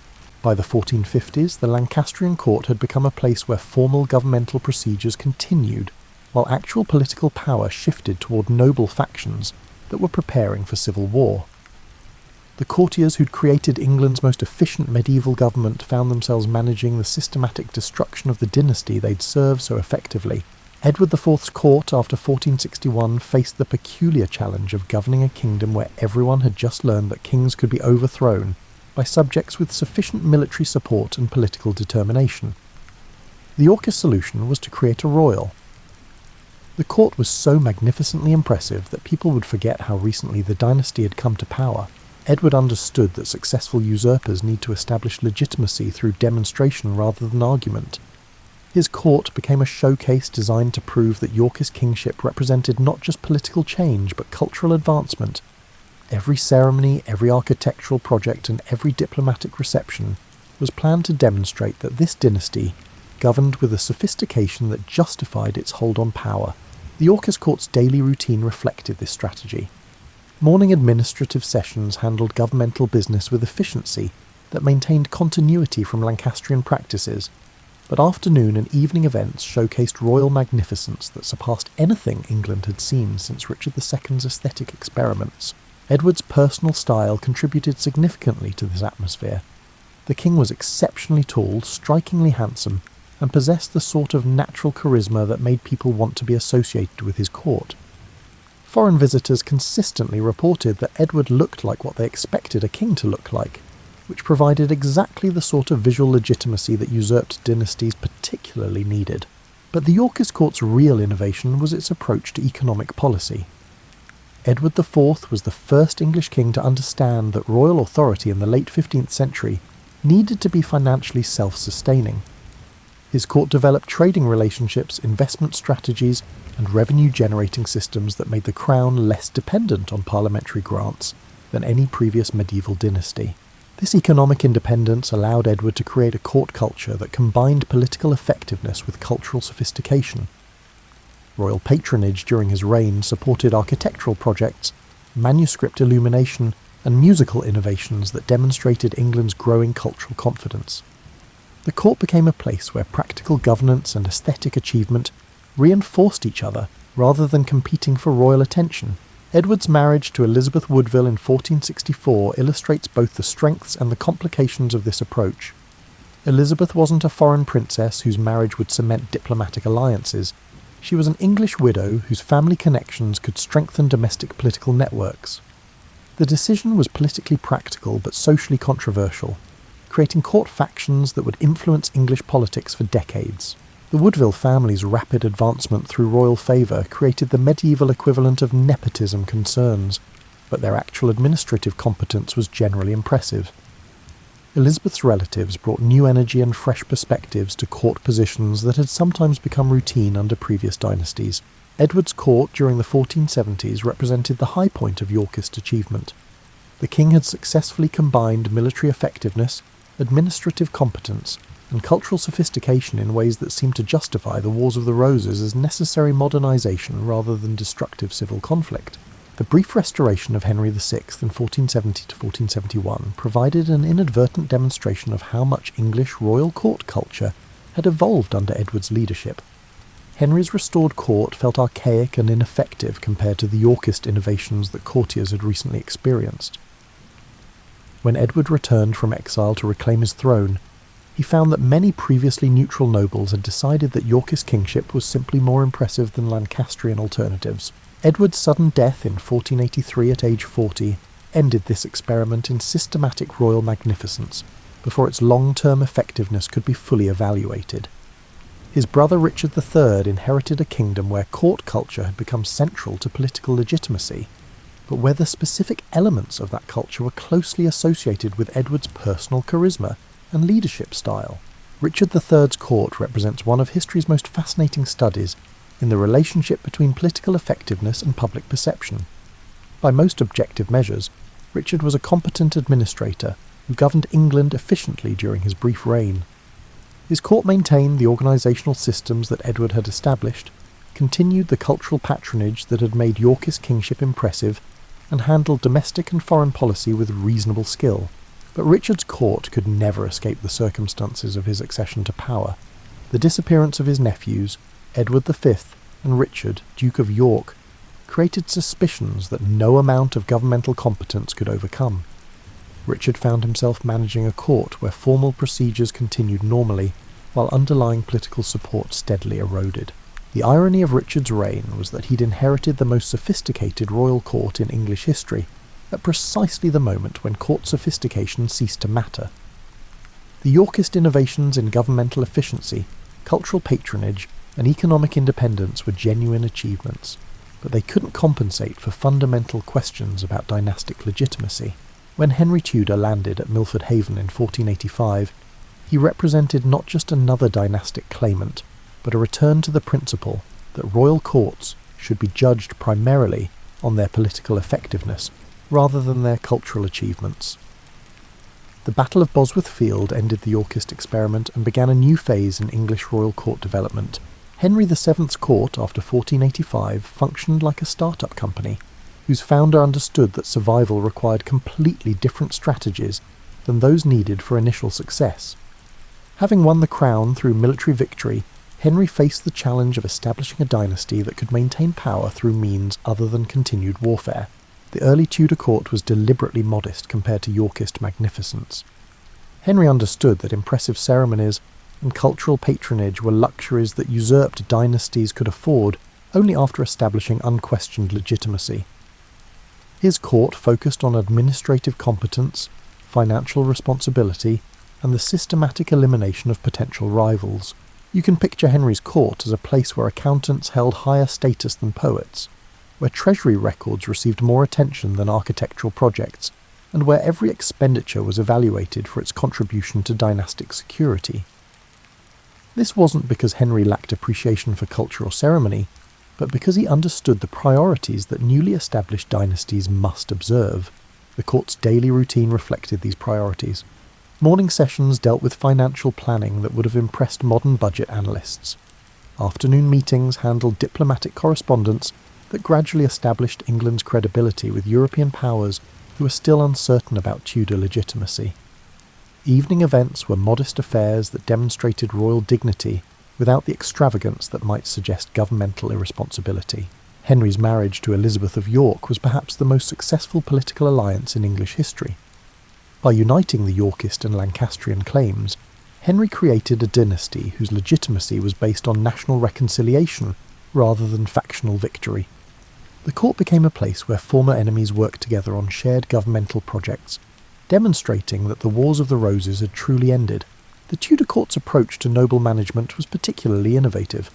Rather than trying to eliminate powerful aristocratic families, Henry created systems that channeled noble ambition towards service to the crown. Court positions became opportunities for career advancement that required demonstrated loyalty and competence, rather than hereditary privilege alone. This created a court atmosphere that combined traditional medieval hierarchy with meritocratic elements that anticipated later governmental developments. Noble birth remained important, but actual responsibility was distributed based on proven ability to advance Tudor dynastic interests. Henry VII's success in establishing financial independence for the crown had profound implications for court culture. Unlike previous dynasties that needed to maintain parliamentary support for regular tax grants, the Tudor court could plan long-term projects without constant negotiation with potentially hostile legislative assemblies. This financial autonomy allowed Henry VIII to inherit a court that could support dramatic cultural and political innovations. Where his father had necessarily focused on consolidation and survival, Henry VIII could pursue grander ambitions that would transform English royal authority in fundamental ways. Henry VIII's court represents the moment when medieval kingship evolved into something recognisably modern. The young king inherited his father's financial resources and administrative competence, but applied them to projects that would have seemed impossible to previous generations of English monarchs. Henry VIII achieved a dramatic change in royal court culture, as illustrated in The Field of the Cloth of Gold in 1520. This meeting with Francis I of France was essentially a 3-week festival that demonstrated English wealth, cultural sophistication, and technological capability on a scale that amazed contemporary observers. The temporary buildings constructed for the event rivaled permanent royal palaces in their magnificence, but Henry's court culture wasn't just about impressive displays. The king assembled intellectual and artistic talent that transformed England's cultural landscape. Thomas More, Hans Holbein, Thomas Cranmer, and Thomas Cromwell all contributed to creating a court that combined Renaissance learning, artistic innovation, and administrative efficiency in unprecedented ways. The king's break with Rome in the 1530s transformed the English court into something unprecedented. A royal household that functioned simultaneously as a government headquarters, a centre of religious reform, and a cultural laboratory, experimenting with new forms of royal authority. Henry's court during the Reformation years buzzed with the energy of people who understood they were participating in historical changes that would reshape European civilization. Courtiers found themselves managing not just traditional governmental business, but also the systematic reorganisation of English religious life, the redistribution of monastic wealth, and the creation of new legal frameworks for royal supremacy. The dissolution of the monasteries provided Henry's court with resources that previous English kings could hardly have imagined. Suddenly, centuries of religious patronage had given the crown control over vast estates, architectural treasures, libraries, and artistic collections. The court became a place where former monastic buildings were converted into royal residences, where illuminated manuscripts were repurposed for secular use, and where centuries of religious art were evaluated for their potential contribution to royal magnificence. Thomas Cromwell's role in managing these transformations demonstrates how Tudor court culture had evolved beyond traditional feudal relationships. Cromwell was neither a powerful nobleman nor a church official, but a lawyer and administrator, whose expertise in governmental procedure made him indispensable to Henry's revolutionary projects. His rise to power illustrates how the Tudor court had become a meritocracy, where technical competence could overcome traditional social limitations. Henry's 6 marriages created a court atmosphere where personal relationships and political calculations became inseparably intertwined. Each wedding brought new families into royal favour. Each divorce or execution eliminated established court networks, and each new queen created opportunities for ambitious courtiers to advance their careers through association with her household. The court during Henry's final years had become a place where survival required constant attention to the king's changing moods, shifting political alliances, and evolving religious policies. Courtiers developed the sort of psychological sensitivity that would have impressed modern diplomatic corps, learning to interpret royal gestures, decode ambiguous statements, and anticipate policy changes before they were officially announced. Elizabeth I inherited a kingdom exhausted by religious upheaval and dynastic uncertainty, then spent 45 years transforming her court into the most successful piece of political theatre in European history. If Henry VIII's court had been a workshop for religious and political innovation, Elizabeth's court was a stage where every day brought new performances designed to demonstrate that England had achieved cultural and political greatness. You can imagine the challenge Elizabeth faced as a young queen in 1558. She was unmarried in an age when female rule was considered unnatural, religiously suspect in a kingdom divided between Catholic and Protestant factions, and politically vulnerable in a Europe where major powers were actively plotting England's destruction. Her solution was to create a court culture so dazzling that domestic and foreign observers became too fascinated by the spectacle to focus on the underlying vulnerabilities. The Elizabethan court operated on multiple levels simultaneously. The surface level was pure pageantry, elaborate costumes, complex ceremonies, and artistic displays that made royal receptions feel like theatrical performances. But underneath the spectacle was a sophisticated intelligence operation that gathered information from across Europe, a diplomatic network that played major powers against each other, and an administrative system that managed England's transformation into a major commercial power. Elizabeth's famous progresses, her annual tours through England's countryside, illustrate this multi-layered approach perfectly. From one perspective, these were costly exercises in royal vanity that allowed the Queen to enjoy magnificent hospitality at her subjects' expense. From another perspective, they were systematic efforts to demonstrate royal accessibility, gather intelligence about local conditions, and maintain personal relationships with the noble families whose support the crown needed for political stability. The progresses also served as mobile advertisements for Elizabethan achievement. When the Queen's enormous entourage arrived at a country estate, local populations could see for themselves the wealth, sophistication, and cultural confidence of their government. These visits were live demonstrations that England under Elizabeth was prospering in ways that justified the religious and political changes of the previous generation. The court's relationship with literature during Elizabeth's reign created some of the greatest achievements in English cultural history. Edmund Spenser's The Fairy Queen was essentially an extended compliment to Elizabeth that happened to be written in some of the most beautiful poetry in the English language. Christopher Marlowe and William Shakespeare wrote plays that explored themes of power, ambition, and political legitimacy with psychological depth that still amazes modern audiences. But this wasn't just royal patronage of talented artists. Elizabeth understood that cultural achievement was a form of political power. When foreign ambassadors attended performances of Shakespeare's plays at court, they were witnessing demonstrations of English intellectual sophistication that carried diplomatic implications.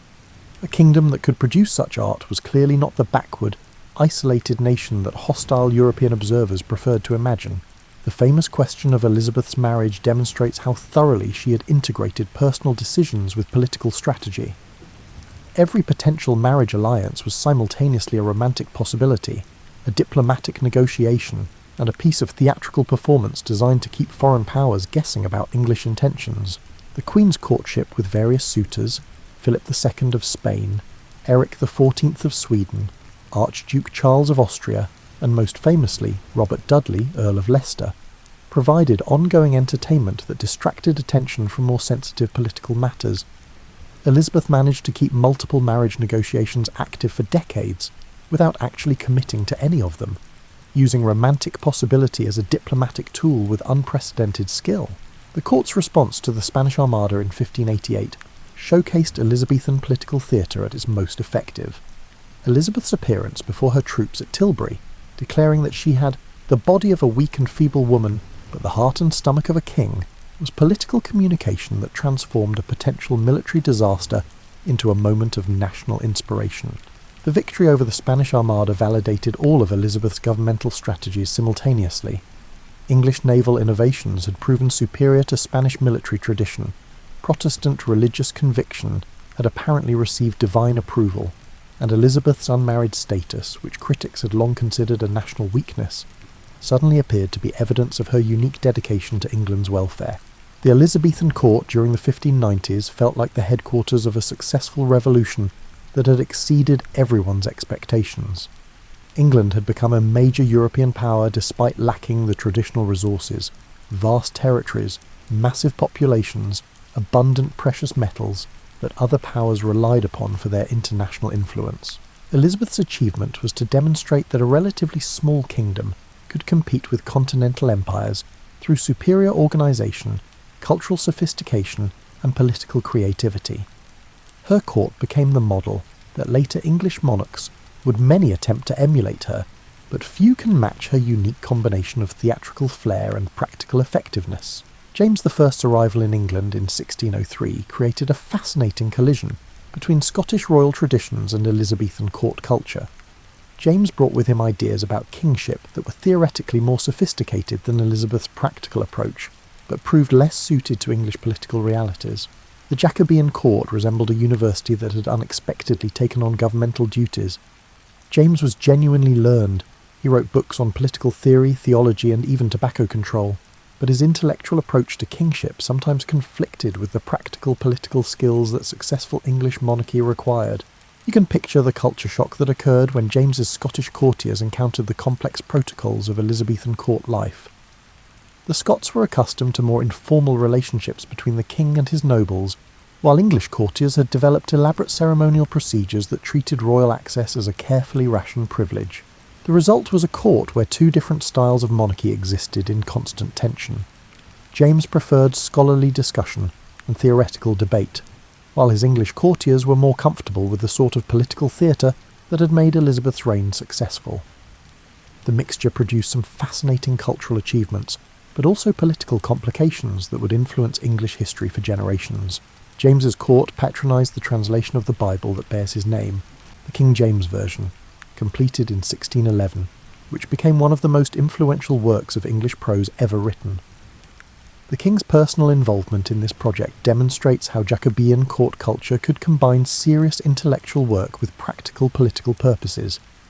The new Bible translation was simultaneously a scholarly achievement, a religious statement, and a political document designed to establish royal authority over English spiritual life.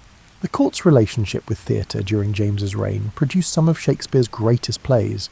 King Lear, Macbeth, and The Tempest were all written for royal audiences who understood the political themes these works explored. When courtiers watched Macbeth's meditation on the relationship between ambition and legitimacy, they were seeing their own political concerns reflected in dramatic poetry of extraordinary power. But James's theoretical approach to monarchy created practical problems that became increasingly serious as his reign progressed. His belief in the divine right of kings was intellectually coherent, but politically impractical in a kingdom where Parliament had grown accustomed to being consulted about major policy decisions. The Gunpowder Plot of 1605 provided James with an opportunity to demonstrate that his scholarly approach to kingship could handle serious political crises. His investigation of the conspiracy showed genuine detective skills, and his management of the aftermath demonstrated both mercy toward the innocent and decisive action against genuine threats. However, James's financial management created ongoing tensions that his son Charles I would inherit along with the crown. The Jacobean court was expensive in ways that even Elizabeth's magnificent progresses had not been. James distributed titles, lands, and pensions with generosity that reflected his theoretical belief that royal magnificence was essential to monarchical dignity, but his practical accounting skills were less impressive than his theoretical knowledge. Charles I inherited his father's intellectual approach to kingship, but lacked James's political flexibility and personal charisma. Charles's court became a place where theoretical perfection was pursued, with systematic dedication that ignored the political compromises that successful monarchy required. The Caroline court during the 1630s achieved a level of artistic and cultural sophistication that rivaled the greatest European achievements. Anthony van Dyck's portraits of Charles and his family created visual representations of royal dignity that still influence how we imagine 17th century monarchy. The court masques designed by Inigo Jones combined architecture, music, poetry, and theatrical spectacle in ways that amazed contemporary observers, but this cultural achievement existed in increasing tension with political realities that Charles seemed determined to ignore. His court became a place where beautiful ceremonies and magnificent art coexisted with governmental policies that were systematically alienating the social groups whose support the English monarchy traditionally required. The 11-year period when Charles ruled without Parliament, the so-called personal rule from 1629 to 1640, transformed the royal court into something unprecedented in English history, a government that functioned independently of the legislative institutions that had been central to English political development since medieval times. Charles's court during these years operated with efficiency that would have impressed his Tudor predecessors, but its effectiveness was undermined by growing popular conviction that the king was governing in ways that violated fundamental English political traditions. The court became isolated from the broader political nation in ways that made future conflicts almost inevitable. When Charles finally recalled Parliament in 1640, his court found itself confronting political opposition that had been growing stronger while royal authority had been growing more rigid. The result was a political crisis that neither traditional royal authority nor innovative court culture could resolve through conventional means. The execution of Charles I in 1649 created a unique situation in European history, a major kingdom attempting to function without any royal court at all. The Commonwealth period represents the ultimate test of whether traditional governmental functions require traditional royal ceremonies and protocols. Oliver Cromwell's government faced the challenge of maintaining domestic order and international respectability without the institutional structures that had supported English political authority for centuries. The result was a series of improvised solutions that were sometimes successful but never entirely convincing to domestic or foreign observers. You can imagine the confusion that ordinary English people felt when familiar royal ceremonies simply disappeared from public life. No more royal progresses through the countryside, no more elaborate court celebrations to mark important occasions, and no more visible demonstrations of governmental continuity that had reassured previous generations about political stability. The Cromwellian court, though it was never officially called a court, developed its own protocols that attempted to combine republican simplicity with the ceremonial dignity that governmental authority seemed to require. Foreign ambassadors still needed to be received with appropriate formality, important state occasions still required public ceremonies, and political authority still needed visible demonstrations of its legitimacy. Cromwell's personal style reflected this challenge. He rejected royal titles and traditional monarchical ceremonies, but he lived in royal palaces, used royal ceremonial objects, and gradually adopted many of the protocols that had previously been associated with crowned kings. The line between republican leadership and monarchical authority proved more difficult to maintain than theoretical political philosophy had suggested. The Commonwealth period's cultural achievements were real, but different from traditional royal patronage. John Milton's political writings, including The Tenure of Kings and Magistrates, and later Paradise Lost, explored themes of authority, rebellion, and political legitimacy with intellectual depth that surpassed most court-sponsored literature. But these works were produced despite governmental policy rather than because of royal encouragement. The absence of a royal court also affected English international relations in ways that became increasingly problematic as the Commonwealth period continued. European monarchs were reluctant to treat Cromwell's government as a legitimate equal, partly because it lacked the ceremonial structures that traditional diplomacy required for normal international relationships.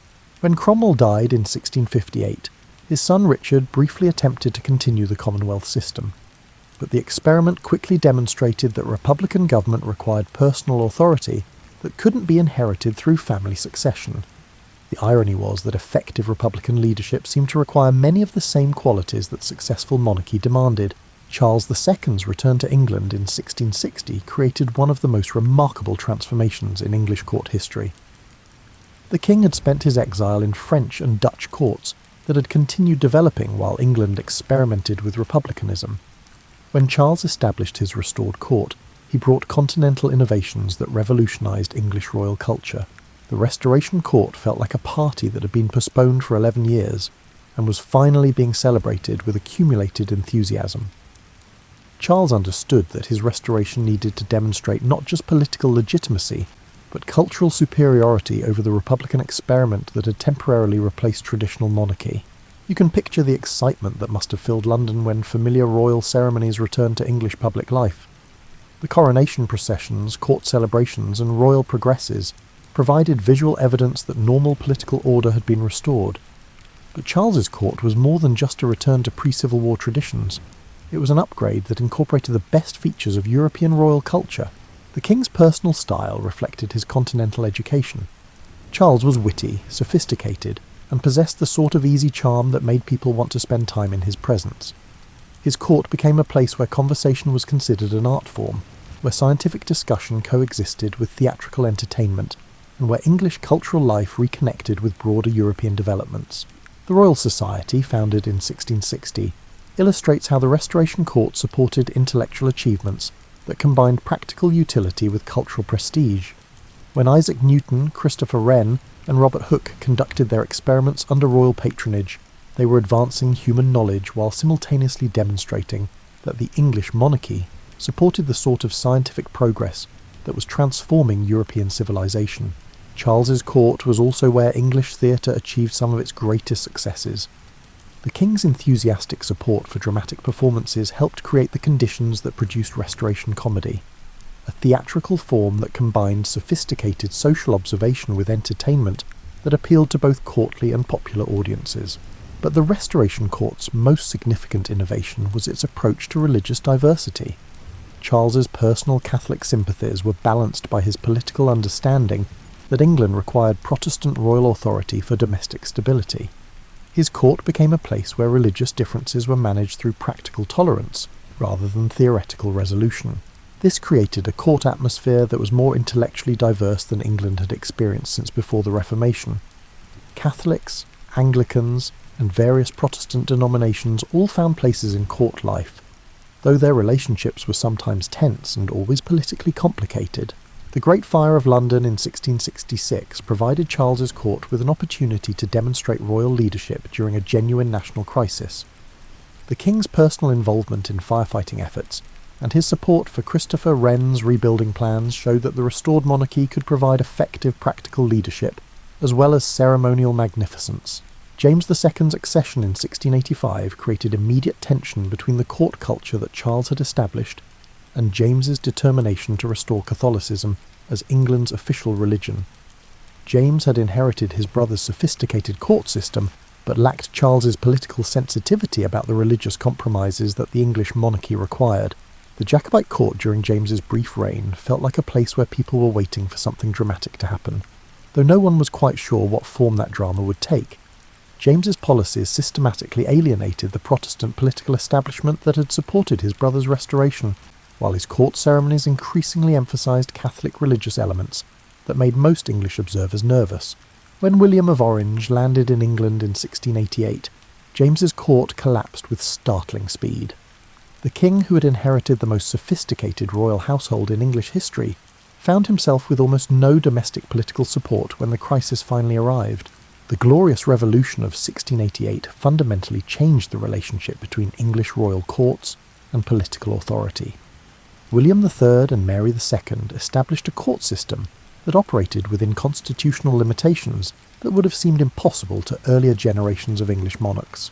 The new royal court had to function simultaneously as a ceremonial centre that maintained monarchical dignity and as a governmental institution that acknowledged parliamentary supremacy over major policy decisions. This required developing new protocols that preserved royal prestige while respecting the political realities that the Glorious Revolution had established. You can imagine the delicate balance that court officials needed to maintain during this transitional period. Royal ceremonies still needed to demonstrate appropriate majesty, but they couldn't suggest that the Crown claimed authority that Parliament now controlled.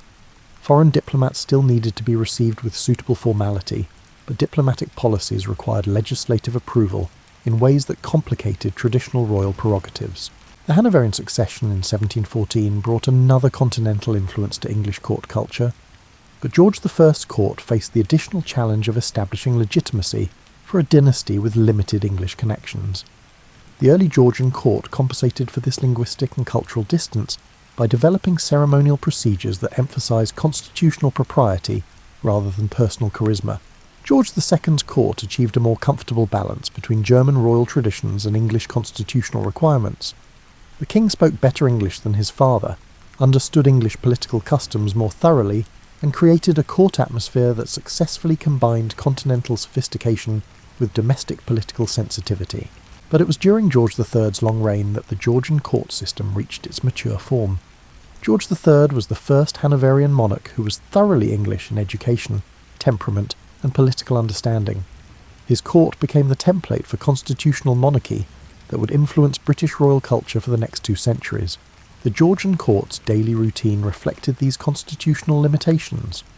Morning sessions dealt with ceremonial business that maintained royal dignity without challenging parliamentary authority. Afternoon meetings handled diplomatic correspondence that required coordination with government ministers who were responsible to Parliament rather than to the Crown alone. George III's court during the American Revolution demonstrates how constitutional monarchy functioned during major political crises. The king personally opposed American independence, but his court had to manage a military conflict that was primarily directed by ministers who were accountable to Parliament. Royal authority and parliamentary government operated in parallel rather than in the hierarchical relationship that had characterised earlier periods. The court's response to George III's periodic mental illness created unprecedented constitutional challenges that required improvised solutions. The Regency crisis of 1788 forced Parliament and the royal household to develop procedures for managing governmental continuity when the monarch was unable to perform his constitutional duties. These experiences established precedents that would prove crucial during the formal Regency period from 1811 to 1820, when the future George IV governed on his father's behalf. The Regency court represented the full flowering of Georgian royal culture, sophisticated, cosmopolitan, and expensive enough to scandalise contemporary critics. George IV's court as Prince Regent achieved a level of cultural patronage that rivaled the greatest European achievements. The rebuilding of the Royal Pavilion at Brighton, the planning of Regent Street and Regent's Park in London, and the support for artists, writers and musicians created a court culture that combined aesthetic achievement with constitutional propriety. Victoria's accession in 1837 created a dramatic transformation in English court culture that reflected broader changes in social attitudes, economic relationships, and imperial responsibilities. The 18-year-old Queen inherited a court system that had been designed for Georgian royal lifestyle, but would need to accommodate Victorian moral expectations and global imperial duties. The early Victorian court faced the challenge of establishing respect for a young female monarch in an age when political authority was generally associated with masculine leadership. Victoria's solution was to create a court culture that emphasised moral authority, domestic virtue, and imperial responsibility rather than the personal charisma or cultural sophistication that had characterised earlier royal traditions. You can imagine the dramatic change in the court atmosphere that Victoria's moral standards produced. Where Georgian court life had celebrated wit, sophistication, and a certain tolerance for personal scandal, Victorian court culture emphasised duty, propriety, and the sort of moral earnestness that would have made earlier generations of courtiers deeply uncomfortable. Victoria's marriage to Prince Albert in 1840 established the partnership that would define Victorian royal culture for the next 2 decades. Albert brought German thoroughness and intellectual seriousness to English court life, creating an atmosphere where governmental efficiency, cultural patronage, and moral improvement were pursued with systematic dedication. The Victorian court's approach to ceremonial innovation illustrates this new seriousness of purpose. The Great Exhibition of 1851, organised under Albert's leadership, was simultaneously a celebration of British industrial achievement, a demonstration of imperial wealth, and a moral statement about the benefits of international cooperation and technological progress. Albert's influence on court culture extended far beyond ceremonial occasions. He reorganised royal finances, modernised royal estates, and established new standards for the sort of cultural patronage that the monarchy should provide. The Prince Consort treated royal duties with the systematic attention to detail that successful businesses required, applying commercial principles to monarchical responsibilities. The court's daily routine during Albert's lifetime reflected this business-like approach. Morning sessions handled administrative business with efficiency that would have impressed Tudor bureaucrats. Afternoon meetings dealt with the charitable organisations, educational institutions and cultural projects that had become central to Victorian royal identity.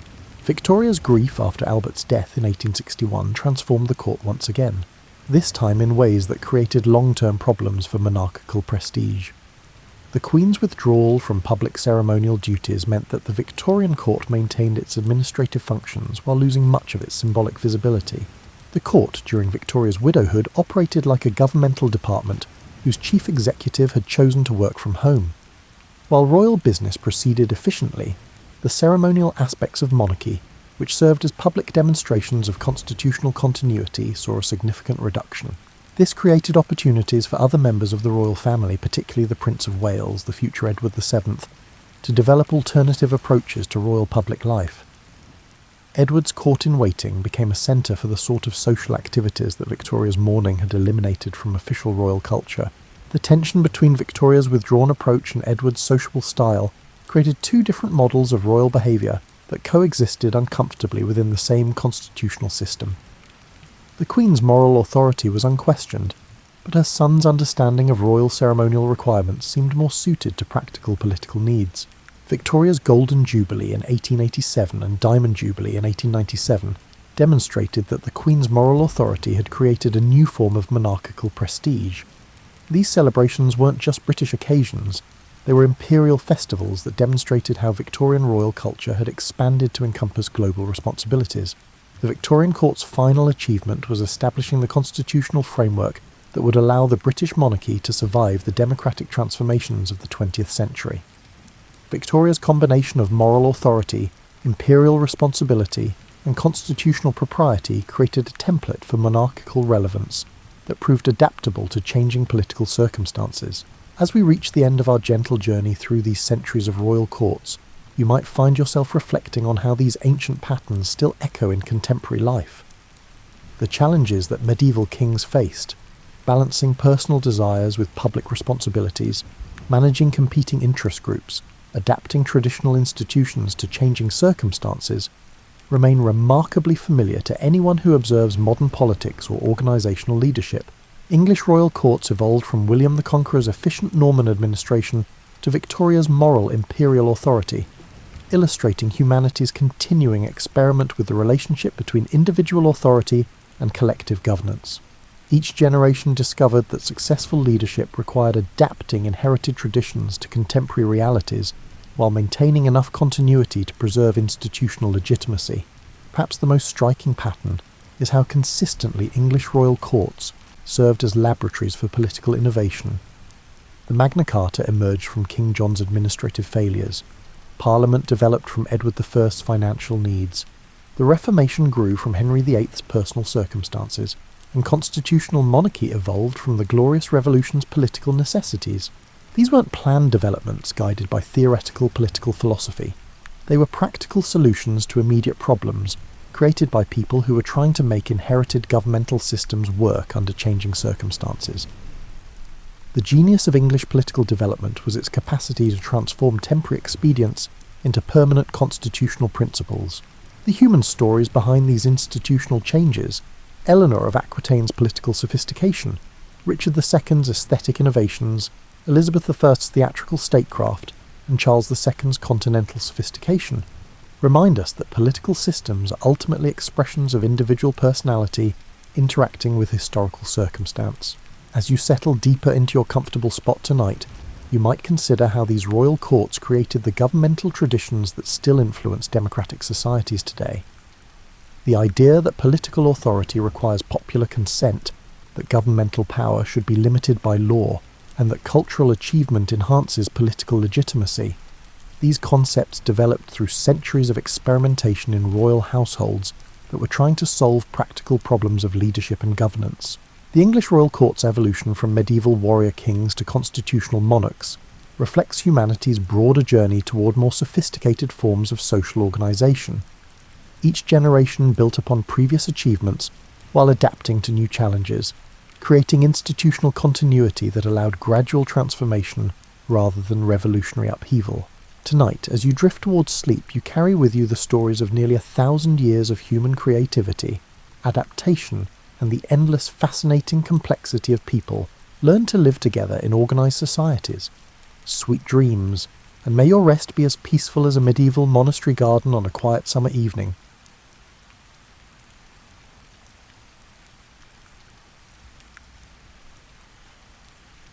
Imagine waking up one morning and finding out that your neighbour became a millionaire by picking up shiny rocks from a riverbed. That's pretty much what happened in 1848 when James Marshall saw something shining in the American River at Sutter's Mill in California. What began as one man's curious observation would soon lead to the largest voluntary migration in human history. People from every continent except Antarctica loaded their lives into wagons and ships and set off in search of dreams that shone like fool's gold in their minds. The California gold rush wasn't the first in the world, but it was the most famous. This is partly because it happened at the same time as the invention of the telegraph and mass-produced newspapers. Within months, word spread to the East Coast, Europe, Australia, and even small villages in China. It spread faster than a fire in dry grass. Farmers in Iowa were leaving their plows, shopkeepers in Boston were closing their stores, and whole families were selling everything they owned to try to get rich in the Sierra Nevada foothills. But California was only the start. Gold discoveries in Australia in 1851 caused their own rush, bringing people looking for wealth to the hot outback. The Klondike Gold Rush of 1896 sent people looking for gold to the other end of the world. The frozen wilderness of Alaska and Canada, where temperatures could drop to 50 below zero, and it was dark for months. The Witwatersrand goldfields in South Africa turned empty Veld into one of the world's largest cities almost overnight. There were different things about each gold rush, but they all had some things in common that seem almost magical when you think about them. People like teachers, farmers, blacksmiths, and seamstresses suddenly thought they could survive in places that would be hard for even experienced outdoorsmen. It was like having gold gave you some kind of magnetic power that made you ignore common sense and the need to protect yourself. It's interesting to think about the psychology of gold fever as you go to sleep. Gold doesn't go bad, rust, or lose its value overnight like other kinds of wealth. For thousands of years, people have thought it was valuable. It was used in the burial masks of pharaohs and the crowns of kings. The weight of gold in your hand, how it catches light, and how it doesn't tarnish or decay are all very satisfying. In a world that is always changing, gold stands for stability and safety in a universe that is always changing. For the miners going west, gold was the ultimate American dream. The idea that anyone, no matter where they came from or how much they knew, could change their life with hard work and a little luck. Gold didn't care if you were a Harvard graduate or couldn't read your own name. It didn't care about your family tree. What mattered most was your willingness to go through hard times and your ability to see opportunities when they were right in front of you. Getting to the goldfields was often just as hard as mining for gold. Think about putting everything you might need for months or years into a space smaller than your bedroom closet, and then travelling thousands of miles through places that were more in your head than on reliable maps. The overland route to California went through deserts where water was hard to find and valuable, mountain passes that could be blocked by snow even in the summer, and rivers that could be calm one day and raging torrents the next. People who took the sea route had to deal with different problems. It could take 6 months to sail around Cape Horn, and the water was some of the roughest on Earth. Men who had never been to sea were crammed into ships that were meant to carry cargo, not passengers. This would make modern cruise ship passengers ask for their money back. Those who could afford to go through Panama had to deal with tropical diseases, dangerous river crossings, and sometimes weeks of waiting for ships on the Pacific side. But people came anyway, drawn by stories that got more and more amazing with each telling. Stories about miners finding nuggets the size of turkey eggs, rivers so full of gold that you could fill a pan in minutes, and regular people becoming incredibly rich in just a few weeks. Most of the time these stories were exaggerated or made up, but they had just enough truth in them to keep the dream alive. It's amazing how these individual dreams, when added together, changed whole continents. In places where only coyotes and rattlesnakes had lived before, cities sprang up overnight. The search for gold led to the growth of economies, transportation systems, and social structures in whole areas. The effects on the environment and culture would last for generations, long after the gold that was easy to get was gone. As you drift off to sleep, think about how brave, or maybe foolish, it was to give up everything you knew for the chance of something that might not be real. These weren't trained explorers or professional adventurers. They were just regular people who thought the chance of making a lot of money was worth the risk. Their stories show us that sometimes the most important events in history are caused by people who refuse to believe that their situation will never change. Imagine yourself standing in the middle of what would become downtown Sacramento on a July afternoon in 1850. The temperature is around 110 degrees Fahrenheit, and the air above the hot pavement looks like water. The sun is as hot as a forge, and there's no way to get away from it. There's no air conditioning, ice, or tall buildings to block the sun. Now picture this. Instead of going inside, you're going to spend the next 12 hours bent over a creek bed, sifting through gravel and sand with just a metal pan and your willpower. This was the case for thousands of gold miners who went to areas where summer temperatures often went above what most people today would consider survivable. The California Central Valley, the Australian outback, and parts of Nevada and Arizona weren't places where people were supposed to work outside during the hottest times of the year. But they worked, driven by dreams that burned hotter than the sun above their heads. The human body wasn't meant to be in such extreme heat for long periods of time, especially when doing hard physical work. Your body regulates its temperature in a way that is similar to a simple air conditioner. It sweats to cool the skin through evaporation, it changes the flow of blood to release heat, and it breathes more to get rid of warm air from the lungs. But these systems could only do so much, and miners in the 1800s pushed them to their limits every day. Smart miners learned to change their plans based on the sun's movement. They would get up before dawn when the air was still a little cool from the night before and start working as soon as the sun came up. The early morning hours were very important because you could get things done before the heat made it too much to handle. As the sun rose higher, experienced miners would look for any shade they could find. They would often work in shifts so that some could rest while others kept looking for gold. Miners called the time between noon and 4 in the afternoon the Devil's Time. This was when the sun was at its hottest and the heat from rocks and sand could literally cook skin that was exposed. During these hours, smart miners went back to whatever shelter they could find. Some people dug shallow caves into hillsides to make cool places to hide that were 10 to 20 degrees cooler than the surface. Some people put canvas between trees or over wooden frames to make patches of blessed shade where people could gather to rest and talk. The clothes that miners wore tell an interesting story about how they adapted and used their brains. Forget the Hollywood image of shirtless men working in the hot sun. That was a sure way to get burned badly and have a heat stroke. Instead, experienced miners learned how to cover almost every inch of skin that was showing while still letting air flow.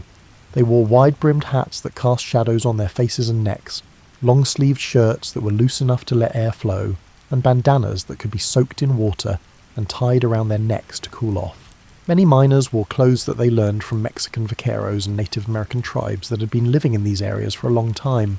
Eastern gentlemen liked dark wool suits better than loose, like coloured cotton clothes because they reflected heat better. Some miners even started wearing multiple layers, a thin inner layer to soak up sweat and an outer layer to keep the sun out while letting air flow between the fabrics. Finding shade became almost as important as finding gold. In mining camps, trees were valuable because they provided shade and lumber. A single big oak or pine tree could decide where a whole camp would be set up. Tents and lean-tos would be set up in careful patterns to get the most shade possible during the day. Water wasn't just for drinking, it was also very important for staying cool.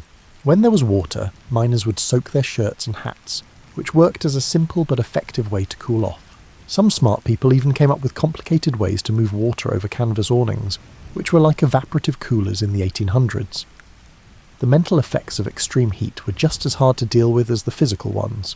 Not only does heat exhaustion make you feel bad physically, but it also changes the way you think, feel, and make decisions.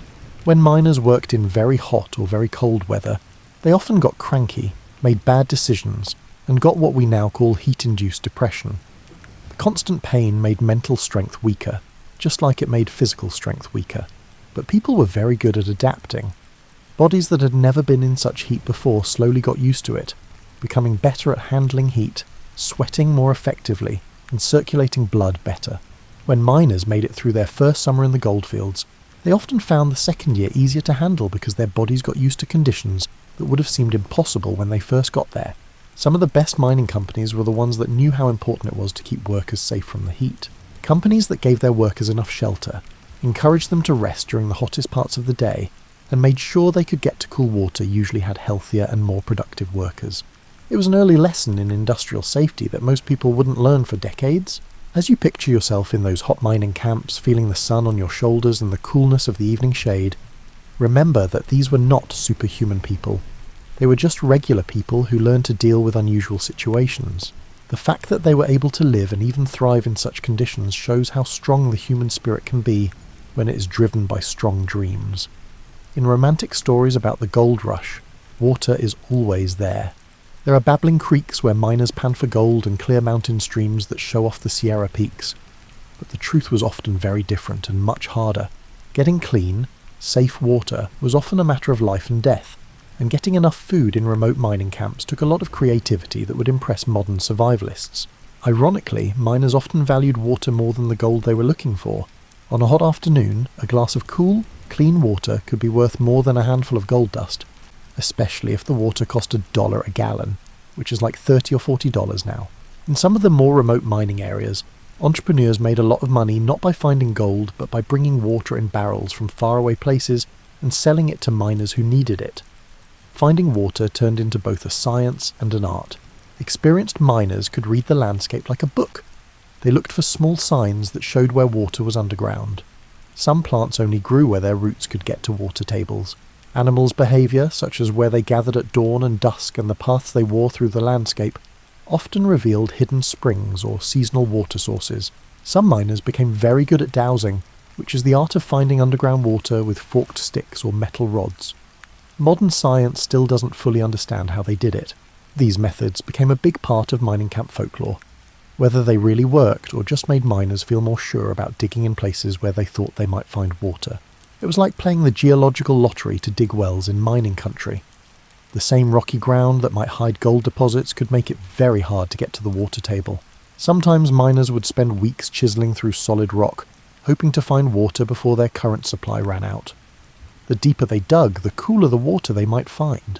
This was a great bonus in places where surface water could get too warm to be refreshing.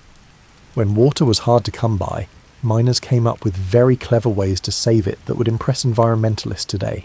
You could save the water you used to cook with to wash dishes, then use it again to do laundry, and finally use it to clean up dust around the campsite. There was no waste. Some camps set up strict rationing systems with community leaders keeping an eye on how much water people used and making sure everyone had access to basic supplies. The quality of the water that was available was often just as bad as the amount. Minerals that made people sick could be in mountain streams that looked crystal clear, or worse, bacteria from mining operations or natural sources upstream. Miners learned how to tell if water was good by its taste, colour and smell. They also figured out how to clean up water that wasn't clean. Boiling water was the best way to clean it, but it needed fuel and time that weren't always available. Some miners used simple filters made of cloth, charcoal and sand to clean their water. Some people learned how to add chemicals like alum or other minerals that would make impurities settle to the bottom, leaving cleaner water at the top. Getting food in mining camps took a lot of creativity that would be hard for modern campers. There weren't any grocery stores, refrigerators, or dependable supply chains. Everything had to be kept safe, moved over rough ground or hunted and gathered from the area around them. The outcome was a cuisine that mixed old recipes with whatever was on hand, resulting in some surprisingly creative dishes. Beans became the main food for miners and were known as miner strawberries. They were cheap, easy to carry, didn't spoil easily, and gave them the protein and carbs they needed for hard work. A pot of beans that was slowly cooked over a campfire and seasoned with whatever was on hand could feed several miners and give them energy for days of work. Salt pork and bacon did the same things. They gave you fat and protein and could last for weeks without being kept cold. The salt used to keep things fresh also helped replace electrolytes lost through sweating in very hot weather. Smart miners learned how to get the fat out of these meats so they could cook other foods and make lamp oil. Hardtack, which is made by mixing flour, water and salt and baking it into biscuits that are as hard as rocks, became another staple because it could last for months without going bad. To make hardtack easier to eat, miners would soak it in coffee or water. Sometimes they would fry it with bacon fat to make it taste better. The joke was that hardtack was so hard it could stop a bullet, but it kept miners from starving when they ran out of other food. People didn't just enjoy coffee, they thought it was necessary for survival. The caffeine helped miners stay awake during long work days, and the hot drink kept them warm at night in the cold mountains. Coffee could be stretched by reusing the ground several times. In very bad situations, miners made coffee substitutes from chicory, acorns, or even roasted grain. Hunting and fishing added to basic supplies when there was game to be caught. Deer, rabbits, and game birds gave us fresh meat, and streams and rivers might have fish in them when they weren't too muddy from mining. Some miners learned how to find edible plants by learning from Native Americans which roots, berries, and greens could add to their diet. It was very important to learn how to preserve things. To make fresh food last longer, miners learned how to smoke meat, dry fruits and vegetables, and salt fish. Some camps set up community smokehouses so that everyone could keep meat when they had too much to eat right away after a successful hunt. People in mining camps can't ignore the social side of food. Shared meals became important community events where miners could relax, catch up on news, and keep the social ties that made living alone bearable. A miner who could cook well often became well known for more than just his gold-finding skills. You can start to understand how the simple things in life became very important in the harsh environment of the mining camps when you think about how good strong coffee would taste around a campfire, how good a hot meal would taste after a long day of hard work, and how good clean water would feel on a hot day. These weren't just skills for staying alive. They were the building blocks of communities that would last long after the gold was gone. Imagine seeing a city come to life. One week there are only rocks, empty wilderness, and maybe a thin stream running through a valley. The following week, tents start to pop up like mushrooms after a rainstorm.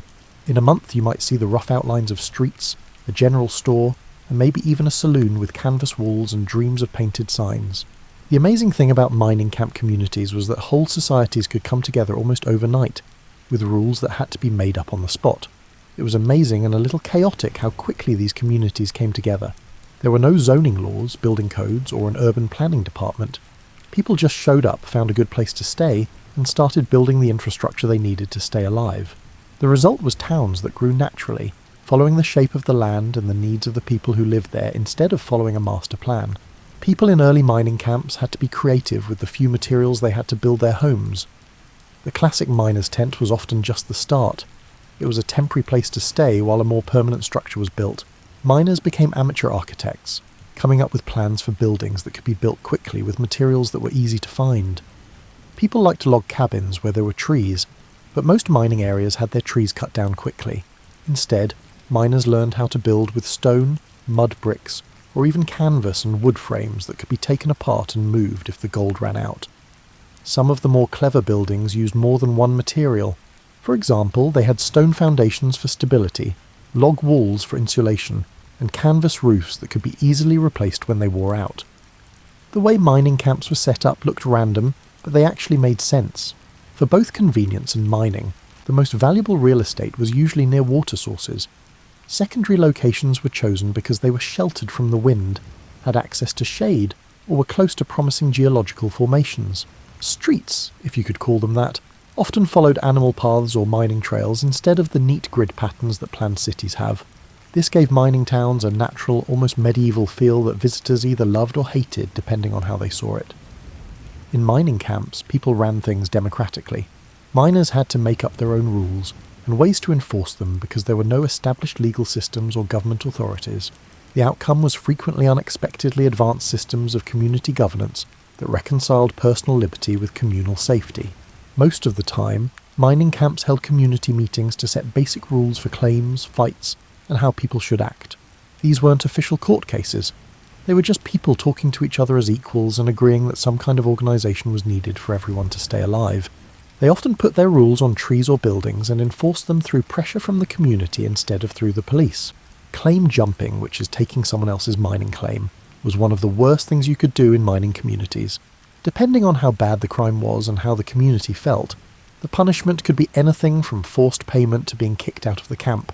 People usually didn't want miners to hurt each other because it made it hard for them to work, not because it was wrong. The way people were divided up in mining camps was different from how they were in their old lives. A man's education, family background, or previous wealth mattered much less than how well he could help the community survive and thrive. A former professor might have to listen to an illiterate farmer who happened to be better at finding gold. This social fluidity led to both chances and problems. Men who had never been treated as equals suddenly found that their ideas were important in community meetings. Others who had been in charge in their past lives had to get used to being judged only on what they could do. In the early days of mining, there weren't many women, but those who did come often found jobs that weren't available in more stable communities. Some became successful businesswomen and ran boarding houses, restaurants, or general stores. Others offered much-needed and highly valued services like laundry, cooking, or medical care. Families with kids in mining camps had their own set of problems. There were no schools, no planned activities for kids, and not many other kids to play with. Some communities set up informal schools where literate miners took turns teaching basic reading and writing. Kids who grew up in mining camps often learned a lot of practical skills and became very independent, but they didn't always get the formal education that would help them later in life. In mining camps, religion was often informal, but very important. Because many camps didn't have an ordained minister, anyone who felt called to give spiritual guidance could lead religious services. These services often brought together people from different denominations and traditions, making a kind of practical ecumenism that came about out of need rather than theology. The general store was the centre of most mining towns. It was a place to get supplies, hang out with friends, and talk to people. Store owners often acted as informal banks, keeping miners' gold dust and nuggets safe. They also worked as post offices, places to send messages and places to get news from the outside world. Medical care in mining camps was basic but often new. Communities had to rely on folk medicine, trial and error, and whatever medical knowledge individual miners might have because there weren't any trained doctors around. Some miners learned how to treat common injuries and illnesses, and the respect and thanks they got for it could be worth more than gold. Entertainment in mining camps showed how hard life was, and how much people needed to have fun and relax. Music was very important to the miners. They loved people who could play instruments or sing well. Dancing, telling stories, and playing cards helped people forget about the hard work of mining and the loneliness of living in a camp.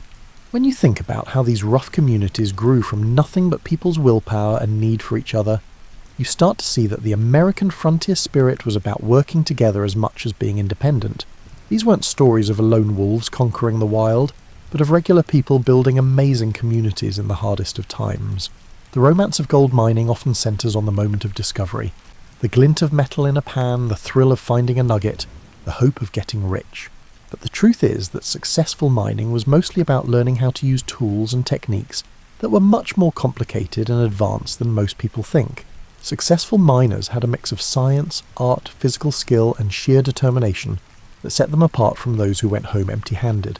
The basic gold pan, which is probably the most famous tool from the gold rush, was actually a precision tool that required a lot of skill to use well.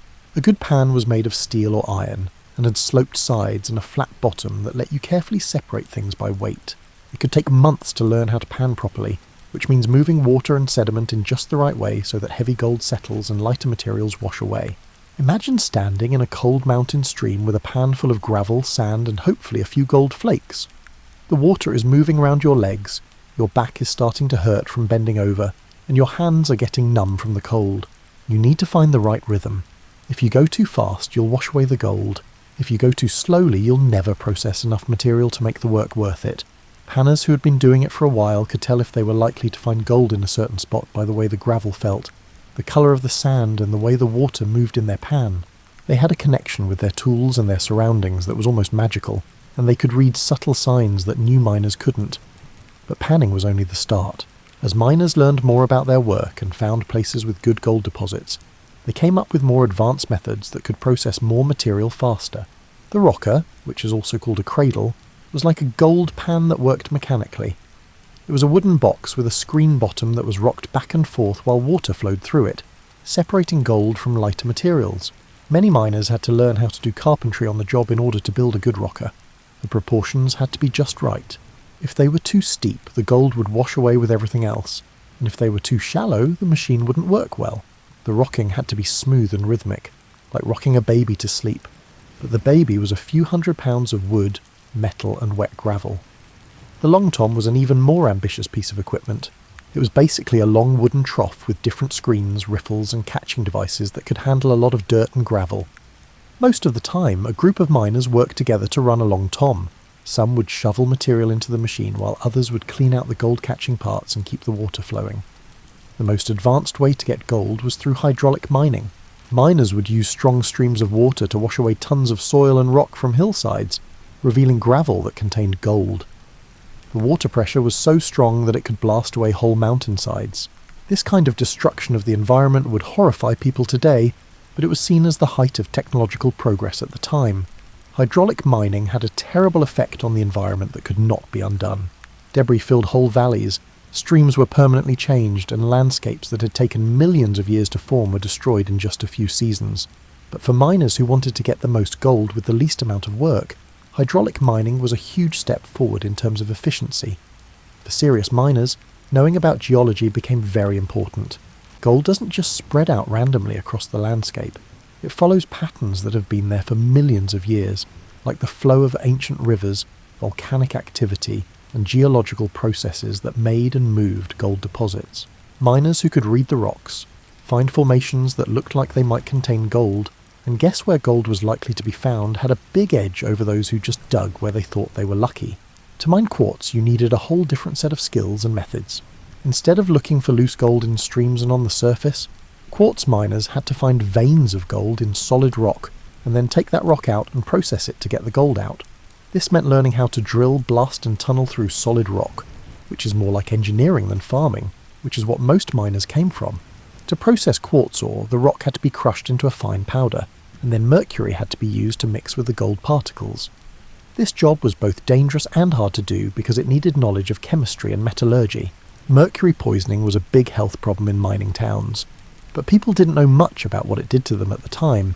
Miners often made their own tools or changed existing ones to suit their needs. In mining towns, a good blacksmith was very useful.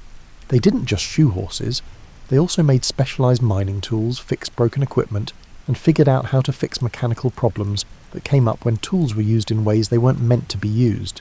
Miners were very creative when it came to using technology that was already there for their own needs. People turned wagon wheels into water wheels to power machines. Kitchen tools were changed to do specific mining jobs. Miners even changed their clothes. They learned how to sew extra pockets into their clothes so they could carry tools, gold samples, and other small but important things. Don't forget about the social side of mining technology. Like recipes, successful methods spread through mining communities, with miners sharing new ideas and ways to make things better for everyone's benefit. If a miner came up with a better way to build a sluice box or use a rocker, he might teach his neighbours how to do it. which would create communities of practice that sped up technological progress. Quality control in mining was mostly about how skilled each person was and how much they paid attention to the details. There were no set ways of doing things or ways to ensure quality. A miner's success depended on how well he could find gold, use his tools, and avoid the many small mistakes that could cost him gold or time. As you picture yourself learning these old skills, feeling the weight of the tools in your hands and developing the small skills that made the difference between success and failure, you start to realize that gold mining was much more than just digging in the dirt. It was a skill that required a lot of physical strength, technical knowledge, artistic intuition, and scientific observation, and it was hard for even the most skilled people to do. The blazing sun and extreme temperatures were certainly some of the most obvious problems that gold miners had to deal with, but they were not the only ones that tested people's strength and creativity. The full picture of life as a miner includes a list of problems that would test even the best survival experts today.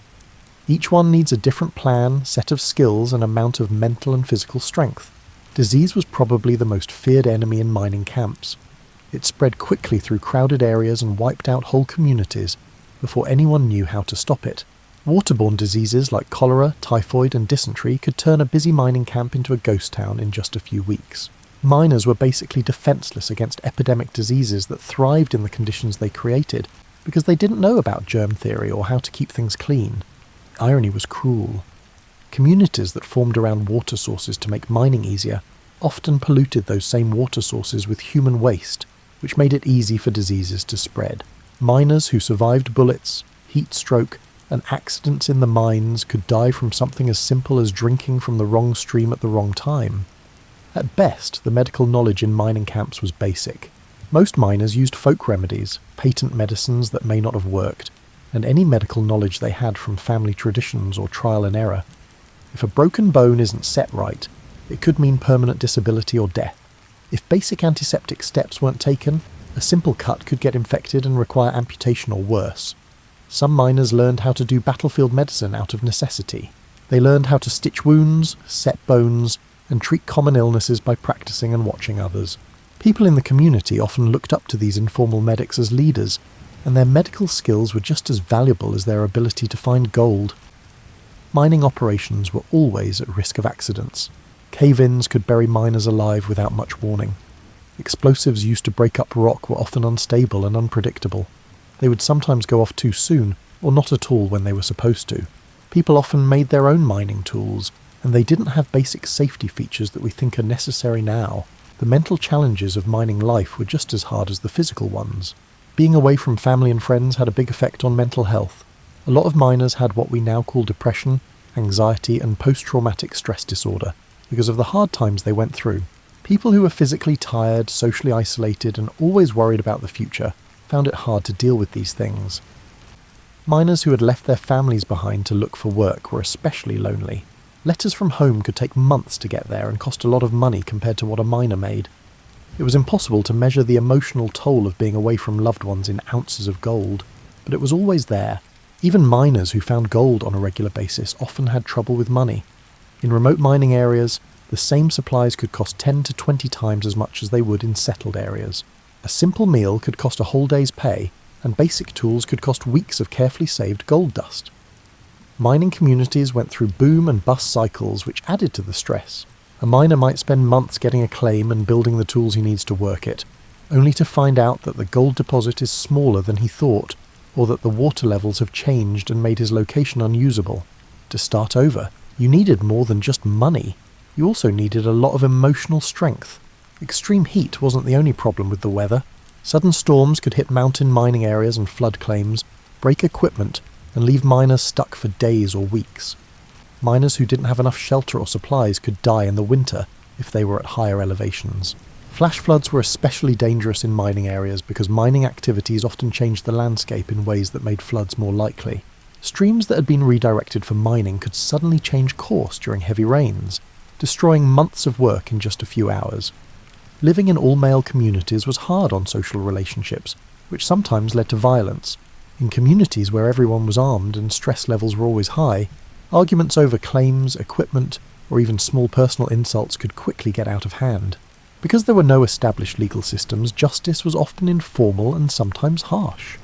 For many miners, gambling was both a way to have fun and a way to make things harder. After weeks of hard work, it was hard to resist the urge to gamble with the gold they had saved up on cards or dice. Some miners lost months of work in one night because of bad luck or bad judgment. This made cycles of boom and bust that lasted much longer than the normal risks of mining.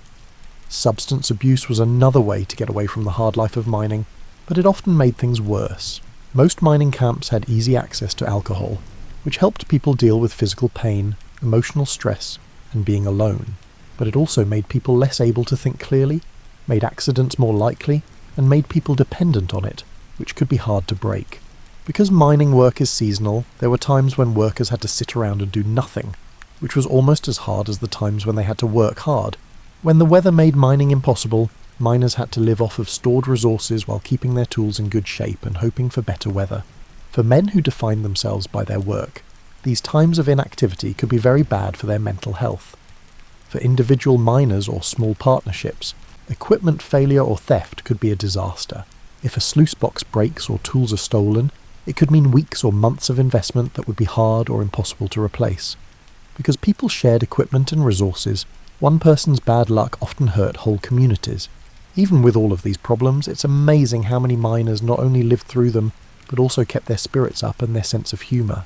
The capacity to discover joy and companionship amidst adversity illustrates the inherent resilience of humanity, which facilitated the establishment of enduring communities in some of the most formidable environments globally.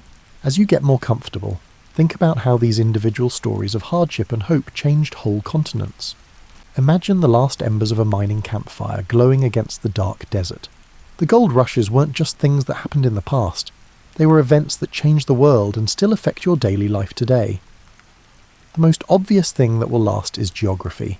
Gold discoveries in the 1800s led to the creation of cities like San Francisco, Denver, Johannesburg, and many smaller towns in the American West, Australia, and South Africa. But the effect is much bigger than just the city limits. The transportation networks built to supply mining camps became the basis for transcontinental railroads, interstate highways, and shipping routes that are still used for business today. Think about the Transcontinental Railroad, which was finished in 1869.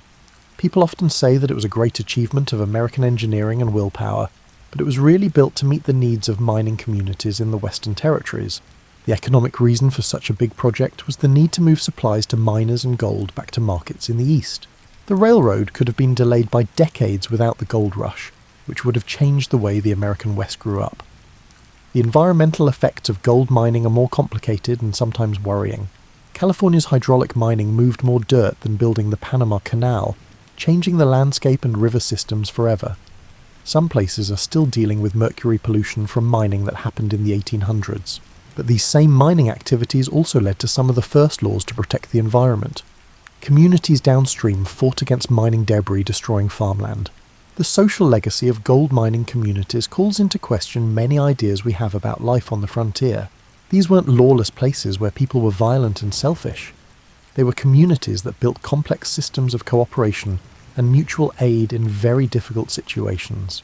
The democratic governance systems they established, direct democracy, community justice, and collective decision-making shaped political evolution across the Western Territories and beyond. Social structures in mining camps were very equal compared to the more divided societies that most miners had left behind.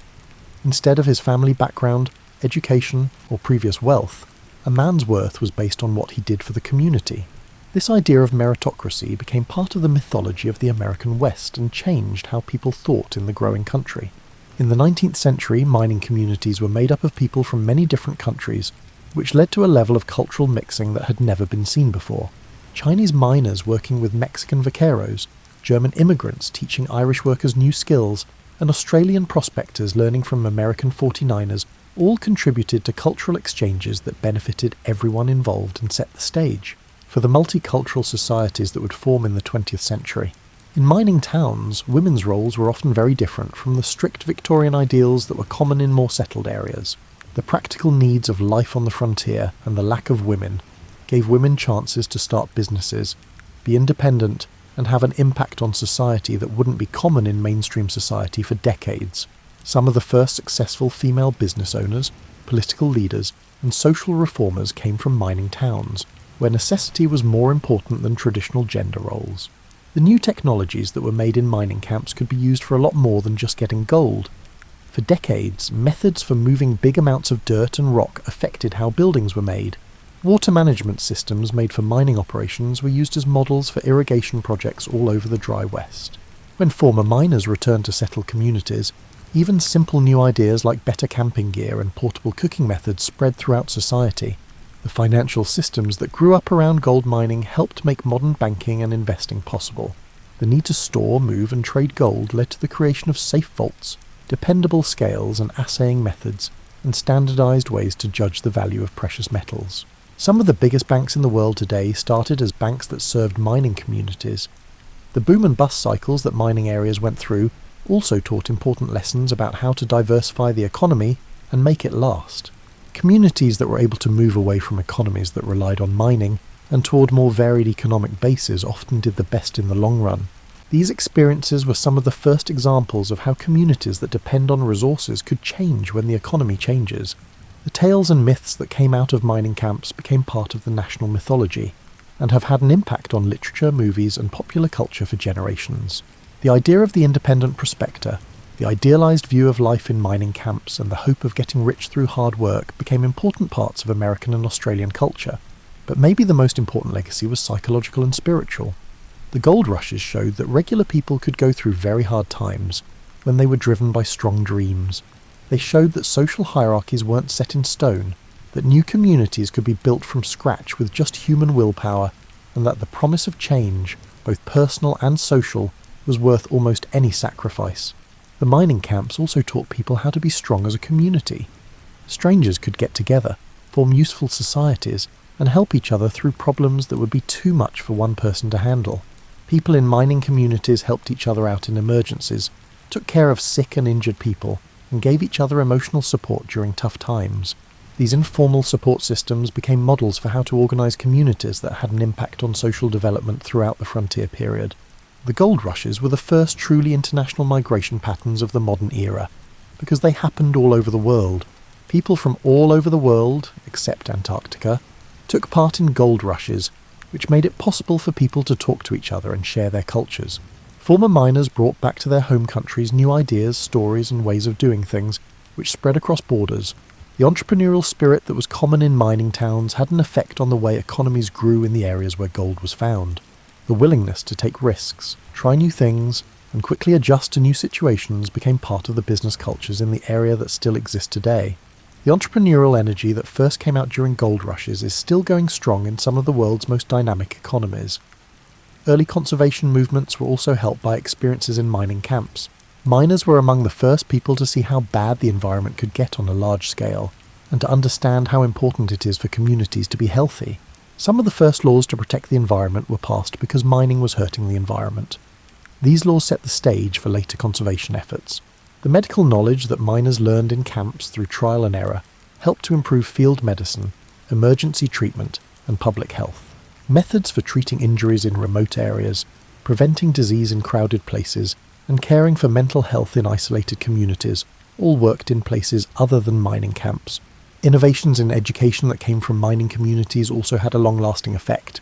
The informal schools and adult education programs that sprang up in mining camps showed that people could learn anywhere, that communities could offer educational opportunities even when things were tough, and that practical skills were just as important as formal academic knowledge. As your breathing slows and you start to fall asleep, think about how the resourcefulness and strength of gold miners in the 1800s still affect our world today. Their problems with extreme heat, lack of water, building communities and adjusting to harsh environments can teach us a lot about the problems we face today. Climate change has made extreme heat a bigger problem for millions of people all over the world. Communities that are dealing with record-breaking heat waves and droughts are rediscovering and adapting the ways that miners learn to survive in dangerous temperatures. These include scheduling work around the sun's intensity, making effective shade and cooling systems, and conserving and managing precious water resources. Modern urban planners who want to design cities that will last often look to new ideas from mining camps. The quick formation of communities, the smart use of limited resources, and the democratic governance structures that were common in successful mining communities can be used as examples for modern problems like refugee resettlement, disaster, recovery and sustainable development in places with few resources. The miners' water-saving methods, like careful rationing, systems that can be used more than once, and new ways to purify water, are very similar to the methods being developed for areas where water is scarce today.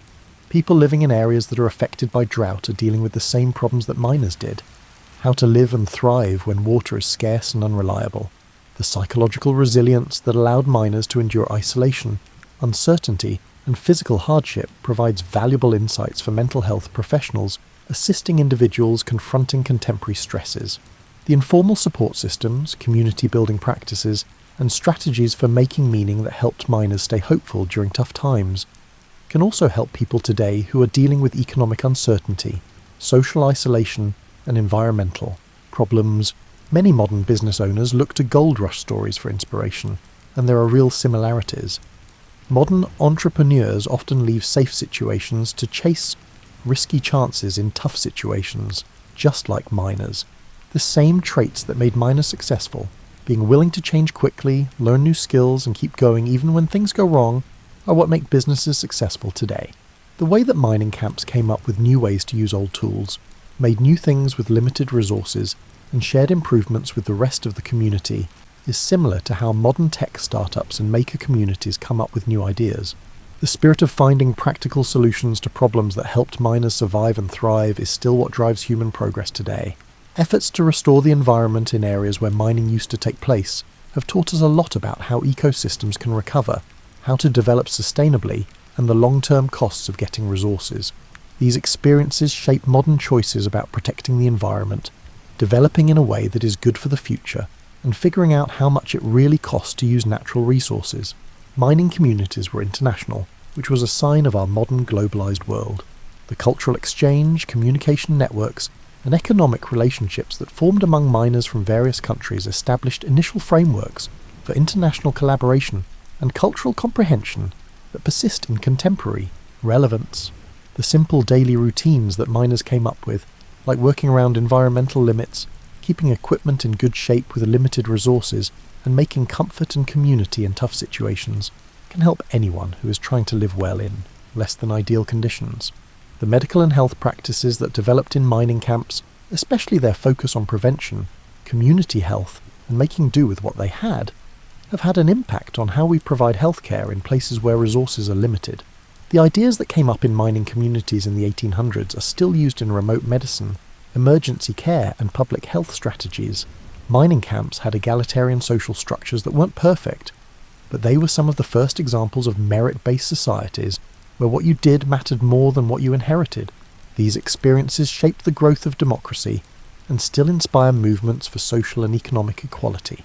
The boom and bust economic cycles that were common in mining areas taught early lessons about how to diversify the economy, develop in a way that is good for the environment, and make communities stronger. These lessons are still used in modern economic planning and development. Communities that successfully transitioned away from mining dependence offered models for economic adaptation that continue to be applicable today. The stories and legends that came out of mining camps are still a big part of popular culture today. They also teach us important lessons about what people can do, how communities form, and how individual dreams can lead to group success. These stories remind us that regular people can do amazing things when they need to. As you drift off to sleep, think about all the people who were able to get through the heat, lack of water, loneliness, and uncertainty because they believed that change was possible. Their legacy isn't just the gold they found or the communities they built. It's also the fact that they showed that people can adapt, survive, and even thrive in the most difficult situations. The miners who worked in the hot sun, saved every drop of precious water, and built communities out of shared need and hope left us more than just stories from the past. They showed us how to be strong, come up with new ideas, and build communities that are still useful when we face problems that seem impossible to solve. Their capacity to discover joy and camaraderie amidst adversity, sustain hope in the face of uncertainty, and derive meaning from challenging experiences serves as a model for individuals navigating the complexities of modern existence. The same human traits that helped them survive and even do well in the tough conditions of mining camps in the 1800s, being able to change, being persistent, helping each other, and being stubbornly hopeful, are still what make people strong today. As the last embers of our pretend campfire fade away, and the stars in the desert sky become clearer, Take a moment to think about the amazing journey we've taken through the world of gold mining communities. These weren't superhuman people. They were normal people who found amazing amounts of strength, creativity and community spirit when they were faced with challenges that would test anyone's limits. The miners who worked in the heat and kept their spirits up, who built thriving communities out of nothing but determination and need, and who used old tools and came up with new ways to get gold from the earth, remind us that people are much more resilient and creative than we think. Their stories aren't just interesting bits of history. They show that we all have abilities that are just waiting to be used when the time is right. In today's world, with air conditioning, dependable water systems, GPS navigation and emergency medical services, it's easy to forget that our ancestors didn't have these things. The miners' ability to do well without modern technology and to make things safe and comfortable through working together and using their own skills is both humbling and inspiring. We can learn about how to adapt and keep going from their experiences with extreme heat. Their ways of saving water remind us not to waste valuable resources. Their ability to build communities shows us how people who don't know each other can become family when they work toward a common goal. Their technological advances show how useful it is to work together to solve problems and share information. But maybe most importantly, their stories show us that change is possible. People can change who they are, communities can grow from nothing, and hope can help people get through the hardest times. The same spirit that drove an Iowa farmer to leave his plow for a mining pan, or a Boston teacher to leave her classroom for a tent in the Sierra Nevada, still drives people to take risks, follow their dreams, and make their lives and the lives of those around them better. As you drift off to sleep, think of the tough miners coming back to their camps after a long day in the hot sun. They would gather around fires to eat, tell stories, and make plans for the next day. Their ability to find comfort and community under the stars, keep their dignity and humanity in the face of the toughest challenges, and keep working toward better futures despite daily hardships, is a powerful reminder of what people can do when they work together and support each other. They may have spent the gold they found a long time ago, and the communities they built may have changed into something completely different, but the spirit of resilience, innovation, hope, and community that they embodied is still as valuable today as any precious metal they ever took from the ground. Sleep well, knowing that you have the same ability to adapt, keep going, and build community that helped those miners survive and thrive in the blazing sun long ago. Their legacy lives on not only in the cities and institutions they helped build, but also in the ongoing story of humanity, which you are a part of. This story is about regular people doing amazing things when life demands it, and finding ways to find comfort, meaning and hope, even in the toughest situations. Sweet dreams. May your sleep be as peaceful as a mining camp under the stars, when the day's work was done and the possibilities for tomorrow stretched out forever on the horizon.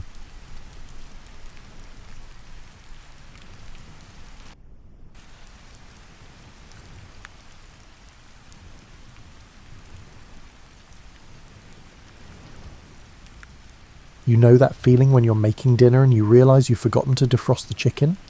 Well, imagine if I told you that back in 1851, someone invented a machine that could have solved that problem, and about 50 others you didn't even know you had. Pull up your favourite chair, and let me tell you about some inventions that were so close to changing everything, they practically had their bags packed for fame. Dr. John Gorrie was sweating bullets in Florida, literally. Not because he was nervous, but because it was 1842 and air conditioning was still a pipe dream. This person was watching yellow fever patients suffer in the humid heat, and he thought, there's got to be a better way. So he built the first ice-making machine. This was not the type of machine that simply drops ice cubes into your glass with a satisfying plunk. Instead, it was an actual ice factory capable of cooling entire buildings. Picture this. Gorrie's contraption looked like someone had crossed a steam engine with a grandfather clock and fed it too much coffee. It compressed air, let it expand, and voila. Ice appeared like magic. He was basically performing miracles with thermodynamics, yet somehow nobody cared. The timing was all wrong. People thought ice was supposed to come from frozen ponds in winter, not from some mechanical beast that made suspicious noises. The really heartbreaking part. Gorrie died broken forgotten in 1855, just as the world was starting to figure out that maybe, just maybe, controlling temperature might be useful. If he'd invented his machine 50 years later, he'd have been richer than a chocolate fountain at a weight loss convention. Instead, we had to wait until 1902 for Willis Carrier to essentially reinvent the same thing, and become the father of modern air conditioning. But here's where it gets interesting. Gorrie's ice machine could have changed everything about where people lived, how cities developed, and even what we ate. Imagine the American South becoming a population centre decades earlier, or fresh food being available year-round everywhere. Instead of the Great Migration North, maybe we'd have seen the Great Migration to Florida, and not just for retirement. The patent office didn't help matters. Back then, getting a patent was like trying to convince your teenager to clean their room. Technically possible, but requiring supernatural patience. Gorrie got his patent in 1851, but by then he was too exhausted and too poor to manufacture his machines. It is akin to finally obtaining the recipe for the ideal chocolate chip cookie, only to discover that you lack the means to purchase the necessary ingredients. What makes this scenario even more frustrating is that ice was already a big business. Frederick Tudor, the Ice King, was shipping ice from Massachusetts to the Caribbean and making a fortune. People knew ice was valuable, they just couldn't imagine making it themselves. It was like having a money tree in your backyard but insisting on walking to the bank instead. The ripple effects of Gorrie's failure touch everything around us today. Hospital design, food storage, urban planning, all of it had to wait another half-century to evolve. Did the scorching southern summers force people to migrate north? They could have been solved before the Civil War. Did the seasonal food shortages that plagued humanity for millennia ever get resolved? Gorrie had the key, but the world wasn't ready to turn the lock. Sometimes the best inventions arrive like party guests. Either too early when you're still in your pyjamas, or too late when you've already eaten all the delicious snacks. Gorrie's ice machine was definitely the pyjamas scenario. It was brilliant, practical, and absolutely ahead of its time, which in the world of inventions is sometimes the cruelest fate of all. Speaking of timing, let's drift over to 1838, when Samuel Morse was tapping out his famous "What hath God wrought" message. But here's something that'll keep you up at night. Another telegraph system was already working perfectly, and it might have prevented some of the bloodiest conflicts in human history. Claude Chappe had built something called the optical telegraph across France in the 1790s. Picture a network of towers stretching across the countryside, each one topped with mechanical arms that moved like a person doing semaphore. These weren't just quaint windmill decorations. They could send a message from Paris to the Mediterranean faster than a horse could gallop to the next village. The entire system functioned akin to a highly advanced version of the childhood telephone game, but instead of mutilating whispered words, these tower operators utilized telescopes to interpret arm positions and transmit coded messages. A communication that would take weeks on horseback could travel the length of France in hours. It was like having the internet, except it ran on human eyeballs and mechanical precision. Now, here's where your heart might break a little. The Chappe telegraph was so effective that Napoleon used it to coordinate his military campaigns. However, the French government kept the telegraph technology secret from other countries because they believed it provided them with too significant an advantage. Imagine if they'd shared the technology instead. The Crimean War might have been settled over a cup of tea rather than fought in trenches. The American Civil War could have been a series of strongly worded telegrams instead of a 4-year bloodbath. The optical telegraph faced a minor issue that ultimately led to its demise. It required favourable weather conditions and daylight hours to function. Fog, rain, or night time turned the most sophisticated communication network in the world into an expensive collection of wooden towers. It was like having a sports car that only worked on Tuesdays when it wasn't cloudy. When Morse's electrical telegraph came along, it worked in any weather, day or night. The optical system became as obsolete as a sundial in a smartphone world. But here's the thing that should make you sit up in bed. If someone had figured out how to make the optical system work in the dark, we might have had instant global communication decades earlier. The French had over 5,000 kilometres of optical telegraph lines by the 1840s. They could have connected every major city in Europe if other countries had adopted the system instead of treating it like a military secret. Imagine the Congress of Vienna in 1815, with delegates actually able to communicate with their home countries in real time. Diplomatic crises that escalated due to slow instructions for ambassadors might have been resolved over lunch. But the real tragedy is what happened to Claude Chappe himself. He watched his life's work get overtaken by electrical systems and fell into such despair that he took his life in 1805. He never got to see how his optical network inspired the development of modern telecommunications. His towers were the direct ancestors of every cell phone tower, every fibre optic cable, and every satellite dish that keeps our world connected today. The optical telegraph was like a bridge between the ancient world of signal fires and smoke signals and our modern world of instant global communication. It proved that with enough clever engineering and human cooperation, you could shrink the world down to a manageable size. It took a century for that lesson to sink in, and by then, we'd fought wars that better communication might have prevented. Now recline into your pillows, as the upcoming story may inspire you to rewrite history books. Everyone knows the Wright brothers flew first at Kitty Hawk in 1903, right? Well, grab your favourite warm drink because I'm about to tell you about Gustav Whitehead, a guy who might have been soaring through the Connecticut sky 2 years before Orville and Wilbur even got their famous 12 seconds off the ground. Whitehead was one of those inventors who looked like he'd escaped from a steampunk novel. Born in Bavaria, he immigrated to America with nothing but big dreams and an obsession with anything that could fly. While the Wright brothers were methodically testing gliders and keeping detailed notes, Whitehead was building flying machines in his backyard like he was assembling furniture from a very complicated catalogue. On August 14th, 1901, witnesses claimed they saw Whitehead's No. 21 aircraft fly for about half a mile at 50 feet above the ground near Bridgeport. The local newspaper reported it the next day with the kind of casual enthusiasm you might use to describe a particularly excellent barbecue. Gustav Whitehead flew yesterday, they essentially said, as if people took to the air every Tuesday. Here's where it gets frustrating enough to make you kick your blankets. Unlike the Wright brothers, who documented everything like they were preparing for a patent lawsuit, Whitehead was more of a, let's see what happens if I attach this engine to these wings kind of guy. No photographs, no official records, just eyewitness accounts and one very enthusiastic newspaper article. The aircraft itself was a marvel of early 20th century engineering optimism. It had a lightweight motor that Whitehead built himself, silk wings, and a control system that required the pilot to basically become one with the machine. Flying it was less like driving a car and more like riding a very cooperative dragon. The whole contraption weighed about 800 pounds and looked like it had been designed by someone who'd seen birds flying but had never actually met one personally.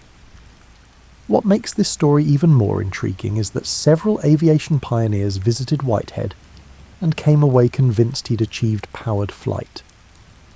These individuals were not mere passers-by, but rather serious engineers and aviation enthusiasts who understood the distinction between mere flight and true flight. However, the Wright brothers' publicity overshadowed their testimonies. The problem was that Whitehead couldn't repeat his success consistently. Whitehead's engines exhibited temperamental behaviour, his aircraft designs underwent constant changes, and his business acumen was akin to that of a golden retriever. While the Wright brothers were building a sustainable flying program, Whitehead was having what you might charitably call adventure flights. Impressive when they worked, spectacular when they didn't.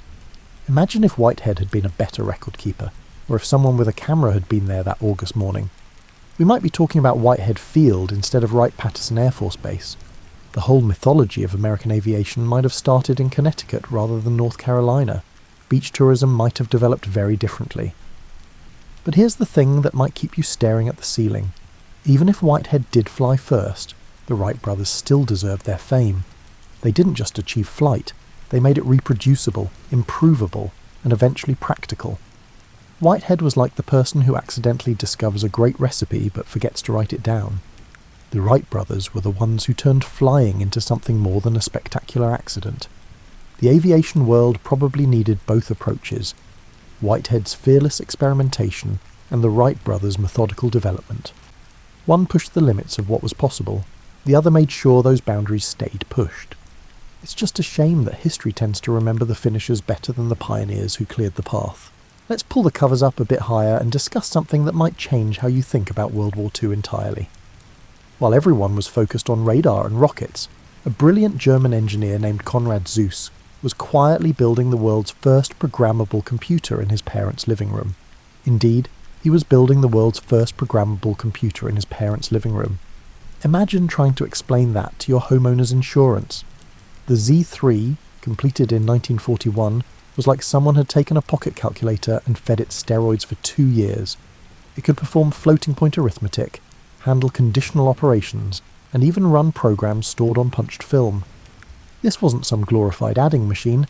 This was a genuine computer, complete with memory, processing power, and the ability to solve complex mathematical problems that would have taken human calculators weeks to figure out. Zeus built this marvel using telephone relays, the kind of switches that connected your long-distance calls back when operators asked, "Number, please?" The Z3 had about 2,600 relays clicking away like a mechanical orchestra, each one making tiny decisions that added up to genuine computational power. The sound it made while working was probably like being inside a huge, very busy typewriter. Here's where your mind might start racing. If the German military had recognised what Zeus had created and funded it properly, they could have had computational advantages that might have changed the entire war. Code breaking, ballistics calculations, logistics optimization, all the number-crunching nightmares that bogged down military operations could have been solved by machines instead of rooms full of mathematicians with slide rules. But the German authorities looked at Zeus's computer and essentially shrugged. They were more interested in bigger tanks and faster planes than in some clicking contraption that solved math problems. It was like being offered a magic wand and asking if it came in a different colour. The military applications were so obvious they were invisible. Meanwhile, on the other side of the Atlantic, similar computational needs were driving the development of machines like ENIAC and Colossus. The difference was that the Allies understood they were fighting a war that would be won by whoever could process information faster and more accurately. The Germans had the technology first, but couldn't see past their traditional military thinking.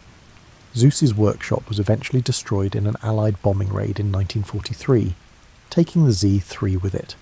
By then, he had already started work on the Z4, which was even more advanced. But imagine if that bombing raid had never happened, or if Zeus had been working in a properly funded, well-protected government facility instead of his parents' living room.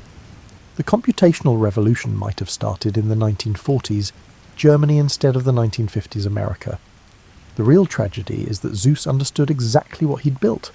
He wrote the first algorithmic programming language, developed floating-point arithmetic, and even theorized about artificial intelligence decades before anyone else was thinking seriously about machine thinking.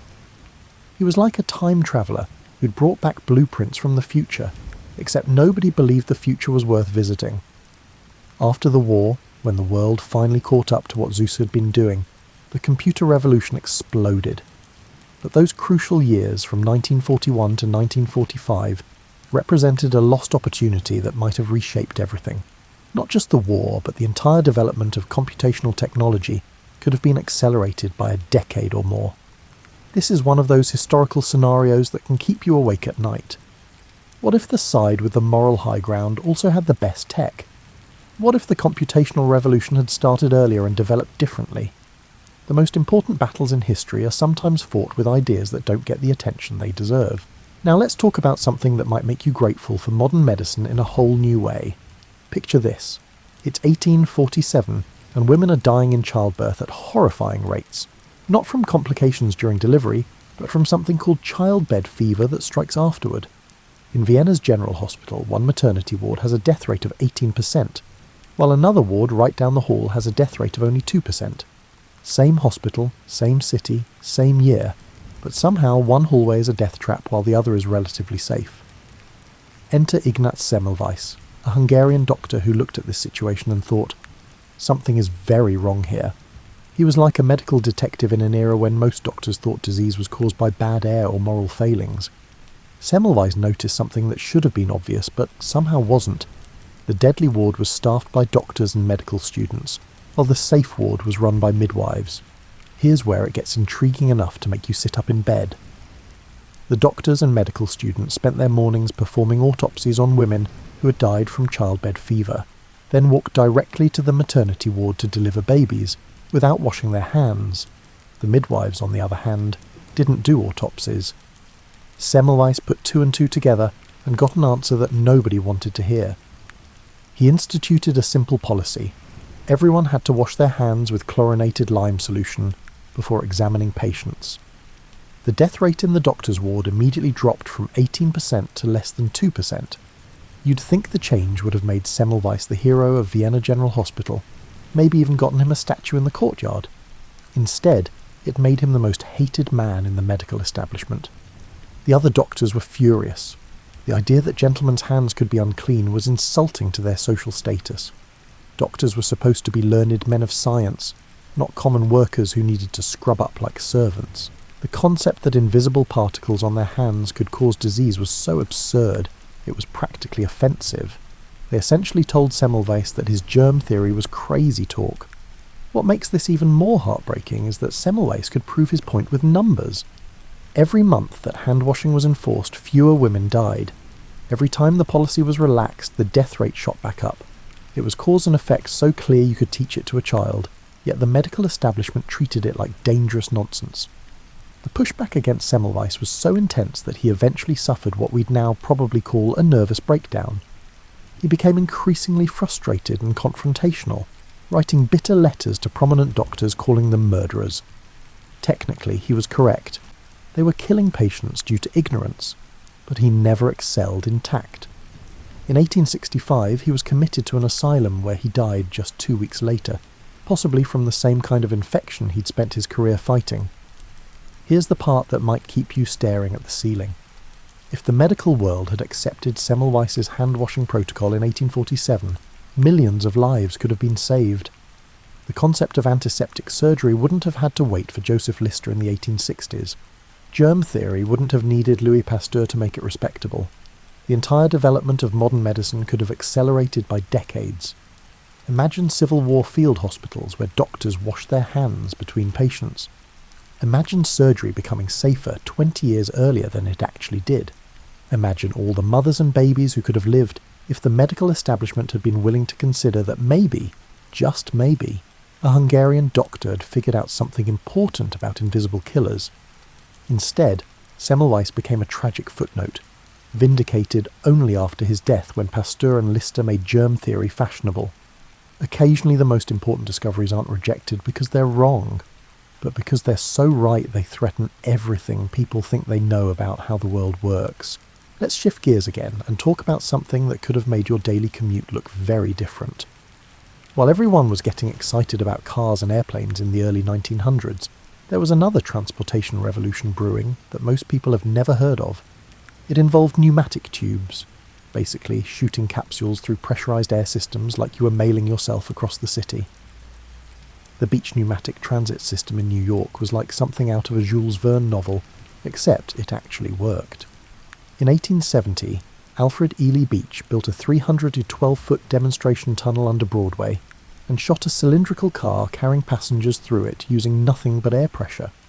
The car was plushly appointed with upholstered seats and elegant lighting, making it feel more like riding in a Victorian parlour than being shot through an underground tube.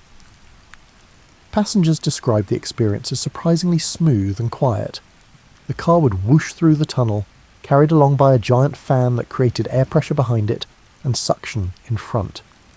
At the end of the line, the process reversed, and the car would slide gently back to the starting point.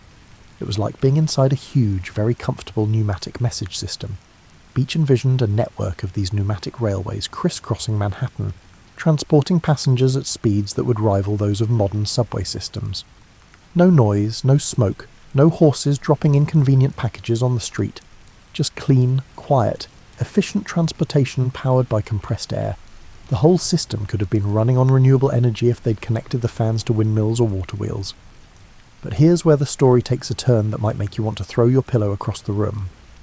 Boss Tweed and Tammany Hall, New York's notoriously corrupt political machine, were heavily invested in street-level transportation systems, horse-drawn omnibuses, elevated railways, and eventually streetcars. The pneumatic system that bypassed street-level corruption and kickback opportunities was about as welcome as a tax audit. The political opposition to Beach's system was so intense that he had to build his demonstration tunnel in secret, working at night and disposing of excavated dirt through a basement in a nearby building. He was literally conducting an underground transportation revolution underground, in both the physical and political sense. When Beach finally revealed his system to the public, it was an instant sensation. Over 400,000 people paid to ride the demonstration line in its first year of operation. The public loved it, the press praised it, and engineering experts confirmed it was completely feasible. Everything was perfect except for the small matter of political approval for expansion. Tweed and his cronies made sure that Beech's request for permits and funding got buried deeper than his tunnel. They wanted transportation systems they could control, profit from, and use as sources of political patronage.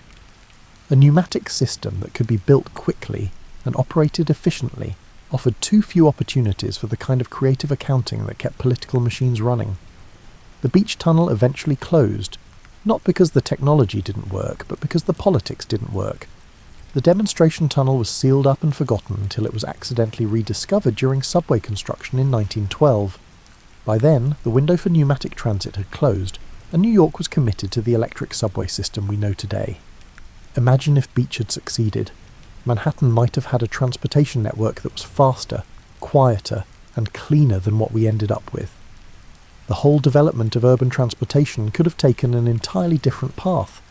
Instead of noisy elevated trains and crowded subways, cities might have developed silent, smooth pneumatic networks that shot people around like packages in a delivery system. The technology wasn't the problem. Pneumatic tube systems were already being used successfully for mail delivery in major cities. The problem was that beneficial technology isn't enough if the political and economic systems aren't ready to support it. Sometimes the best inventions fail not because they don't work, but because they work too well for the wrong people. Now, as we settle in for the final part of our journey through forgotten inventions, let's talk about something that could have changed the entire course of the 20th century. While Thomas Edison and Nikola Tesla were having their famous war of currents, another inventor was quietly working on something that could have made both of their electrical systems look like child's toys. Nikola Tesla, yes, the same Tesla who won the AC/DC battle, had an even bigger idea brewing in his brilliant, slightly obsessive mind.